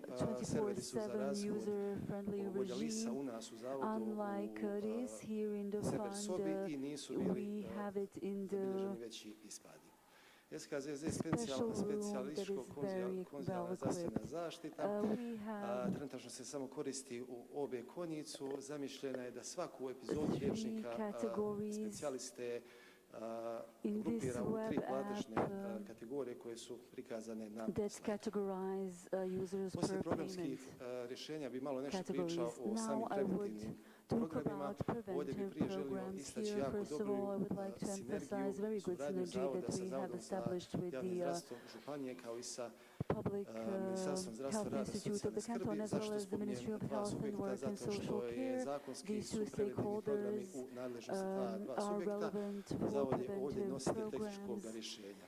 Sad su bila tri preventivna programa, screening, brojke i GPR, a do samog kraja godine će biti platforma za moždani projekte. Ovdje bi iskazao dva projekta. Prva je zdravstvena iskaznica koja je počela 2019. godine, sektor za IT zavode printa. Zdravstvene iskaznice do sad je 83% osiguranika preuzelo zdravstvenu iskaznicu.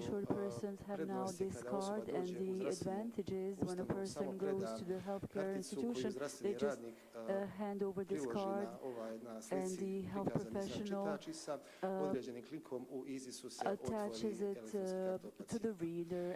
Drugi portal bi rekao osiguranik, riječ je o digitalnoj usluzi zavoda gdje ljudi mogu saznati osnovne informacije o svome zdravstvenom statusu. Znači ja kroz narednih par slajdova na svome primjeru vam objasniti šta je to točno. Ovo je portal za prijavu, moramo unijeti matični broj, moramo unijeti vozniku i e-mail i moramo unijeti PIN koji ćemo ga dobiti od zavoda. Kada uđemo u portal, ovdje vidimo status osiguranja kao koji nam je osnov osiguranja. Ovdje vidimo trenutačnog poslodavca koji nam uplaćuje za zdravstveno, od kada nam uplaćuje, do kada nam vrijedi zdravstvena iskaznica, kao i sama činjenica koja nam je zdravstvena ustanova, kao i koji nam je liječnik izabrani. Ovdje povijesno sada vidimo koji su nam sve poslodavci bili uplaćivali zdravstveno. Ovdje vidimo ako imamo članove obitelji status njihovog osiguranja. Ovdje vidimo status premije i što nam se premije nudi. Ovdje se mogu sad podnijeti zahtjevi za zdravstveni status i ovdje je informacija da li sama osoba posjeduje elektronsku zdravstvenu kao i sami članovi obitelji.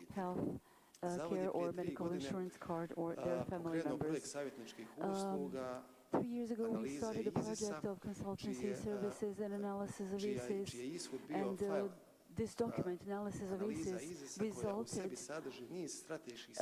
in strategic guidelines how the fund should develop further. So I have emphasized here that the analysis indicates the importance of this IT system for the patients to achieve better healthcare, and also it provides transformation of business processes that takes into consideration all the stakeholders in the healthcare system. And the Health Insurance Fund developed the second strategic goal, which in the synergy with ISIS makes for e-healthcare. As a conclusion, in this era when IT is so important, it is so developed, so there is no doubt that the Health Insurance Fund chose the right direction when it comes to the IT development, with the aim of having functional and integrated healthcare for all of their beneficiaries. Thank you.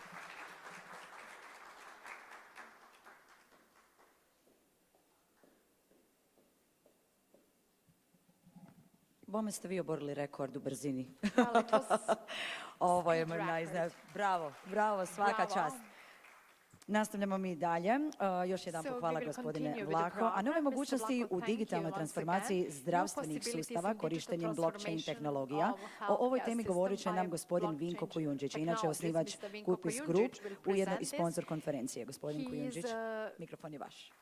The founder of the Corpus Group and one of the sponsors of the conference. Mr. Kujundžić, the floor is yours.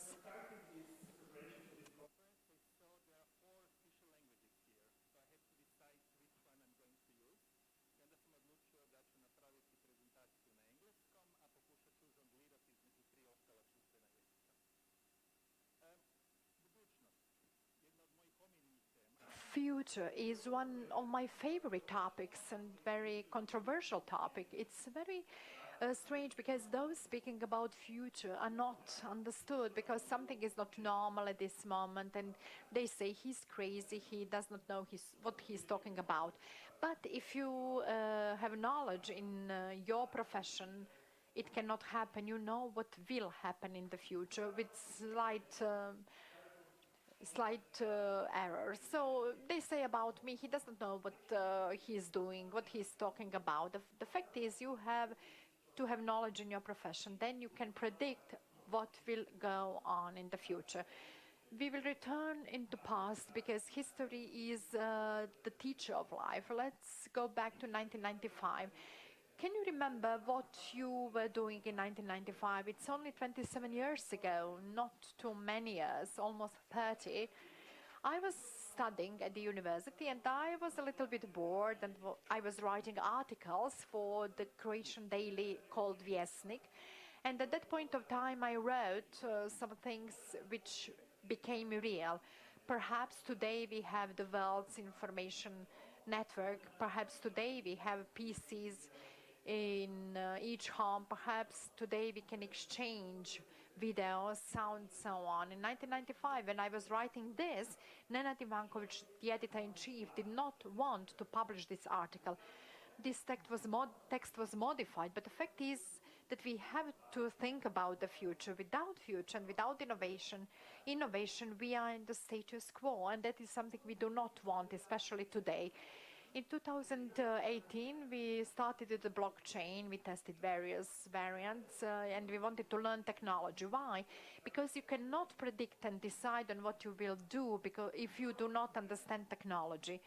We tried everything, we tested everything, and we picked up two branches, two industries we know very well. One is medicine and the another one is agro-food. It's important to say this is not a new idea. In 1991, they were laughing at them. But only in 2008, Kamato, we know nothing about, wrote the first document and explained the concept in practical terms, and designed the whole Bitcoin. And Bitcoin became alive only years later. So we are talking about the period from 1991 to 2009, and from 2009 until corona pandemics, blockchain and cryptocurrency were increasing slowly, and with corona pandemics, there was a boom of blockchain, as with everything else. I'm just trying to explain in 30 seconds because I do not have a lot of time. If you are interested in this topic, please consult me. What is blockchain? The first important thing is that it gives you digital identity. The professor mentioned the problem of digital signature. Blockchain resolves one of those problems because it enables any of you to download blockchain application and create his or her own blockchain identity. If I can create digital identity, I can forget about user password. Another important thing with blockchain is once I write something down, I cannot change it. That is the basic of that technology. Today I wrote down, for example, that I visited my doctor. Doctor wrote everything down. Later he can say, I made a mistake, but there is no possibility of change. When you write something down, it remains forever. Then everyone can read that if you give him or her those rights. And if you say that publicly, or if someone asks you and you provide him or her with those rights, and it's very important that you do not have to take care of the infrastructure. In blockchain in general, those who take care of infrastructure, that is their job. You just take care of reading and writing, and those working with technologies are paid by a word, are paid per transaction. The second most popular blockchain system, Taron, was actually the first with the programming functionalities. In the same moment, after a couple of seconds, whatever you wrote down is replicated today on 7,000 different servers. And those data are well protected. And the most important thing is, so far we have not had success attempts of data usurpation, never on the blockchain, only on some centralized applications. And in the end, why do we call it blockchain? Because there are transactions there.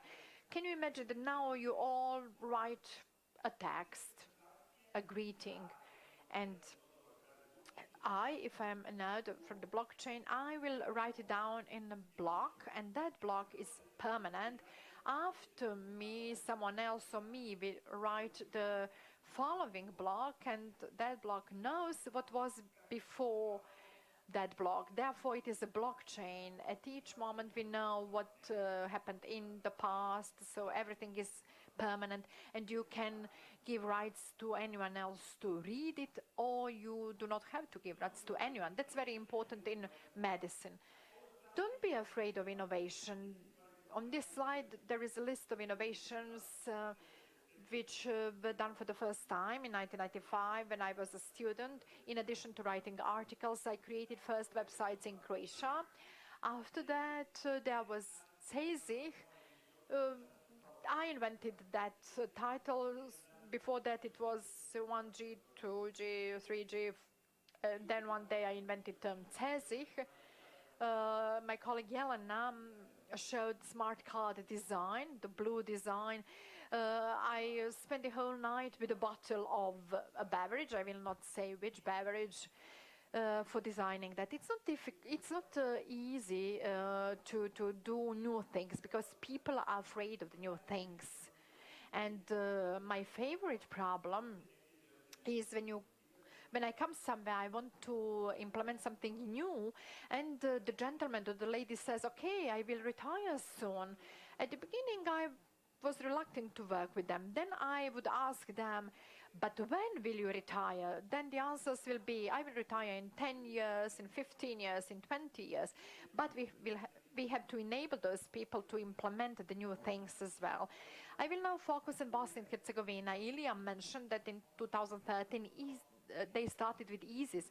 I would add that in that year, the first electronic health file was launched in the region. That was the selection of, the choice of practitioners, and it was very important at that point in time. The more important thing was that some teams of practitioners had a huge number of patients, and some teams have a very low number of patients. And after this process, it was equalized. Orthopedic devices in 2017, only 5 years before Croatia, Bosnian Canton, the first successful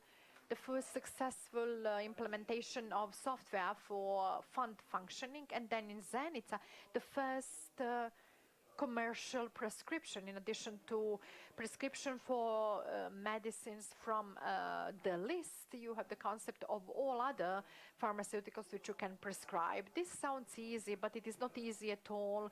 It takes a lot of breaks, stops, failures, persuasion, and so on. For example, when you come to Consum, in 2003 and 2004, we implemented the new software at the cash registers of Consum, and they use the very same software today.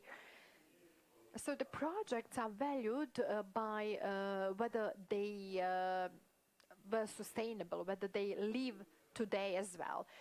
This is news from this morning. The Californian authorities say that they will enable the issuance of documents in blockchain, and one of the first documents will be the birth certificate.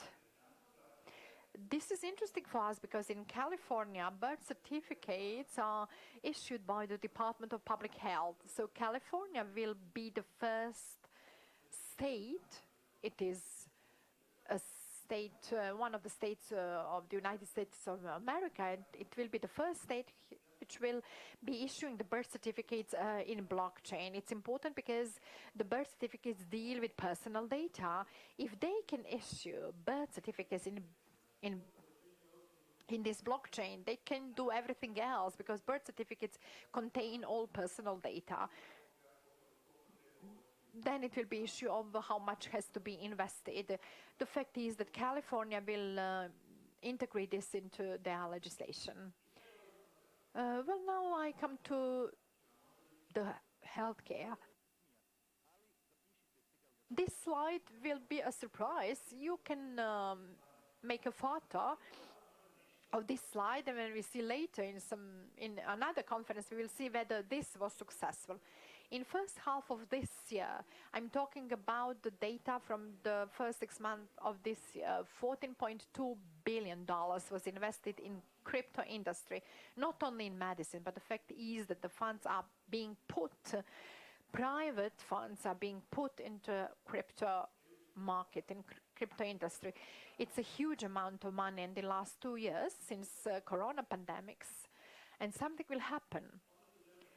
I'm trying to say that in the panel debate, in the first panel, the director said we should not be waiting for the general solutions. In the Federation of Bosnia and Herzegovina, the good thing is that the health care is decentralized. So within legal framework, you have an opportunity to launch your own initiatives.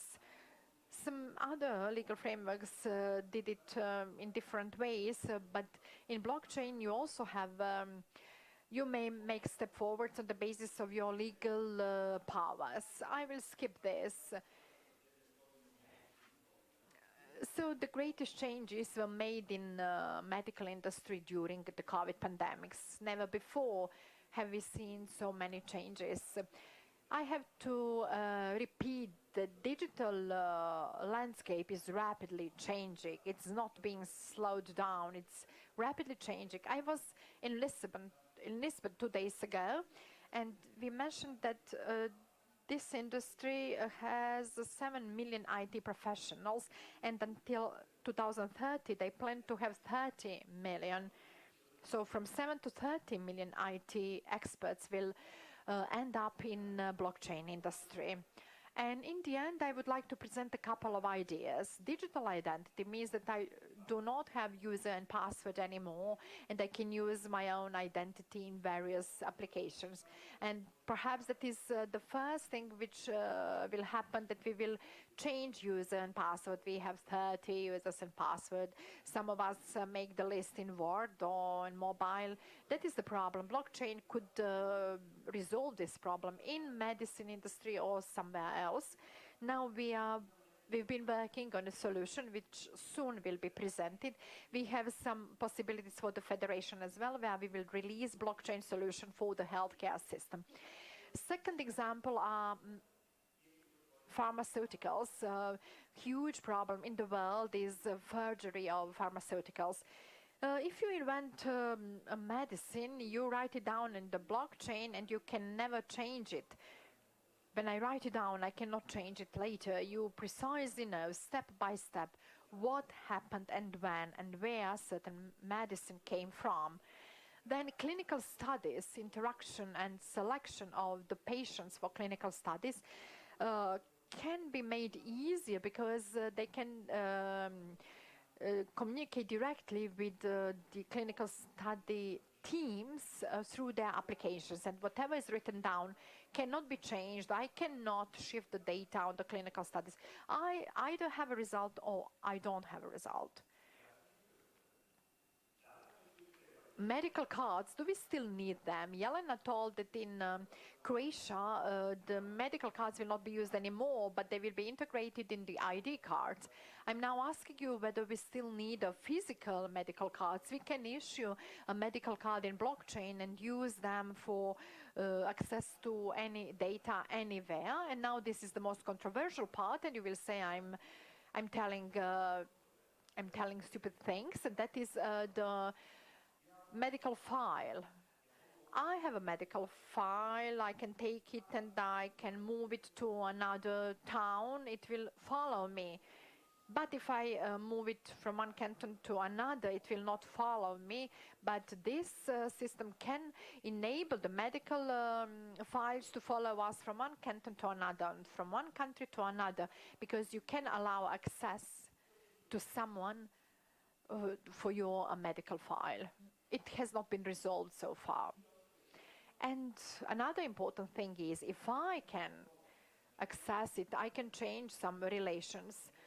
I can go to another practitioner for a second opinion, or when I go on tourist trip to Greece, I can also have access there. So this would change many reversible things. Another thing related to digital identity is management of patient consent. What does it mean? It can mean everything. It is not only simulation of the medical file. I can give access to this gentleman to see just data on my allergies. I can give access to data on my vaccination to another gentleman, and so on. But it is not just a question that I came to visit the practitioner. I can sell these data. Those are my data. There are companies in the world, famous companies, which sell the data on medicine consumption. Why should not I be able to sell my own data?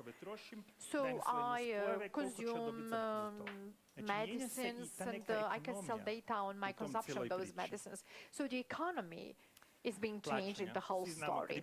Payments, crypto means payment, but is it only payment that I come to the hospital and pay with cryptocurrency? Some countries in the world already recognize crypto as a currency, or perhaps the hospitals will be issuing invoices to the health insurance fund, and those invoices will be paid either by convertible marks or by cryptocurrency in the future. Another important thing is that it is not only about one-to-one issue. It means that later I will be able to use those data. They will be available. I did not lose my PC or my laptop. I can sell those data to some companies, or I can make research or opinion. Jelena made a PAL, for example. I can participate in PAL and be paid for that as well. režim da se ja pridržavam terapije koja mi je propisana. Ako ja koristim blockchain i upišem da sam to tad pojeo, popio, prescribed to me as the patient, my practitioner will be able to see whether I'm sticking to my prescribed therapy or not, wherever I am located. So it's important to say I do not have database anymore. All data are on blockchain, and they are on 7,000 locations. If I'm in Portugal, I will access the closest blockchain to go to Mostaru. If I'm in Berlin, I will access the data in the closest location. So I will leave you with these thoughts. I hope you will call me after 10 years to see whether these ideas became a reality. Thank you.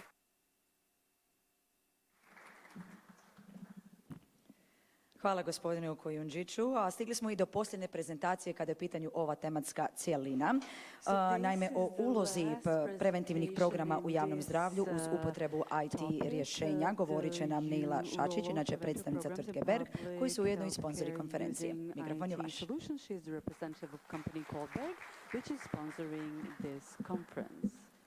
Dobar dan svima. Moje ime je Neila Šačić i ovdje sam ispred softverske kompanije Berg. Predstavit ću vam našu kompaniju, naše uspješne rezultate i misiju i približiti u stvari važnost digitalizacije u zdravstvu i organizaciji nacionalnih preventivnih programa. A prije svega želim da se zahvalim i da čestitam organizatorima druge konferencije Zavoda zdravstvenog osiguranja, te da iskažem zadovoljstvo što je naša kompanija upravo dio ove veoma važne priče. Kao što sam već rekla, Berg je softverska kompanija sa fokusom na razvoju digitalnih alata koji olakšavaju funkcionisanje zdravstvenog sistema i rad zdravstvenih ustanova. U posljednjih 15 godina pozicionirali smo se kao regionalni lideri kada je riječ o zdravstvu, kada je riječ o digitalizaciji u zdravstvu, odnosno zdravstvenog sektora sa fokusom na opštu i slikovnu dijagnostiku. Naš tim je vođen idejom da kreira najjednostavnija rješenja koja omogućavaju najkvalitetniji korisničko iskustvo, a ako pritom ne doprinosimo zdravstvenoj zaštiti građana, znamo da radimo dobar posao. Ono što je vrlo bitno i od velike važnosti za našu kompaniju jeste da rastemo i da se razvijamo upravo zajedno sa našim korisnicima. Naša kompanija nudi, odnosno djeluje u više od 300 ustanova, kako u našoj, tako i u zemljama regiona. Naši projekti i klijenti uključuju kliničke centre, bolnice, domove zdravlja, privatne poliklinike i nacionalne dijagnostičke platforme. Svi oni su korisnici naše Berg Health Solution platforme koja olakšava put pacijenta kroz zdravstveni sistem na što jednostavniji način i korištenjem racionalnije trošenjem resursa kako za pacijente, tako i za zdravstvene radnike, odnosno za ustanove. Partneri naše kompanije su Microsoft i biznis partner sektora koji su certificirani za najbolje u klasi posljednjih 8 godina, a Zavod zdravstvenog osiguranja Hercegovačko-neretvanske županije prati sve najnovije trendove u polju digitalizacije zdravstva te teže jako visokom nivou digitalizacije i približno su isti nivou digitalizacije kao i hrvatski bolnički centri kao što su KBC Rebro, KBC Split i najveći strateški partneri u digitalnoj transformaciji su upravo digitalna transformacija, inovativnost i uključenost pacijenta. Upravo je Zavod zdravstvenog osiguranja Hercegovačko-neretvanske županije upotrijebio ovakav strateški plan gdje su izvršili digitalizaciju na čitavom kantonu, odnosno županiji, uvezali su i informatizirali sve domove zdravlja, bolnice, a nakon toga su organizirali i pokrenuli projekat, preventivni projekat screeninga mamografije. A kako bi podigli ovaj projekat na još jedan veći nivo, Zavod zdravstvenog osiguranja Hercegovačko-neretvanske županije uključili su i pacijente putem raznih pacijent portala, Viber, SMS i e-mail integracija, kako bi pacijentice preuzele samo inicijativu da podstakle druge oko sebi o važnosti samog projekta. Naša platforma se sastoji od specijaliziranih aplikacijskih jedinica ili modula koji su međusobno povezani. Svaki aplikacijski modul povezuje se sa određenom dijagnostikom i omogućava učinkoviti detaljan rad u odgovarajućoj dijagnostičkoj disciplini, kao što je na primjer radiologija, patologija, mamografija, kardiologija i druge. GIRIS radiološko rješenje predstavlja rješenje koje podržava i prati celokupni radiološki proces od menadžmenta narudžbi nalaza do distribucije nalaza sa naglašenim ključnim tačkama procesa, omogućava jednostavan rad i poboljšanje kvalitete, a moduli za arhiviranje, napredne pretrage nalaza, komparacije nalaza, dijeljenje podataka olakšavaju svakodnevni rad radiolozima i drugom medicinskom osoblju. Napredni moduli omogućavaju slikovne blokove, poboljšavaju i ubrzavaju rad liječnicima korištenjem predefinisanih markera i oznaka. Neki moduli su prikazani na slajdu, a to je G-kardio koji predstavlja napredne vizualne dijagrame za kardiološke preglede koji olakšavaju evidenciju i optimiziraju proces pisanja nalaza za koronarnu kateterizaciju. Pored toga imamo i G-mamo, radiološko rješenje koje predstavlja mamografsko stvari rješenje koje omogućava potpuni proces mamo screening dijagnostike, predstavlja napredni alat za vizualizaciju zapažanja i omogućava detaljne mamografske analize nalaza. Naše iskustvo u implementaciji i razvoju pomenutih dijagnostičkih rješenja nam je omogućilo da razvijemo informacijne sisteme kao što su screening procesi. Mi imamo već par uspješnih projekata iza nas kada je u pitanju implementacija samih screening procesa na regionalnom i nacionalnom nivou i to upravo radimo kroz implementaciju našeg informativnog sistema. Da bi se organizovao screening program, glavni i najvažniji uslov jeste upravo digitalizacija zdravstva. Kako sam i ranije rekla, Zavod zdravstvenog osiguranja Hercegovačko-neretvanske županije je poduzeo veliki korak te je izvršio digitalizaciju na nivou cijele županije, izvršio je informatizaciju zdravstva i ovo je ključ za jedan uspješan screening program.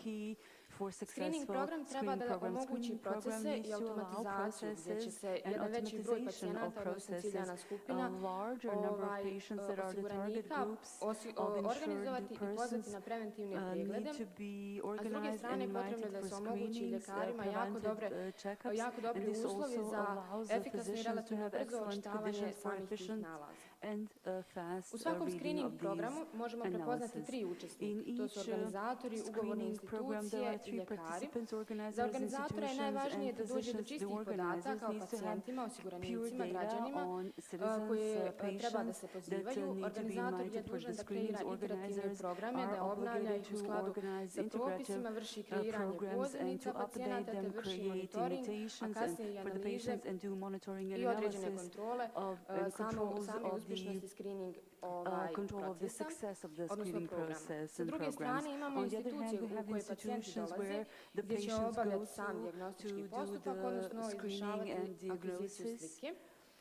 Nakon završene dijagnostike, odnosno akvizicije slike, ljekari i screeneri imaju formirane svoje radne liste gdje mogu raditi očitavanja, a ovdje je jako bitno omogućiti ljekarima kvalitetne forme za upisivanje rezultata sa mogućnošću slikovnih blokova gdje screeneri mogu detaljno ocrtati i opisivati promjene, odnosno uočene promjene na radiološkim slikama.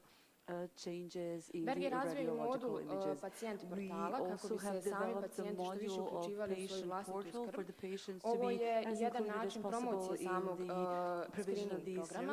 Na pacijent portalu pacijenti se prvo mogu informisati o samom screening programu, a po završetku dijagnostičkog postupka pacijenti mogu preuzeti svoje nalaze ukoliko su oni negativni ili preuzeti upute za daljnju dijagnostiku ukoliko je ona potrebna. Pacijent portal još pokazao se jako dobar iz razloga što pošte i slanje pozivnica putem pošti predstavljale su mnogo spor proces. Izvlačenjem statistike svih pacijenata koji su trenutno uključeni u screening program dobili smo podatke da je Zavod zdravstvenog osiguranja Hercegovačko-neretvanske županije zakazao oko 5000 termina za sve pacijente koji su uključeni, a do sada je snimljeno oko 2000 we have done screening on over 2,000 patients, and out of these 2,000 patients, 23 patients were positive to changes, so they were referred to further specialist examination. One of the recent projects that we became involved in and is extremely important is e-stroke, the using of artificial intelligence to identify a stroke. I don't know, did you know, but the stroke is the third leading cause of mortality in the NH, and it's an emergency situation in neurology that requires immediate medical treatment, and the outcome of patients really depend on speed and accuracy. The automatized platform for diagnostic of patients with stroke uses the strength of the leading technologies in artificial intelligence for identification and notification of medical staff. A process has been depicted here in this slide. When we take a CT images of patients, they go through our platform, and the use of artificial intelligence identifies all the cases, the software recognizes all the cases of those who are at risk of a stroke. The team of medical staff receives notifications in the form of SMS or Viber messages or push notifications that notify them on the emergency of a particular event, and in that way the medical staff can react quickly and, of course, help the patient. That will be it from my side. Thank you for your attention and congratulations once again.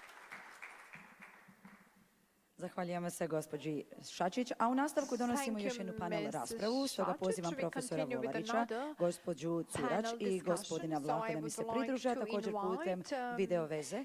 Imat ćemo i doktora Luksa koji će nam se pridružiti. Mr. Vlaho to join me at the stage, and Mr. Lux will join us as well via link.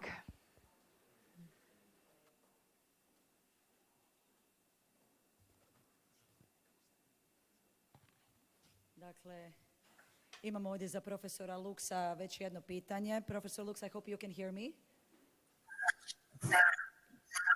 Awesome. So there is one question that the audience wants to hear the answer from you. What are the most important topics on the route to digital healthcare system? Yes. Okay. Can you please repeat the question once? Absolutely. So what are the most important topics on this route to your digital healthcare system? Can you perhaps repeat the question one time? The third lucky charm. You can hear me now? Okay, so one more time. What are the most important topics on this route to a digital healthcare system? Oh, okay. Thank you. Thank you very much. So that's a very good question. First of all, yes, money is important, I think. Of course, it's always important to provide sufficient financial resources because, as we all know, the benefits of using IT usually do not come immediately, but perhaps years later only. So money is very important. Second point on this furthermore is to involve the employees, so the people, so the doctors, the nurses, the GPs, and also the patients. So the acceptance of people, I think, is one of the most important factors. And work must become easier and faster and not more complicated. And also data privacy is very, very important for acceptance. And the second, a third, and the last point, I think, is very important at the political level is standards. So standards for the exchange of data and also semantical standards like SNOMED CT and other, and also standards, for example, for the measurement of the digitalization, for example, like the maturity model of the HIMSS, which I showed in my presentation. Or in Germany, we have developed a new maturity model to see whether the funding into the digitalization of hospitals is successful.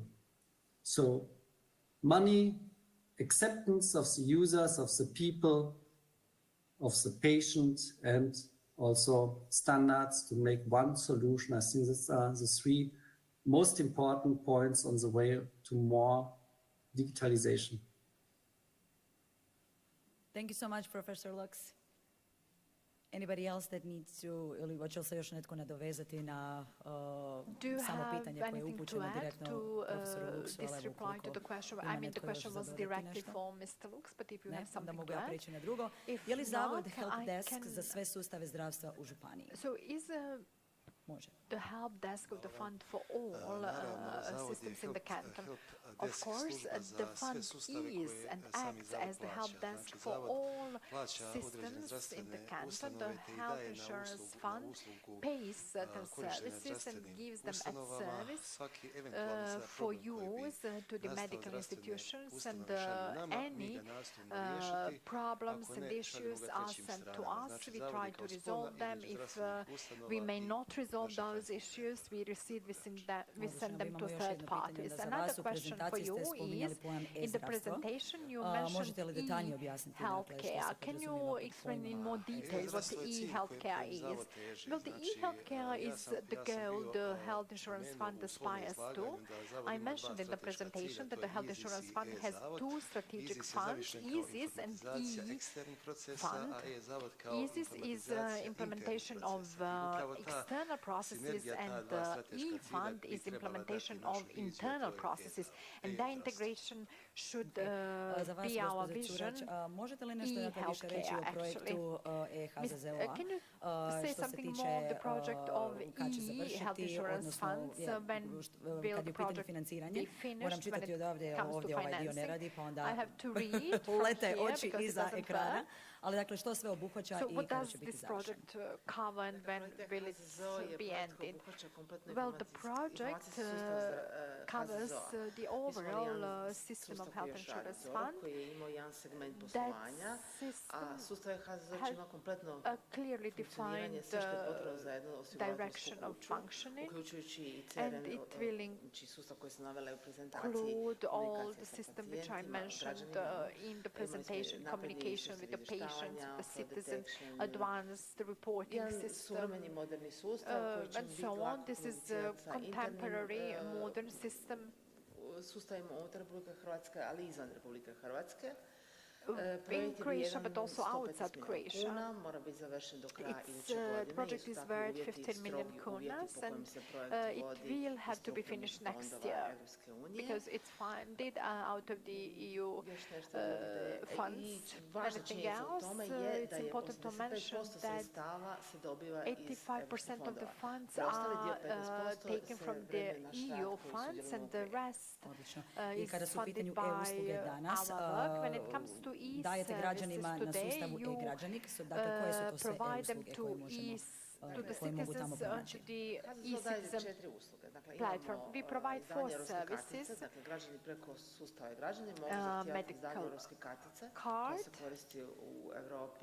European medical card may be obtained through this portal, which is used in Europe. Then another service is that the patients can see the prescribed medicines from last 6 months with the financial aspect. Then citizen may view their medical file, and the citizens or the patients may see their orders, referral slips and so on, and they may cancel the orders. In this system we get the system in which these services will be provided easier, especially by selection of a practitioner. That is a very complex process in Croatia, but the system will make it easier. Are there any other questions? Ništa, dakle pozvat ću vas sada na jednu kratku pauzu za kavicu. Vama zahvaljujem od srca. Profesor Volarić, vi ste bili koncizni, brzi, žestoki. Za vas nema. Apsolutno. Hvala još jednom i vidimo se kroz 15 minuta.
Nadam se da smo spremni za nastavak, obzirom da smo na posljednjoj tematskoj cjelini za danas pod nazivom Kvaliteta i sigurnost.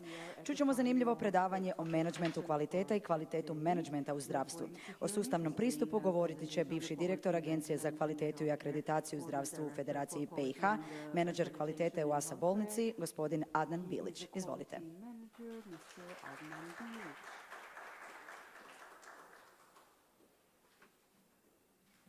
Dobar dan svima. Pozdravljam vas kao trenutni menadžer kvaliteta u prvoj privatnoj zdravstvenoj bolnici kategorije opće bolnice, a to je ASA bolnica i evo kao što su me najavili bivši direktor, pa često smo sa pokojnim ministrom govorili da je teško biti direktora, još teže ne biti direktora, ali evo ovaj put to stvarno nije tako. Naprotiv, novi izazovi, nove teme koje smo razgovarali i dok smo pripremali ovu konferenciju, sam ja imao tu čast da me gospodin Bošnjak pozove u stručno vijeće konferencije i nametnuo neke teme koje se tiču kvaliteta i zapravo zbog čega mi nemamo kvalitet. Mislim da smo danas jedno 50 puta čuli riječ kvalitet u skoro svakoj prezentaciji. Međutim, niko od nas nije zaista raspravljao zbog čega mi trebamo kvalitet, zbog čega ne trebamo kvalitet, zbog koji su to razloga kojih nemamo kvalitet. Kad bih vam rekao da prema podacima Federalne agencije za koje sam donedavno bio dugogodišnji zaposlenik, manje od 14% zdravstvenih ustanova u Federaciji je provelo neki postupak uspostave sigurnosti i kvaliteta. Govorim o standardima koje provodi agencija. Dakle, to je podatak koji je porazan s obzirom da znamo da je uspostava sistema kvalitete i sigurnosti zakonska obveza. S druge strane, Bosnu ja bar nisam ni našao istraživanje iz te domene, ali naši kolege u Ministarstvu zdravstva u Republici Hrvatskoj su proveli istraživanje o uspostavi sistema sigurnosti odnosno sistema kvalitete u kvizu 9001 govornik i rezultati su također bili poprilično beshrabrujući. U Hrvatskoj je 19% zdravstvenih ustanova imalo uspostavljen neki vid kvaliteta po iza normi i to najčešće u samo jednom odjelu, odnosno u jednoj organizacionalnoj cjelini. Mislim da je to pretežno radiologija, laboratorija, ta dva odjeljenja obično u opštim i drugim bolnicama iziskuju određenu izokretaciju da mogu raditi. Dakle, evo i u Federaciji i u susjednim državama koji se po mnogim stvarima ugledamo i smo danas čuli dosta dobrih primjera, situacija nije sjajna i jako mnogo razloga zbog kojih nam kvalitet zapravo treba. Druga stvar, kada je provođeno ovo istraživanje, kada su anketirani menadžeri zdravstvenih ustanova, a menadžeri su pretežno zdravstveni radnici, odnosno kod nas po zakonu moraju biti zdravstveni radnici, su doktori medicine, preko 2/3 zdravstvenih radnika iskazalo skepsu prema uspostavi sistema sigurnosti i kvalitete. Dakle, direktor zdravstvene ustanove ne vidi korist uspostavi sistema sigurnosti i kvalitete. Najčešći razlog zbog kojih nije uvođen sistem sigurnosti je bio nedostatak financija, iako je dokazano da je uspostavljen sistem kvaliteta u menadžmentu po ISO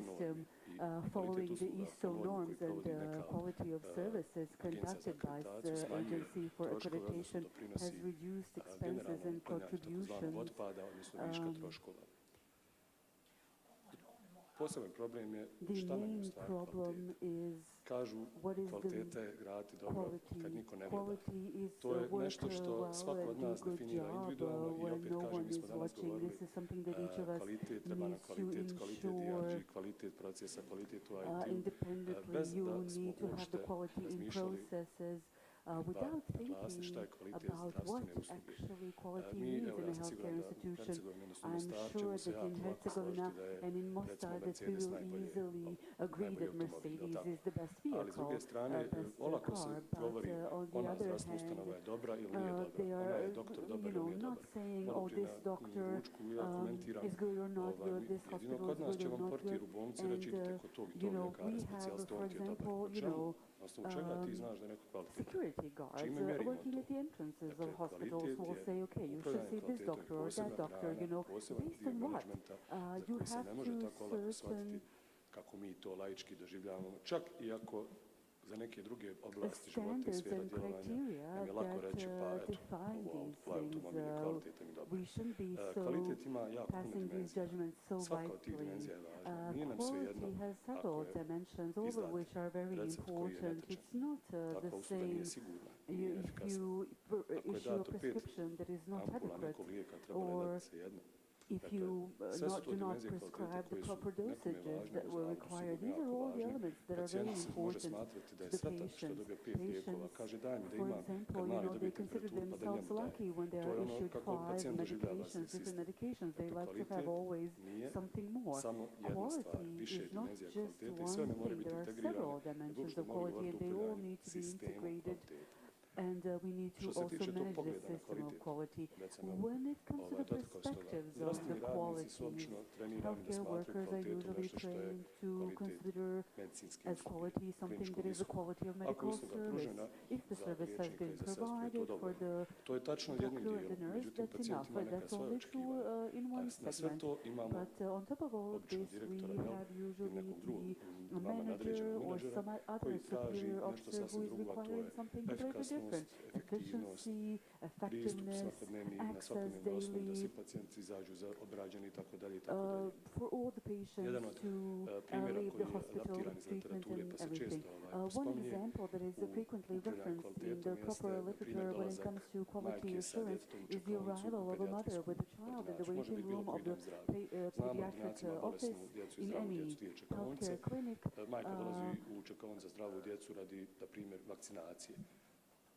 The mother has scheduled an appointment for the child to receive its mandatory vaccination, and she came 2 hours in advance, which caused additional crowd in the waiting room.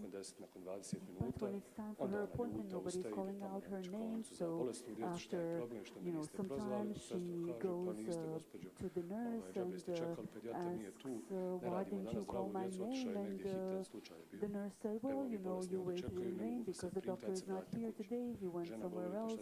Well, she said, what am I supposed to do? The pediatrician will be absent again tomorrow, so what am I supposed to do? So again, the next day she came with her child to this check-in station and waiting there with her medical insurance card. And she is waiting there making sure that her name is called, but then in that case she is also regarded as not quite all right.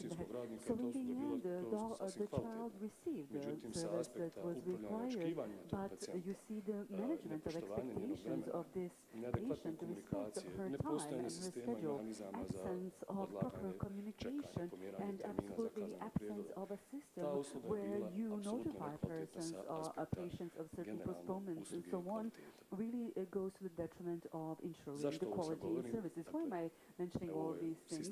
This is the system of the quality that you can see. The essence is that the elements of the quality system require a multifold approach. It should be directed at the beneficiaries and users, but not directed at the desires of the patients, as is usually the case today in private clinics, but to the patient's needs, addressing patient's needs. Usually they come with a certain list of expectations of what they want to have. If they have a minor headache, they immediately have a MRI. Anything that is related to anemia, they require immediately full blood count and so on. So quality service needs to follow the needs of the patient, not the desires of the patient. So this does not refer to the example that we used before of a mother with a child that needed to be communicated with in a different and more precise and timely way.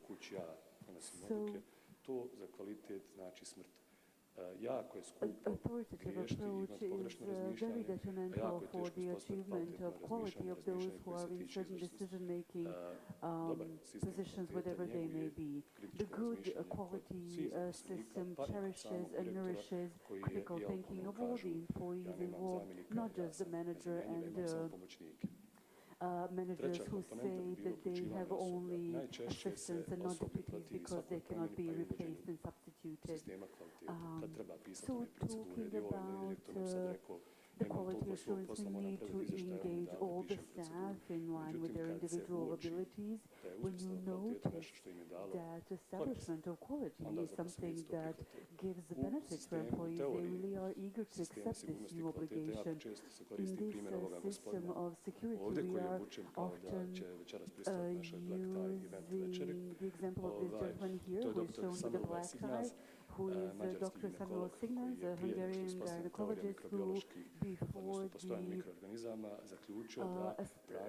microorganisms were detected, he realized that washing hands reduces the incidence of postpartum sepsis in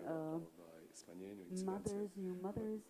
So his discovery reduced the mortality of his patients, and his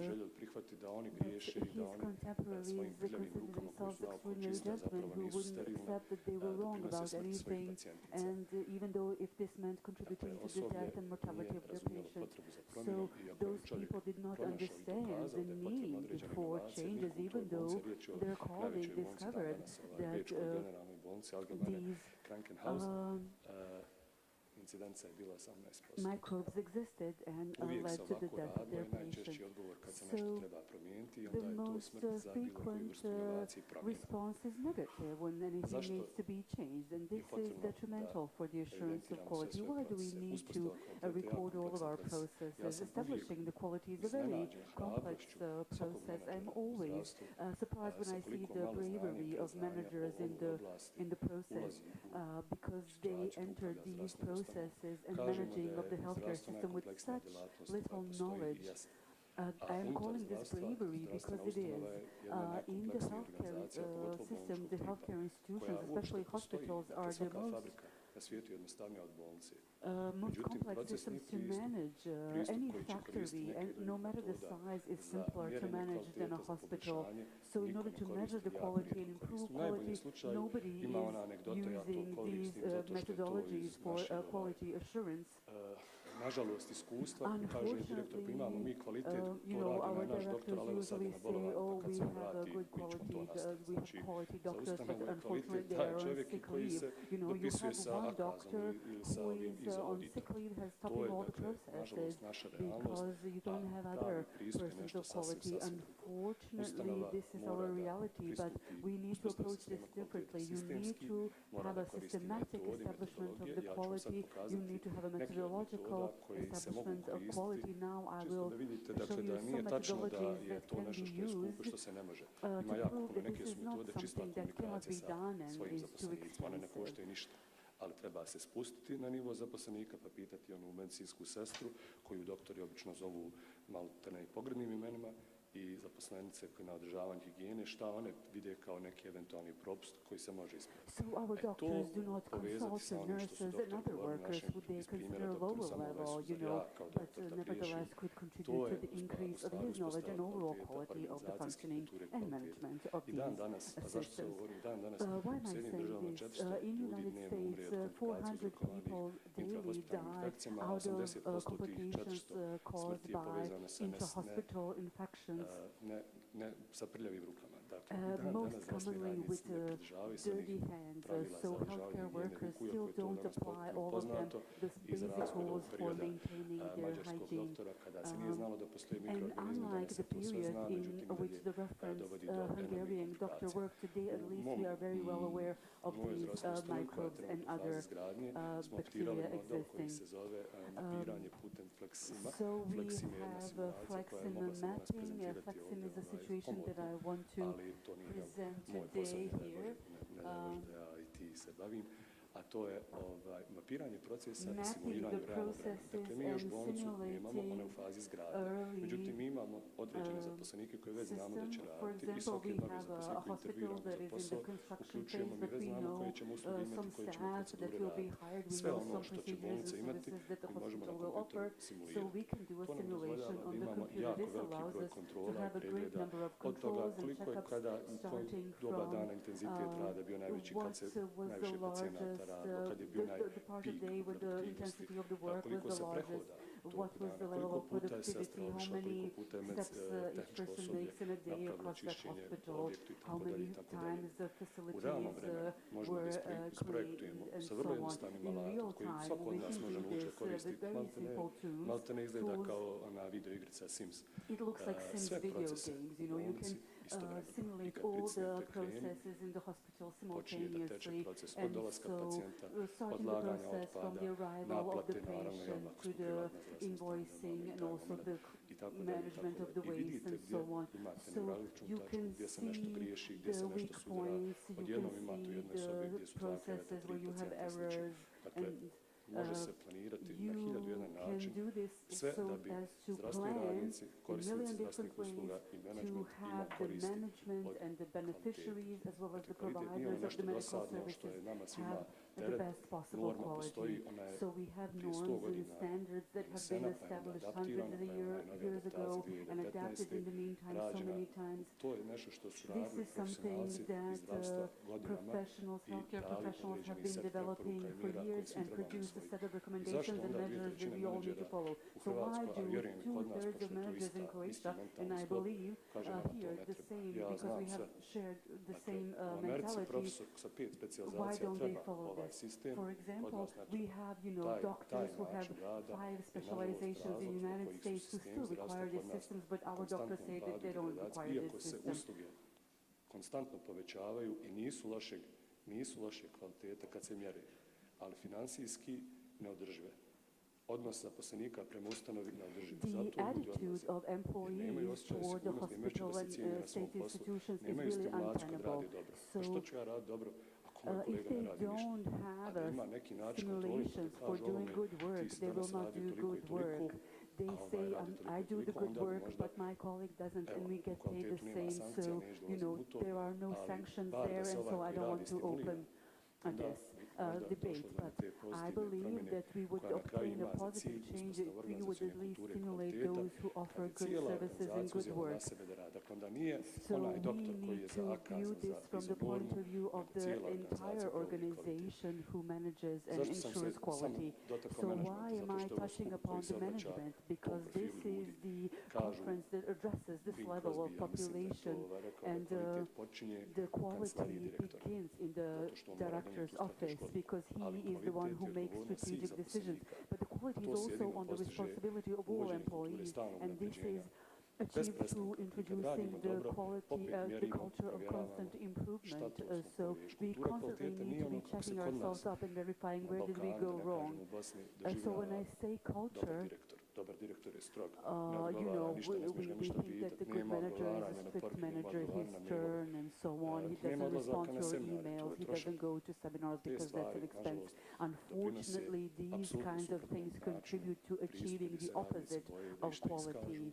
So the workers are afraid of saying anything to the manager, of going against him, and God forbid that someone may report or share something with their colleague that something is not done right. So then the employees are destimulated from reporting these errors and so on, and raising awareness with their superiors about these errors because they were afraid of repercussions. So that is pertaining to the organizational quality culture. Another thing pertaining to the healthcare workers, most studies indicate that healthcare professionals are not inclined to recognize and even report an error. So departments are usually homogeneous. You have the same people who have the same age and the same specializations, and they work together for years, and they don't have a sense that Dakle, klinike su pretežno ostrva za sebe. Jako često jedna klinika je na drugom dijelu, možda čak i grada, mislim, govorim geografski. U takvoj situaciji, geographically speaking, in such a situation, organizations that are constantly learning and expanding their knowledge, if you don't have the vertical communication between the department and the management, you have at least, you should at least have a horizontal communication between the departments, sharing their information and findings and so on. So that's another way of learning. For example, you can also cooperate with colleagues from other institutions in order to increase your knowledge and the quality of your work. Maybe it wasn't a matter of error, but you are learning that something could be done better. Now I have 5 slides remaining. The point of all of this is to introduce organizational quality cultures with relevant, scientifically recognized mechanisms, and to recognize that there are tools for this, that there are people who are prepared to do this, to use this and reward them. There are, of course, those who don't want to do this, who are apathetic. Unfortunately, they are the majority, they don't want to worry about anything, they just worry about retirement. We should get rid of this approach and concept and mentality in people's minds. One day, I hope that we will have the organizational quality culture in every healthcare institution. I really have to compliment, based on this organization of this conference, the Health Insurance Fund is not a healthcare institution, but it has this approach of nurturing quality assurance, and you can see this in every work they do. You can compare the organizational culture in the fund with some other public institution, and you will realize what I'm talking about. And in the end, all healthcare workers, I'm seeing this daily, I'm doing interviews with them and studies. When they go abroad, when they go to Germany, they don't have a problem with achieving quality, but when you say this to them, when they're working here locally, they will never accept this, They will say, oh, I'm a doctor, why do you expect me to write these procedures? In the Western countries where the systems have been established in this way, you get your task and you do what you have to do. Everything moves smoothly. We should introduce this here so that our organizations can become a learning organization. So this is the quality of a learning organization.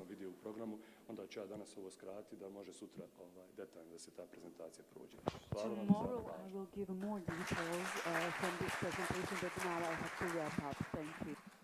Hvala gospodin Bilić. A izvrsnost kao strateško usmjerenje zavoda tema je koju će nam govoriti Irena Vidović-Delić, inače voditeljica službe za integrirani sustav upravljanja. Gospođo Irena. Irena Vidović-Delić. Mrs. Irena, the floor is yours. Good afternoon. I would like to greet all the participants. In a couple of the following minutes, I will be talking about the business excellence in the Health Insurance Fund and the excellence the fund is aspiring to. I am Irena Vidović-Delić. I am the manager of the department of the fund for integrated quality management, information security management, and risk management and the system of personal data protection according to GDPR, because we have the final beneficiaries who are the insured persons, the citizens of the European Union. Talking about the excellence and the context of excellence, we cannot skip the topic mentioned by the colleague Alan, and that is the system of quality management. We implemented this system in the fund in 2012. What does it mean? It was implemented by many institutions, but just implemented in official terms. But the Health Insurance Fund of the Herzegovina Canton has been leaving this system for 10 years. What is the quality management system? That is the quality management, quality supervision and the satisfaction of the employees. What does it mean in practice? We all witnessed impolite workers, impolite shopkeepers, nekakvog kašnjenja u vremenu isporuke i onda tu stavljamo odgovornost na te radnike. Odgovornost nije njihova. Odgovornost je na menadžmentu i na sustavu upravljanja. Očito u ovakvim situacijama sustav upravljanja apsolutno ne funkcionira. Ko je naš glavni ocjenjivač kvalitete sustava? Upravo krajnji korisnici. Oni su najpozvaniji da kažu je li naš sustav kvalitetan. Zašto? Zbog toga što se svi procesi u organizaciji reflektiraju na krajnje korisnike. Evo počeo od procesa nabave. Ako nabava ne funkcionira, krajnji korisnik će imati problem. Ako financije ne funkcioniraju, isto tako krajnji korisnik će imati problem. Evo isporuke proizvoda im nekakvog nezadovoljstva radnika, nije na vrijeme dobio plaću. Ako ne funkcioniraju ljudski resursi, pravni proces. Znači nećemo dobiti uslugu koja nam treba sukladno zakonu i tako dalje. Znači svi procesi se reflektiraju na krajnjeg korisnika i on nam je glavni ocjenjivač kvalitete našeg sustava. Najpozvaniji da to na ocjeni. Main evaluators of the quality of our system. Now I will talk about business excellence. There are many definitions of the business excellence.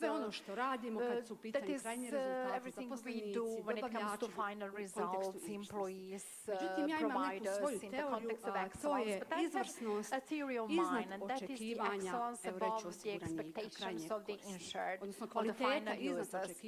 So the quality above the expectations of the final users. What does this mean in practice? If the working hours is until 3 p.m. and the insured person comes for information and we ask him to come back tomorrow because it's outside the working hours, but according to procedure this is okay, but according to excellence standards it's not okay.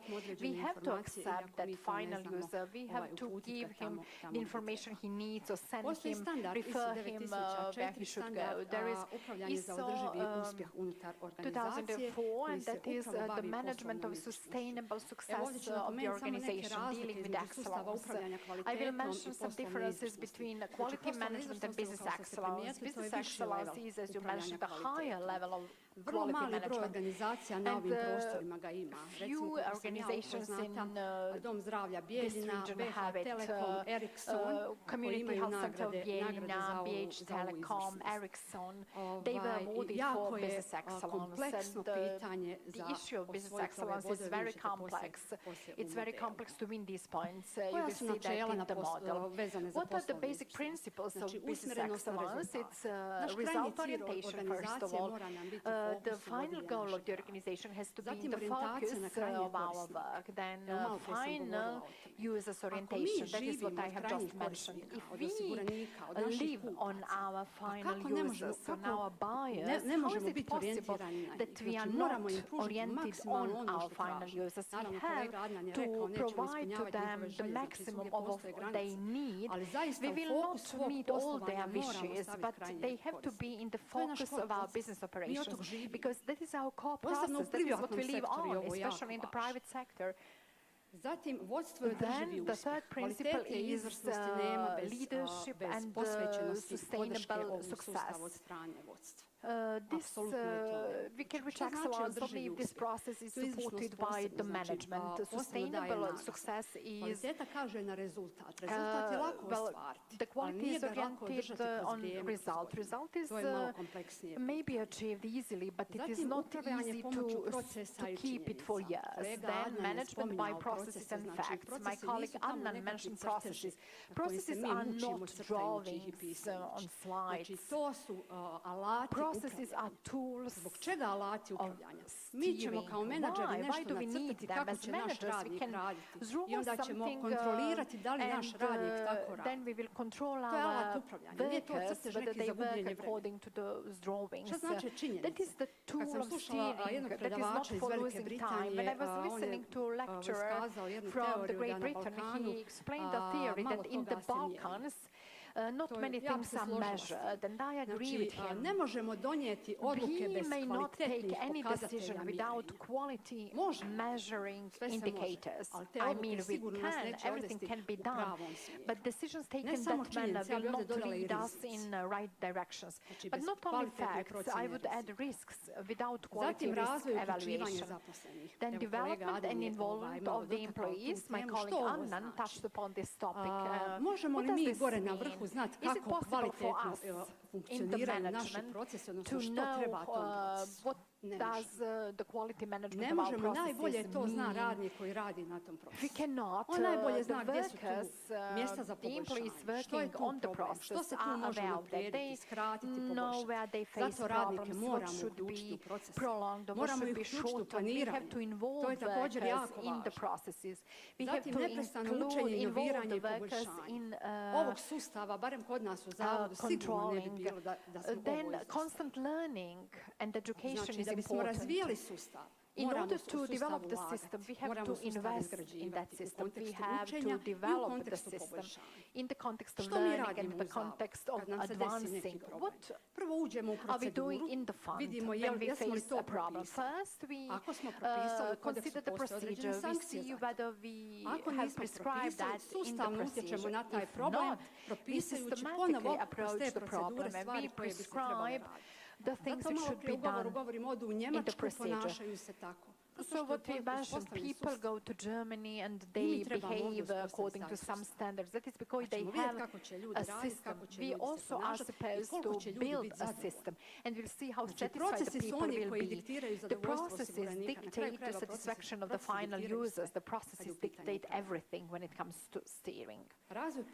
Then development of partnerships in the context of the health insurance funds. Partners are ministries, government, assembly, medical institutions, pharmacists, some companies, and the business excellence in this context is business cooperation which is based on trust, and then commitment to responsible behavior. You know all what that means. In this slide I present how we monitor this business excellence. There is EFQM model of business excellence. On left there are segments of steering, and on the right there are results. Depending on the importance, all segments are win certain number of points. So excellent organization is the organization with points from 900 to 1,000. So is the health insurance fund excellent organization? No, it's not. Our strategic goal is to develop an integrated system of business excellence management, and our strategic goal is to reach 900 points. Every year we make self-assessment at the end of the year. In 2021, out of the planned 800 points, we had 640 points. In this slide it is presented how it's done. It's not seen very well, but this is business excellence level from 1 to 5. 1 is the unit which is not regulated well, and 5 is business excellence. And we have to answer the question through these questions. We can say at which points the organization is, at which level the organization is. If we stop at a certain question, we must not go further. For example, one of the questions is, have you identified the needs of the interested parties? If we cannot answer to this question, we should not go further. We know that we have to resolve this issue in the forthcoming period. So this model leads us through what we have to do in the forthcoming period. So we created the plan of what to do in the forthcoming period in order to come to this planned 800 points for the next year. But I will shortly present, regardless of the fact that we are not an excellent organization, but this system, through this system we want benefits. We should view the system like this, not in the context of procedure. This is a tool. So this system brought us better communication with the employees, better understanding of the needs of the insured person. We have some statistical data considering that the health insurance fund is organizing questionnaires all the time. We are measuring the satisfaction of our final users. So the increased trust of the insured persons, the number of commendations is increasing, the number of complaints is decreasing. Then we are organizing educations. In 2018 we organized 45 educations. 2021 70 educations. We have a higher level of final user satisfaction. In 2014 it was 71%. In 2000 87%, the possibility of measuring. I presented the model, then documentation of the system, I mentioned that as well. So through procedures, we define the responsibilities and the powers of the employees for each individual segment and the steps of the process. We are aware who is responsible for that part. Then we have more efficient resources management. At the beginning of the system, I have to say we had very complex process management, but in the end we managed to lean it up and to make it easier. Then we increased the level of motivation of the employees. In 2014 it was 77%, in 2021 75%. The internal communication has been advanced. We have intranet, we have continuous notifications, we have better information of our employees, higher awareness of quality, timely reporting on financial movements, and eventually, as I mentioned, a possibility of preventive action and reduction of risks through implementation of ISO 3100. So what should I say in the end? The business excellence system is very demanding and very complex. Many organizations never go through the whole process. This should not be the goal. The goal is the model for measuring business excellence. This should be only a tool, an aid for reaching the target, and we should objectively view all the opportunities which we have not made use of. Thank you very much. A evo dok slušamo još i ove zanimljive teme, zamolit ću vas da kada odete na naš QR kod imate i malu anketicu na koju možete odgovoriti, pa to između u ovim pauzama možete učiniti kako bismo mi poboljšali naš rad i svakako unaprijedili nove konferencije koje su ispred nas. Zahvalit ćemo se još jednom gospođi Vidović-Delić, a pozivamo i rukovoditelja sektora za potporu o poslovanju Zavoda zdravstvenog osiguranja HNŽ-a, gospodina Andreja Čovića, koji će govoriti o značaju kontrolinga u sustavu zdravstva iz perspektive Zavoda. Izvolite. Zahvaljujem. Dobar dan svima. Nakon što smo ušli u 9. sat današnje konferencije, vjerujem da je jako teško slušati, zadržati koncentraciju, a vidjet ćemo se kako je još to i govoriti.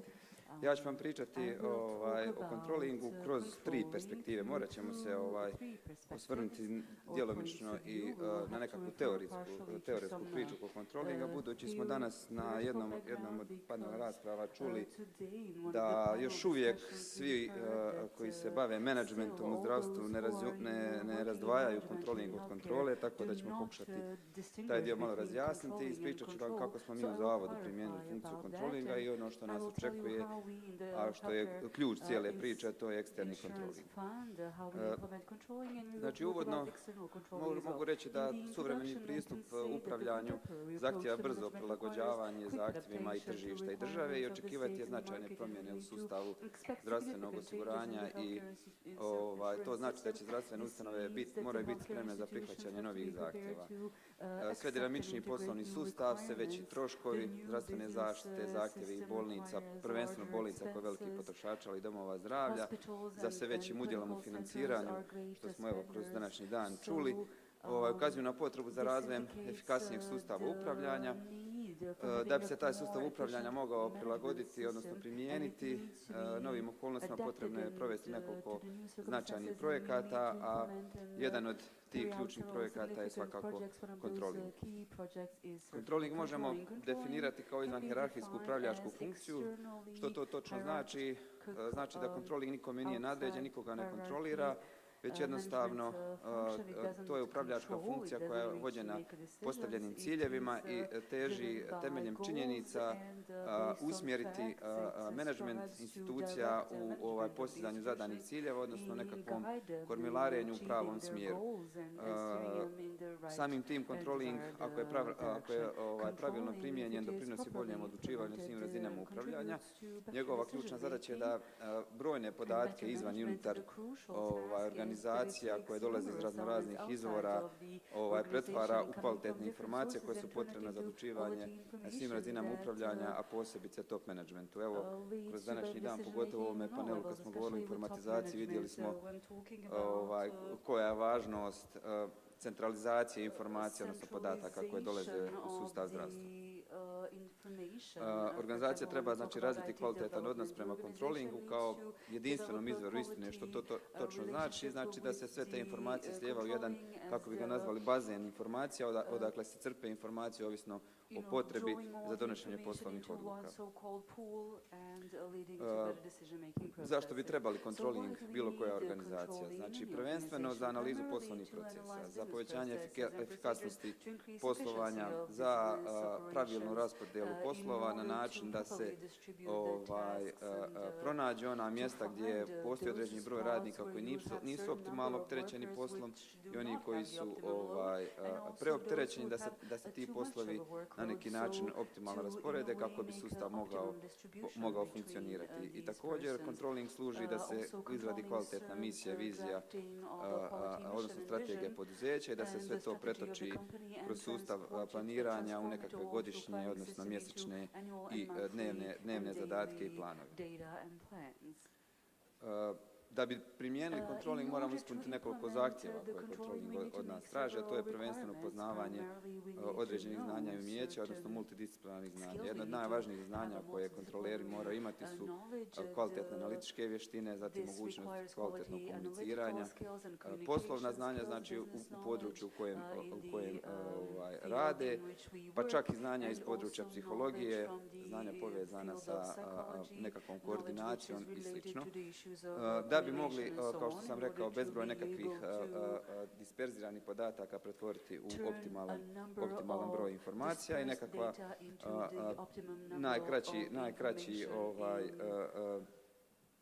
najkraća definicija kontrolinga bi bila omogućiti organizaciji rast, razvoj i dobit. Kao što sam već rekao uvodno, moramo naglasiti da kontroling nije niti vođenje, to je zadaća menadžmenta, nije niti kontrola, to je zadaća nekih drugih dijelova menadžmenta, nije niti revizija, ni računovodstvo koje odavno već postoje. Možemo reći da je kontroling temelj za odlučivanje, odnosno na neki način navigator koji pomaže menadžmentu u vođenje organizacije. Kada govorimo o podacima i informacijama, moramo reći da je odgovornost kontrolinga prvenstveno kvaliteti informacija, a odgovornost vas koji ste direktori, odnosno u menadžmentu ste zdravstvenih ustanova, na vama je odgovornost što se tiče odluka. Ciljevi kontrolinga su možda, ima ih jako puno, ali ovo su nekako sam izdvojio zbog kratkoće vremena nekakve najvažnije. Pomoć menadžmentu, pomoć u kvantificiranju ciljeva, jer znamo da samo mjerljiv cilj je i stvarljiv cilj. Pomoć u upravljanju ljudskim resursima u smislu praćenja rada i mjerenja radne učinkovitosti, odnosno optimizacije rada, te definiranje ciljeva i upravljanju na podlozi upravljanju rizicima. Drugi dio priče je kako smo mi to sada sve u teoriju koja je jako fina primijenili u Zavodu. Mi smo 2015. godine analizirajući kvalitetu poslovnih procesa i financijskih pokazatelja u prethodne 3 godine od te godine, da bi dobili cjelovitu sliku i tadašnju poziciju Zavoda, uvidjeli da je potreba da se uradi neka organizacija, odnosno da se uradi određena poboljšanja. Do tada smo poslove koje smo, ni mi sami nismo znali, ali smo uvođenjem funkcije kontrolinga shvatili da se poslovi koji inače su kontrolerski poslovi obavljaju u našu organizaciju 3 sektora najmanje, to su ekonomski sektor, sektor zdravstva i dijelom ured za kvalitetu, o čemu je moja prethodnica kolegica Irena govorila. I shvatili smo da moramo raditi nekakvu organizaciju. Osim toga, nismo imali ključni dokument, a to je strateški plan. Do 2015. godine Zavod nije izrađivao strateške planove i nismo imali plan trogodišnjeg financiranja, odnosno plan nekakvog srednjoročnog financiranja. A osim toga, što se tiče mjerenja svega ovoga što treba propisati, to je bilo na jako niskoj razini. Uz pomoć naših konzultanata, uz Uspostavili smo novu organizacijsku jedinicu, povezali smo sve organizacijske jedinice, dijelove u jedinstveni sustav i plan je bio dalje razviti sustav planiranja, koordiniranja, izvješćivanja, razviti kvalitetni sustav upravljanja i stvoriti tu neku veliku sliku koja služi menadžmentu kao savjetodavna uloga. Naš projekt uvođenja kontrolnih funkcija u Zavod je podijeljen u dva segmenta, jedan je interni kontroling, drugi je eksterni kontroling. Dvije boje u ovoj grafici su namjerno takve, zato što smo mi priču oko internog kontrolinga završili. Ona je bila i na neki način jednostavnije, jer smo ovisili sami od sebe. A što se eksternog kontrolinga, nešto ću više reći kasnije. Sada ću proći kratko kroz faze uvođenja internog kontrolinga u Zavod.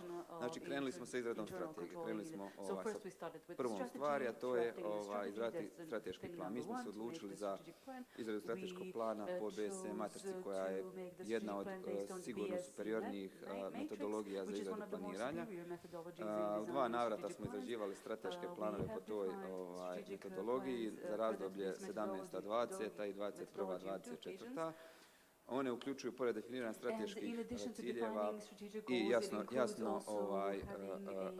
pozicioniranje u smislu definiranja misije i vizije organizacije, odnosno u nastavku nakon definiranja strateških ciljeva, jasno definiranje KPI-eva, strateških ciljeva, odnosno nekakvih pokazatelja mjerenja za te ciljeve. Nakon što smo osigurali usklađenost ciljeva s vizijom i misijom, krenuli smo u razradu tih strateških planova kroz operativne godišnje planove, odnosno operativne godišnje aktivnosti, a sve na podlozi upravljanja rizicima. Nakon toga smo krenuli u priču oko razvoja troškovnog računovodstva. To je jedna od osnovnih elemenata kontrolinga, znači interni kontroling zahtijeva razvijanje sustava troškovnog računovodstva gdje bi se raspored troškova mogao razvrstavati po troškovnim centrima. Troškovni centri ovise od same prirode organizacije, odnosno od njihovih potreba. Mi smo naše troškovne centre podesili tako da su organizacijske jedinice naši troškovni centri i pored toga su troškovni centri, recimo, financiranje prava osiguranika, financiranje zdravstvene zaštite, odnosno projekti. Na taj način možemo kvalitetnije upravljati troškovima, odnosno možemo kvalitetnije pratiti koliko sredstava od ukupnog proračuna Zavoda odlazi na koji troškovni centar. Zato je bilo potrebno razviti i naš ERP, odnosno računovodstveni sustav, izraditi nekakve temeljice za knjiženje. Znači, to je sad jedan timski rad koji uključuje i IT sektor, koji uključuje ekonomski sektor, koji uključuje controlling, računovodstvo itd. Znači, to zahtjeva jako puno rada, ali ako je opredjeljenost takva da se u to uđe i ako su ljudi otvoreni za promjene uz pomoć nekoga ko je već prošao tu priču, nije teško doći do rezultata. I na koncu potrebno je bilo napraviti kvalitetan sustav izvješćivanja koji je također jedan od bitnih elemenata. Controlling slijedi medicinsko načelo postavljanja anamneze, dijagnoze i terapije, znači za razliku od nekakvih tradicionalnih metoda, controlling, odnosno kontroleri koji su zaduženi za analizu i izvješćivanje menadžmenta, naprave nekakvu usporedbu planiranih brojki sa stvarnim stanjem u određenom vremenu. Odnosno, naprave analizu odstupanja, što znači mi postavljamo nekakvu anamnezu. Druga faza je utvrđivanje činjeničnog stanja u suradnji s onim koji je odgovoran bio da se nekakva aktivnost planira, odnosno nekakav cilj izvrši, što znači da postavljamo dijagnozu zašto je stanje takvo u odnosu na ono što je, kako je trebalo biti. Treći korak je izrada prognoze za buduće razdoblje, odnosno kako će se očekivano poslovanje, kako će ono izgledati na kraju neke godine, odnosno postavljamo određenu prognozu i na koncu moramo imati nekakvu terapiju. Kao u svakom liječenju, ta terapija je u kontrolerskom svijetu nekakav akcijski plan, odnosno korektivne mjere sa jasno definiranim odgovornostima i rokovima da se ono što je u prvotnom planu bilo na koncu i na koncu i ostalo. Ovdje ću samo čisto, ako ima ovdje neko ko nije iz medicinske struke, a nalazi se u menadžmentu zdravstvenih ustanova, samo jedan slajd koji najjednostavnije pravi razliku između financijskog i upravljačkog računovodstva. O računovodstvu ne trebam puno pričati, to je jasno definirano, znači sa nekakvim rigidnim načelima, sa jasno definiranim rokovima, gdje je zakonski praktično određeno sve što treba organizacija raditi. S druge strane, kontroling nema nikakva zakonska obveza, nema nikakva stroga načela, nego ima određenu fleksibilnost što uvelike olakšava menadžmentu da ovisno o svojim potrebama koristi kontroling kao nekakav superioran alat i može se segmentirati, znači računovodstvo promatra poduzeće kao jednu cjelinu gdje se povijesni podaci, znači sa protekom od nekakvog vremena, ali to je najčešće 2 do 3 mjeseca kad se radi nekakvo izvješće ili analiza za prethodno razdoblje, podvlači neka crta, dok kontroling može na trenutnom stanju, odnosno trenutni brojki praviti projekciju budućeg stanja. To ne mora biti precizno u jednu novčanu jedinicu, ali može nam dati odgovore kojim putem idemo. I zbog toga je ono kvalitetnije, odnosno malo je fleksibilnije i naprednije od tradicionalnog računovodstva upravo zato što može predviđati budućnost. Ovo su samo nekakve slajdovi koje želim reći da kao nekakav upravljački mehanizam ima sigurno i alate koji su dosta kvalitetni i superiorni. Ovo je jedan koji smo našli, jednu tablicu koja je vrlo često u svim poduzećima, u svim nekakvim izvješćima koje mi podnosimo nekim državnim agencijama, ministarstvima financija, ali slično, gdje je sila nekakvih informacija i brojki koje nešto kazuju, ali otkrivaju vrlo često ono najvažnije. S druge strane, kontroling koristi moderne alate koji se vrlo jednostavno i za male novce mogu primijeniti.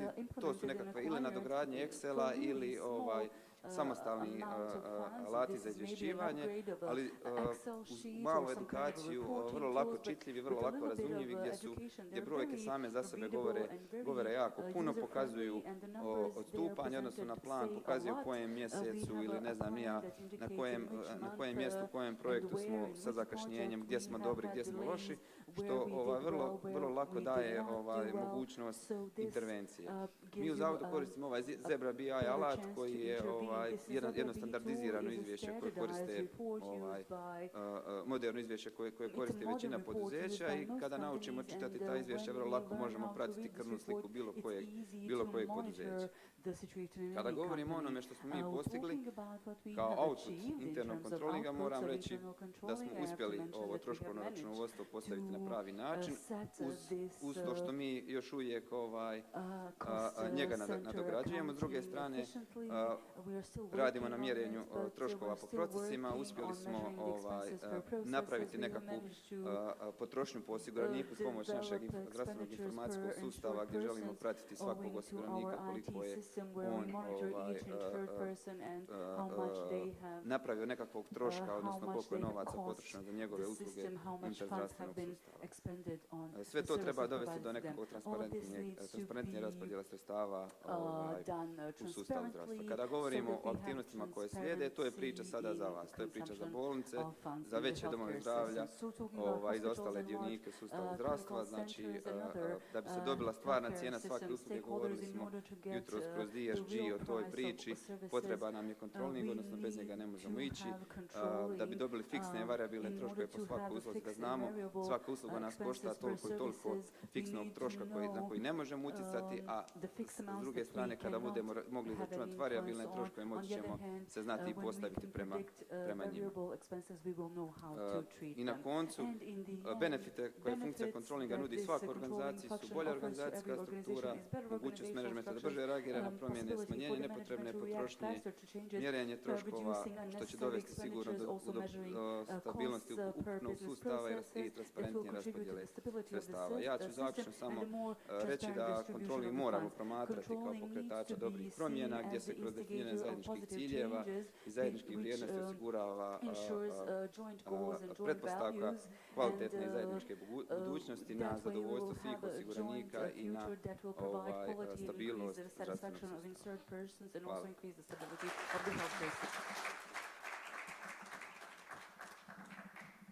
Hvala gospodine Čoviću. A ovdje ćemo se premjestiti na ovaj udobni dio pozornice, obzirom da pozivam vas kao i gospođu Irenu i gospodina Bilića, jer slijedi panel rasprava. Mrs. Delić and Mr. Bilić for the panel discussion. Sigurna sam da ima interesantnih pitanja koji su pristigli putem našeg QR koda. Još jednom napomena, dakle, možete učiniti i kratku anketicu kako bismo unaprijedili i poboljšali naravno naše djelovanje sljedeće konferencije. Krenut ćemo sa vama, gospođo Irena. Što bi zdravstveni sustav dobio implementiranjem sustava upravljanja kvalitetom? Get by quality management. Before starting with the answer, I would like to say that the ISO standard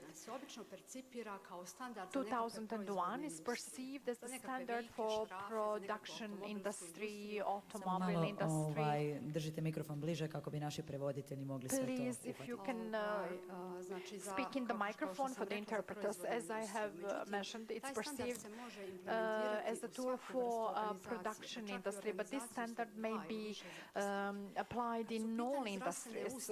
When it comes to medical institutions, just like any other organization, the implementation of this standard gives many benefits to medical institutions. As you saw in my presentation, the institution will become better, they will achieve higher quality, the final users will be more satisfied, the lack of quality will be, of costs will be reduced, and unnecessary spending would be reduced. So the quality management automatically reduces unnecessary costs.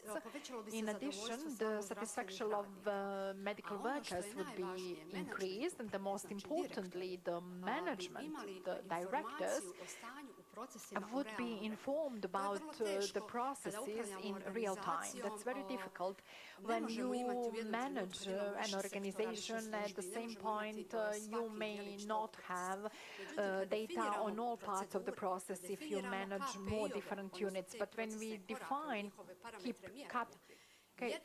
key performance indicators and the steps, just by one click of the mouse through the process, you can see whether the parts of the process are within the limits or not, and we can see the causes why they are not within the limits, within the framework, and we can see also the proposals how to return the process back to normality. I mentioned just some of the benefits, but there are so many of them, as you could see in the 2 slides of mine, and I presented what the health insurance fund obtained from the quality management system.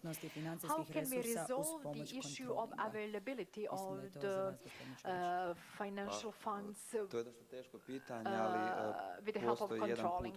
This is a very difficult question, but there is a way which should be the right way for resolving this problem. This morning we've heard directors of the hospitals when they talked about how many services they provide and how little funds they gain. Primjer dobrog zdravstva, nema novca dovoljno koliko bi trebalo i koliko bi oni htjeli. Znači, zadaća svih menadžmenta zdravstvenih ustanova, pogotovo ovih velikih složenih sustava kao što su bolnice, je njihovo ključno pitanje nije koliko imamo sredstava na raspolaganju, nego što s njima učiniti. Znači, oni će se morati potruditi da resurse koje imaju na raspolaganju na najkvalitetniji način utroše kako bi povećali efikasnost cjelokupnog sustava. I upravo u tome im pomaže controlling, zato što kroz određene analize, odnosno određene informacije mogu doći do nekakvih zaključaka u kojem smjeru treba ići. Tako da mislim da ključno pitanje u budućnosti neće biti koliko nam novaca treba, nego šta s tim što imamo moramo napraviti, a to će zahtijevati fokus na ključne učinke, a dio ovoga su već kolege kad je bio panel oko modela plaćanja po učinku, dosta smo spominjali pa i sami taj DRG koji je evo i počeo kao nekakva ekonomska priča pa je prešao u medicinsku priču, praktično temelji se na tom kontrolingu, na mjerenju fiksnih i variabilnih troškova kako bi se postigla najbolja moguća measurement on fixed and variable costs in order to achieve efficiency. What is the difference between process organization and functional organization?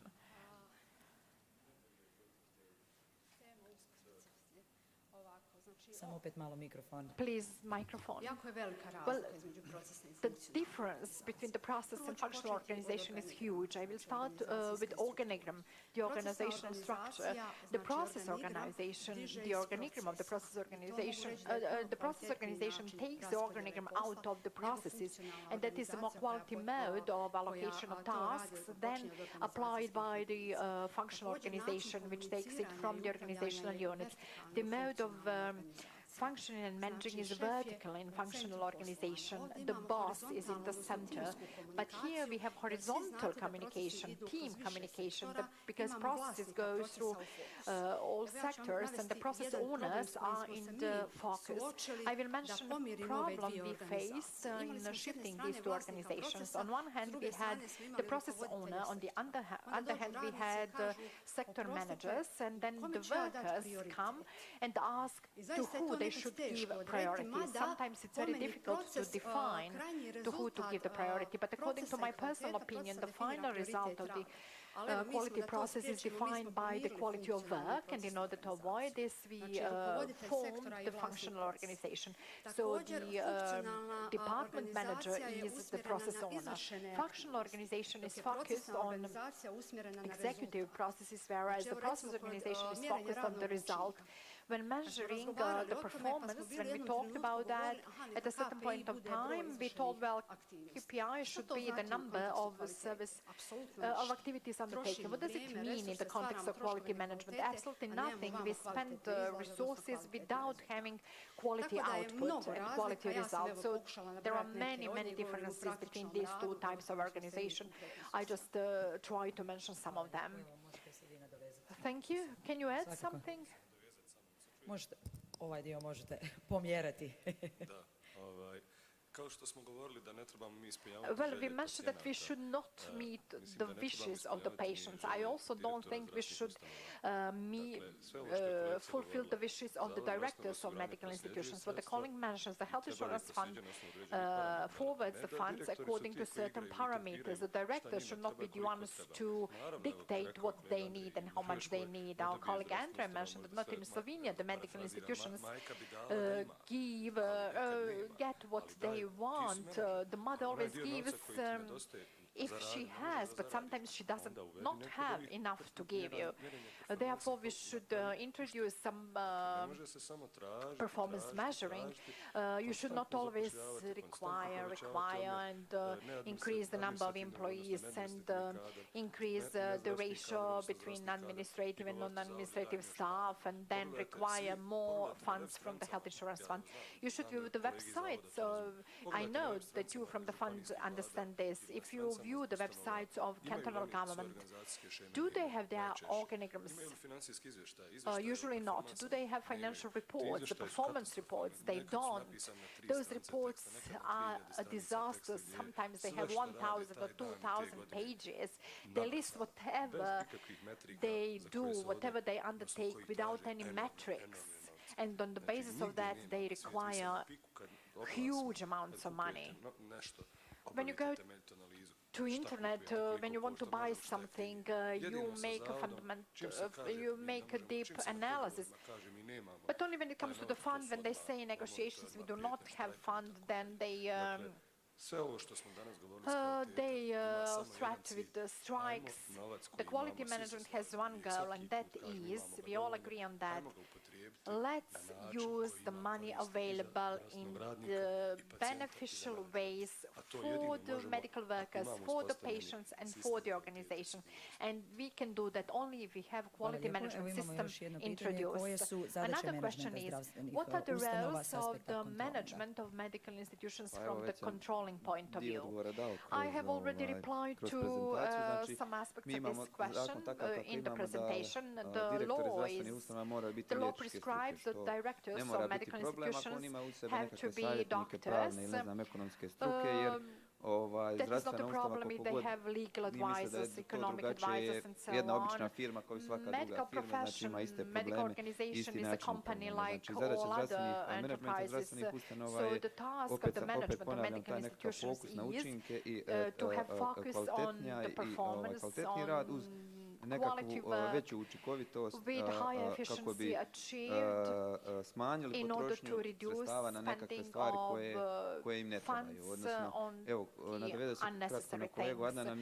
I would add to colleague Adnan's speech, we calculated the funds in health care for our canton, so in private sector with private clinics who fight in the market. Ratio between medical and non-medical staff is about 50-50, and in public hospitals 30 to 70%.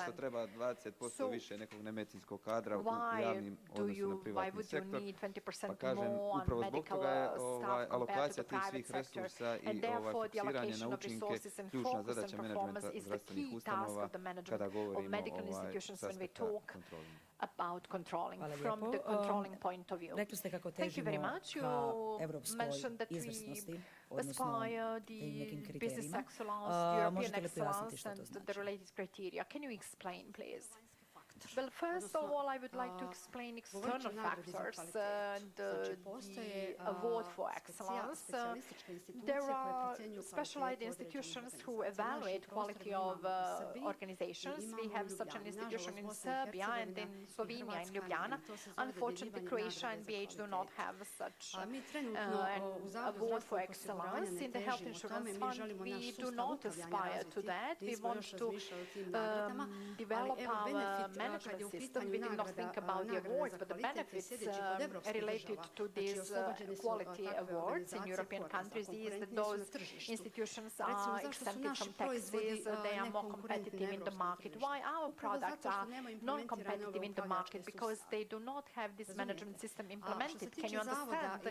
When it comes to the health insurance fund and business excellence, of course, we want to achieve positive business results. We want to motivate our employees, and the most importantly, we want to implement the strategy until the lowest level. We want all the employees to fully understand their role in the implementation of strategic goals, and we want to keep that success long term and all the benefits as well. We have two other questions. What does controlling bring to medical institutions? Well, now I'm repeating it, actually increases quality, it brings a superior tool and the screening function with which they can make quality decisions and with which they can measure their services and divide the costs into fixed and variable costs in the manner to analyze and evaluate the variable costs and analyze where they may be reduced, and in that manner, in the sum of time or money, they may achieve spending and a more efficient system. Excellent. Do you have anything to add when it comes to external controlling from the point of view of the health insurance fund? When it comes to external controlling, unless we bring the process, the project until the end, the internal process will not help us a lot, because the health insurance fund, which is in the center of the healthcare system, if we talk about cantons individually, the health insurance fund is not an item in itself. Someone told that clinics and departments are islands for themselves, and if you view the health insurance fund or institute for public health by themselves, if they are a story for themselves, there is no point in anything. Our goal is for all the medical institutions to introduce these management system, because only in that way we may monitor the overall spending and the overall a i zdravstvene ustanove će moći unutar sebe pratiti svoje poslovanje. to monitor their business operations, and in that manner and with the help of the information system which links all the participants, all the stakeholders in one unit, we may create quality policies and the quality strategy to push the fund and to overreach the gaps and to make an added quality. Do you have anything to add? To je to što se tiče pitanja. Dame i gospodo, evo završen je ovaj stručni dio programa planiran za drugi dan konferencije. Obradili smo 4 od onih 5. Za sutra smo ostavili učenje i razvoj, što će u svakom slučaju biti jako zanimljiva tematska cjelina. Zahvaljujem se još jednom izlagačima, našim panelistima i svima vama koji ste to sve momački odradili i trebalo je sjediti i slušati, ali nadam se da je bilo edukativno i svakako vas pozivam. Ja sam isto što naučila, tako da uči se dok je živ i ovo u svakom slučaju jedna odlična manifestacija. Pozivamo vas sve na svečanu večeru koja će se održati u susjednoj dvorani s početkom u 20 sati. Odmorite do tada i vidimo se uskoro.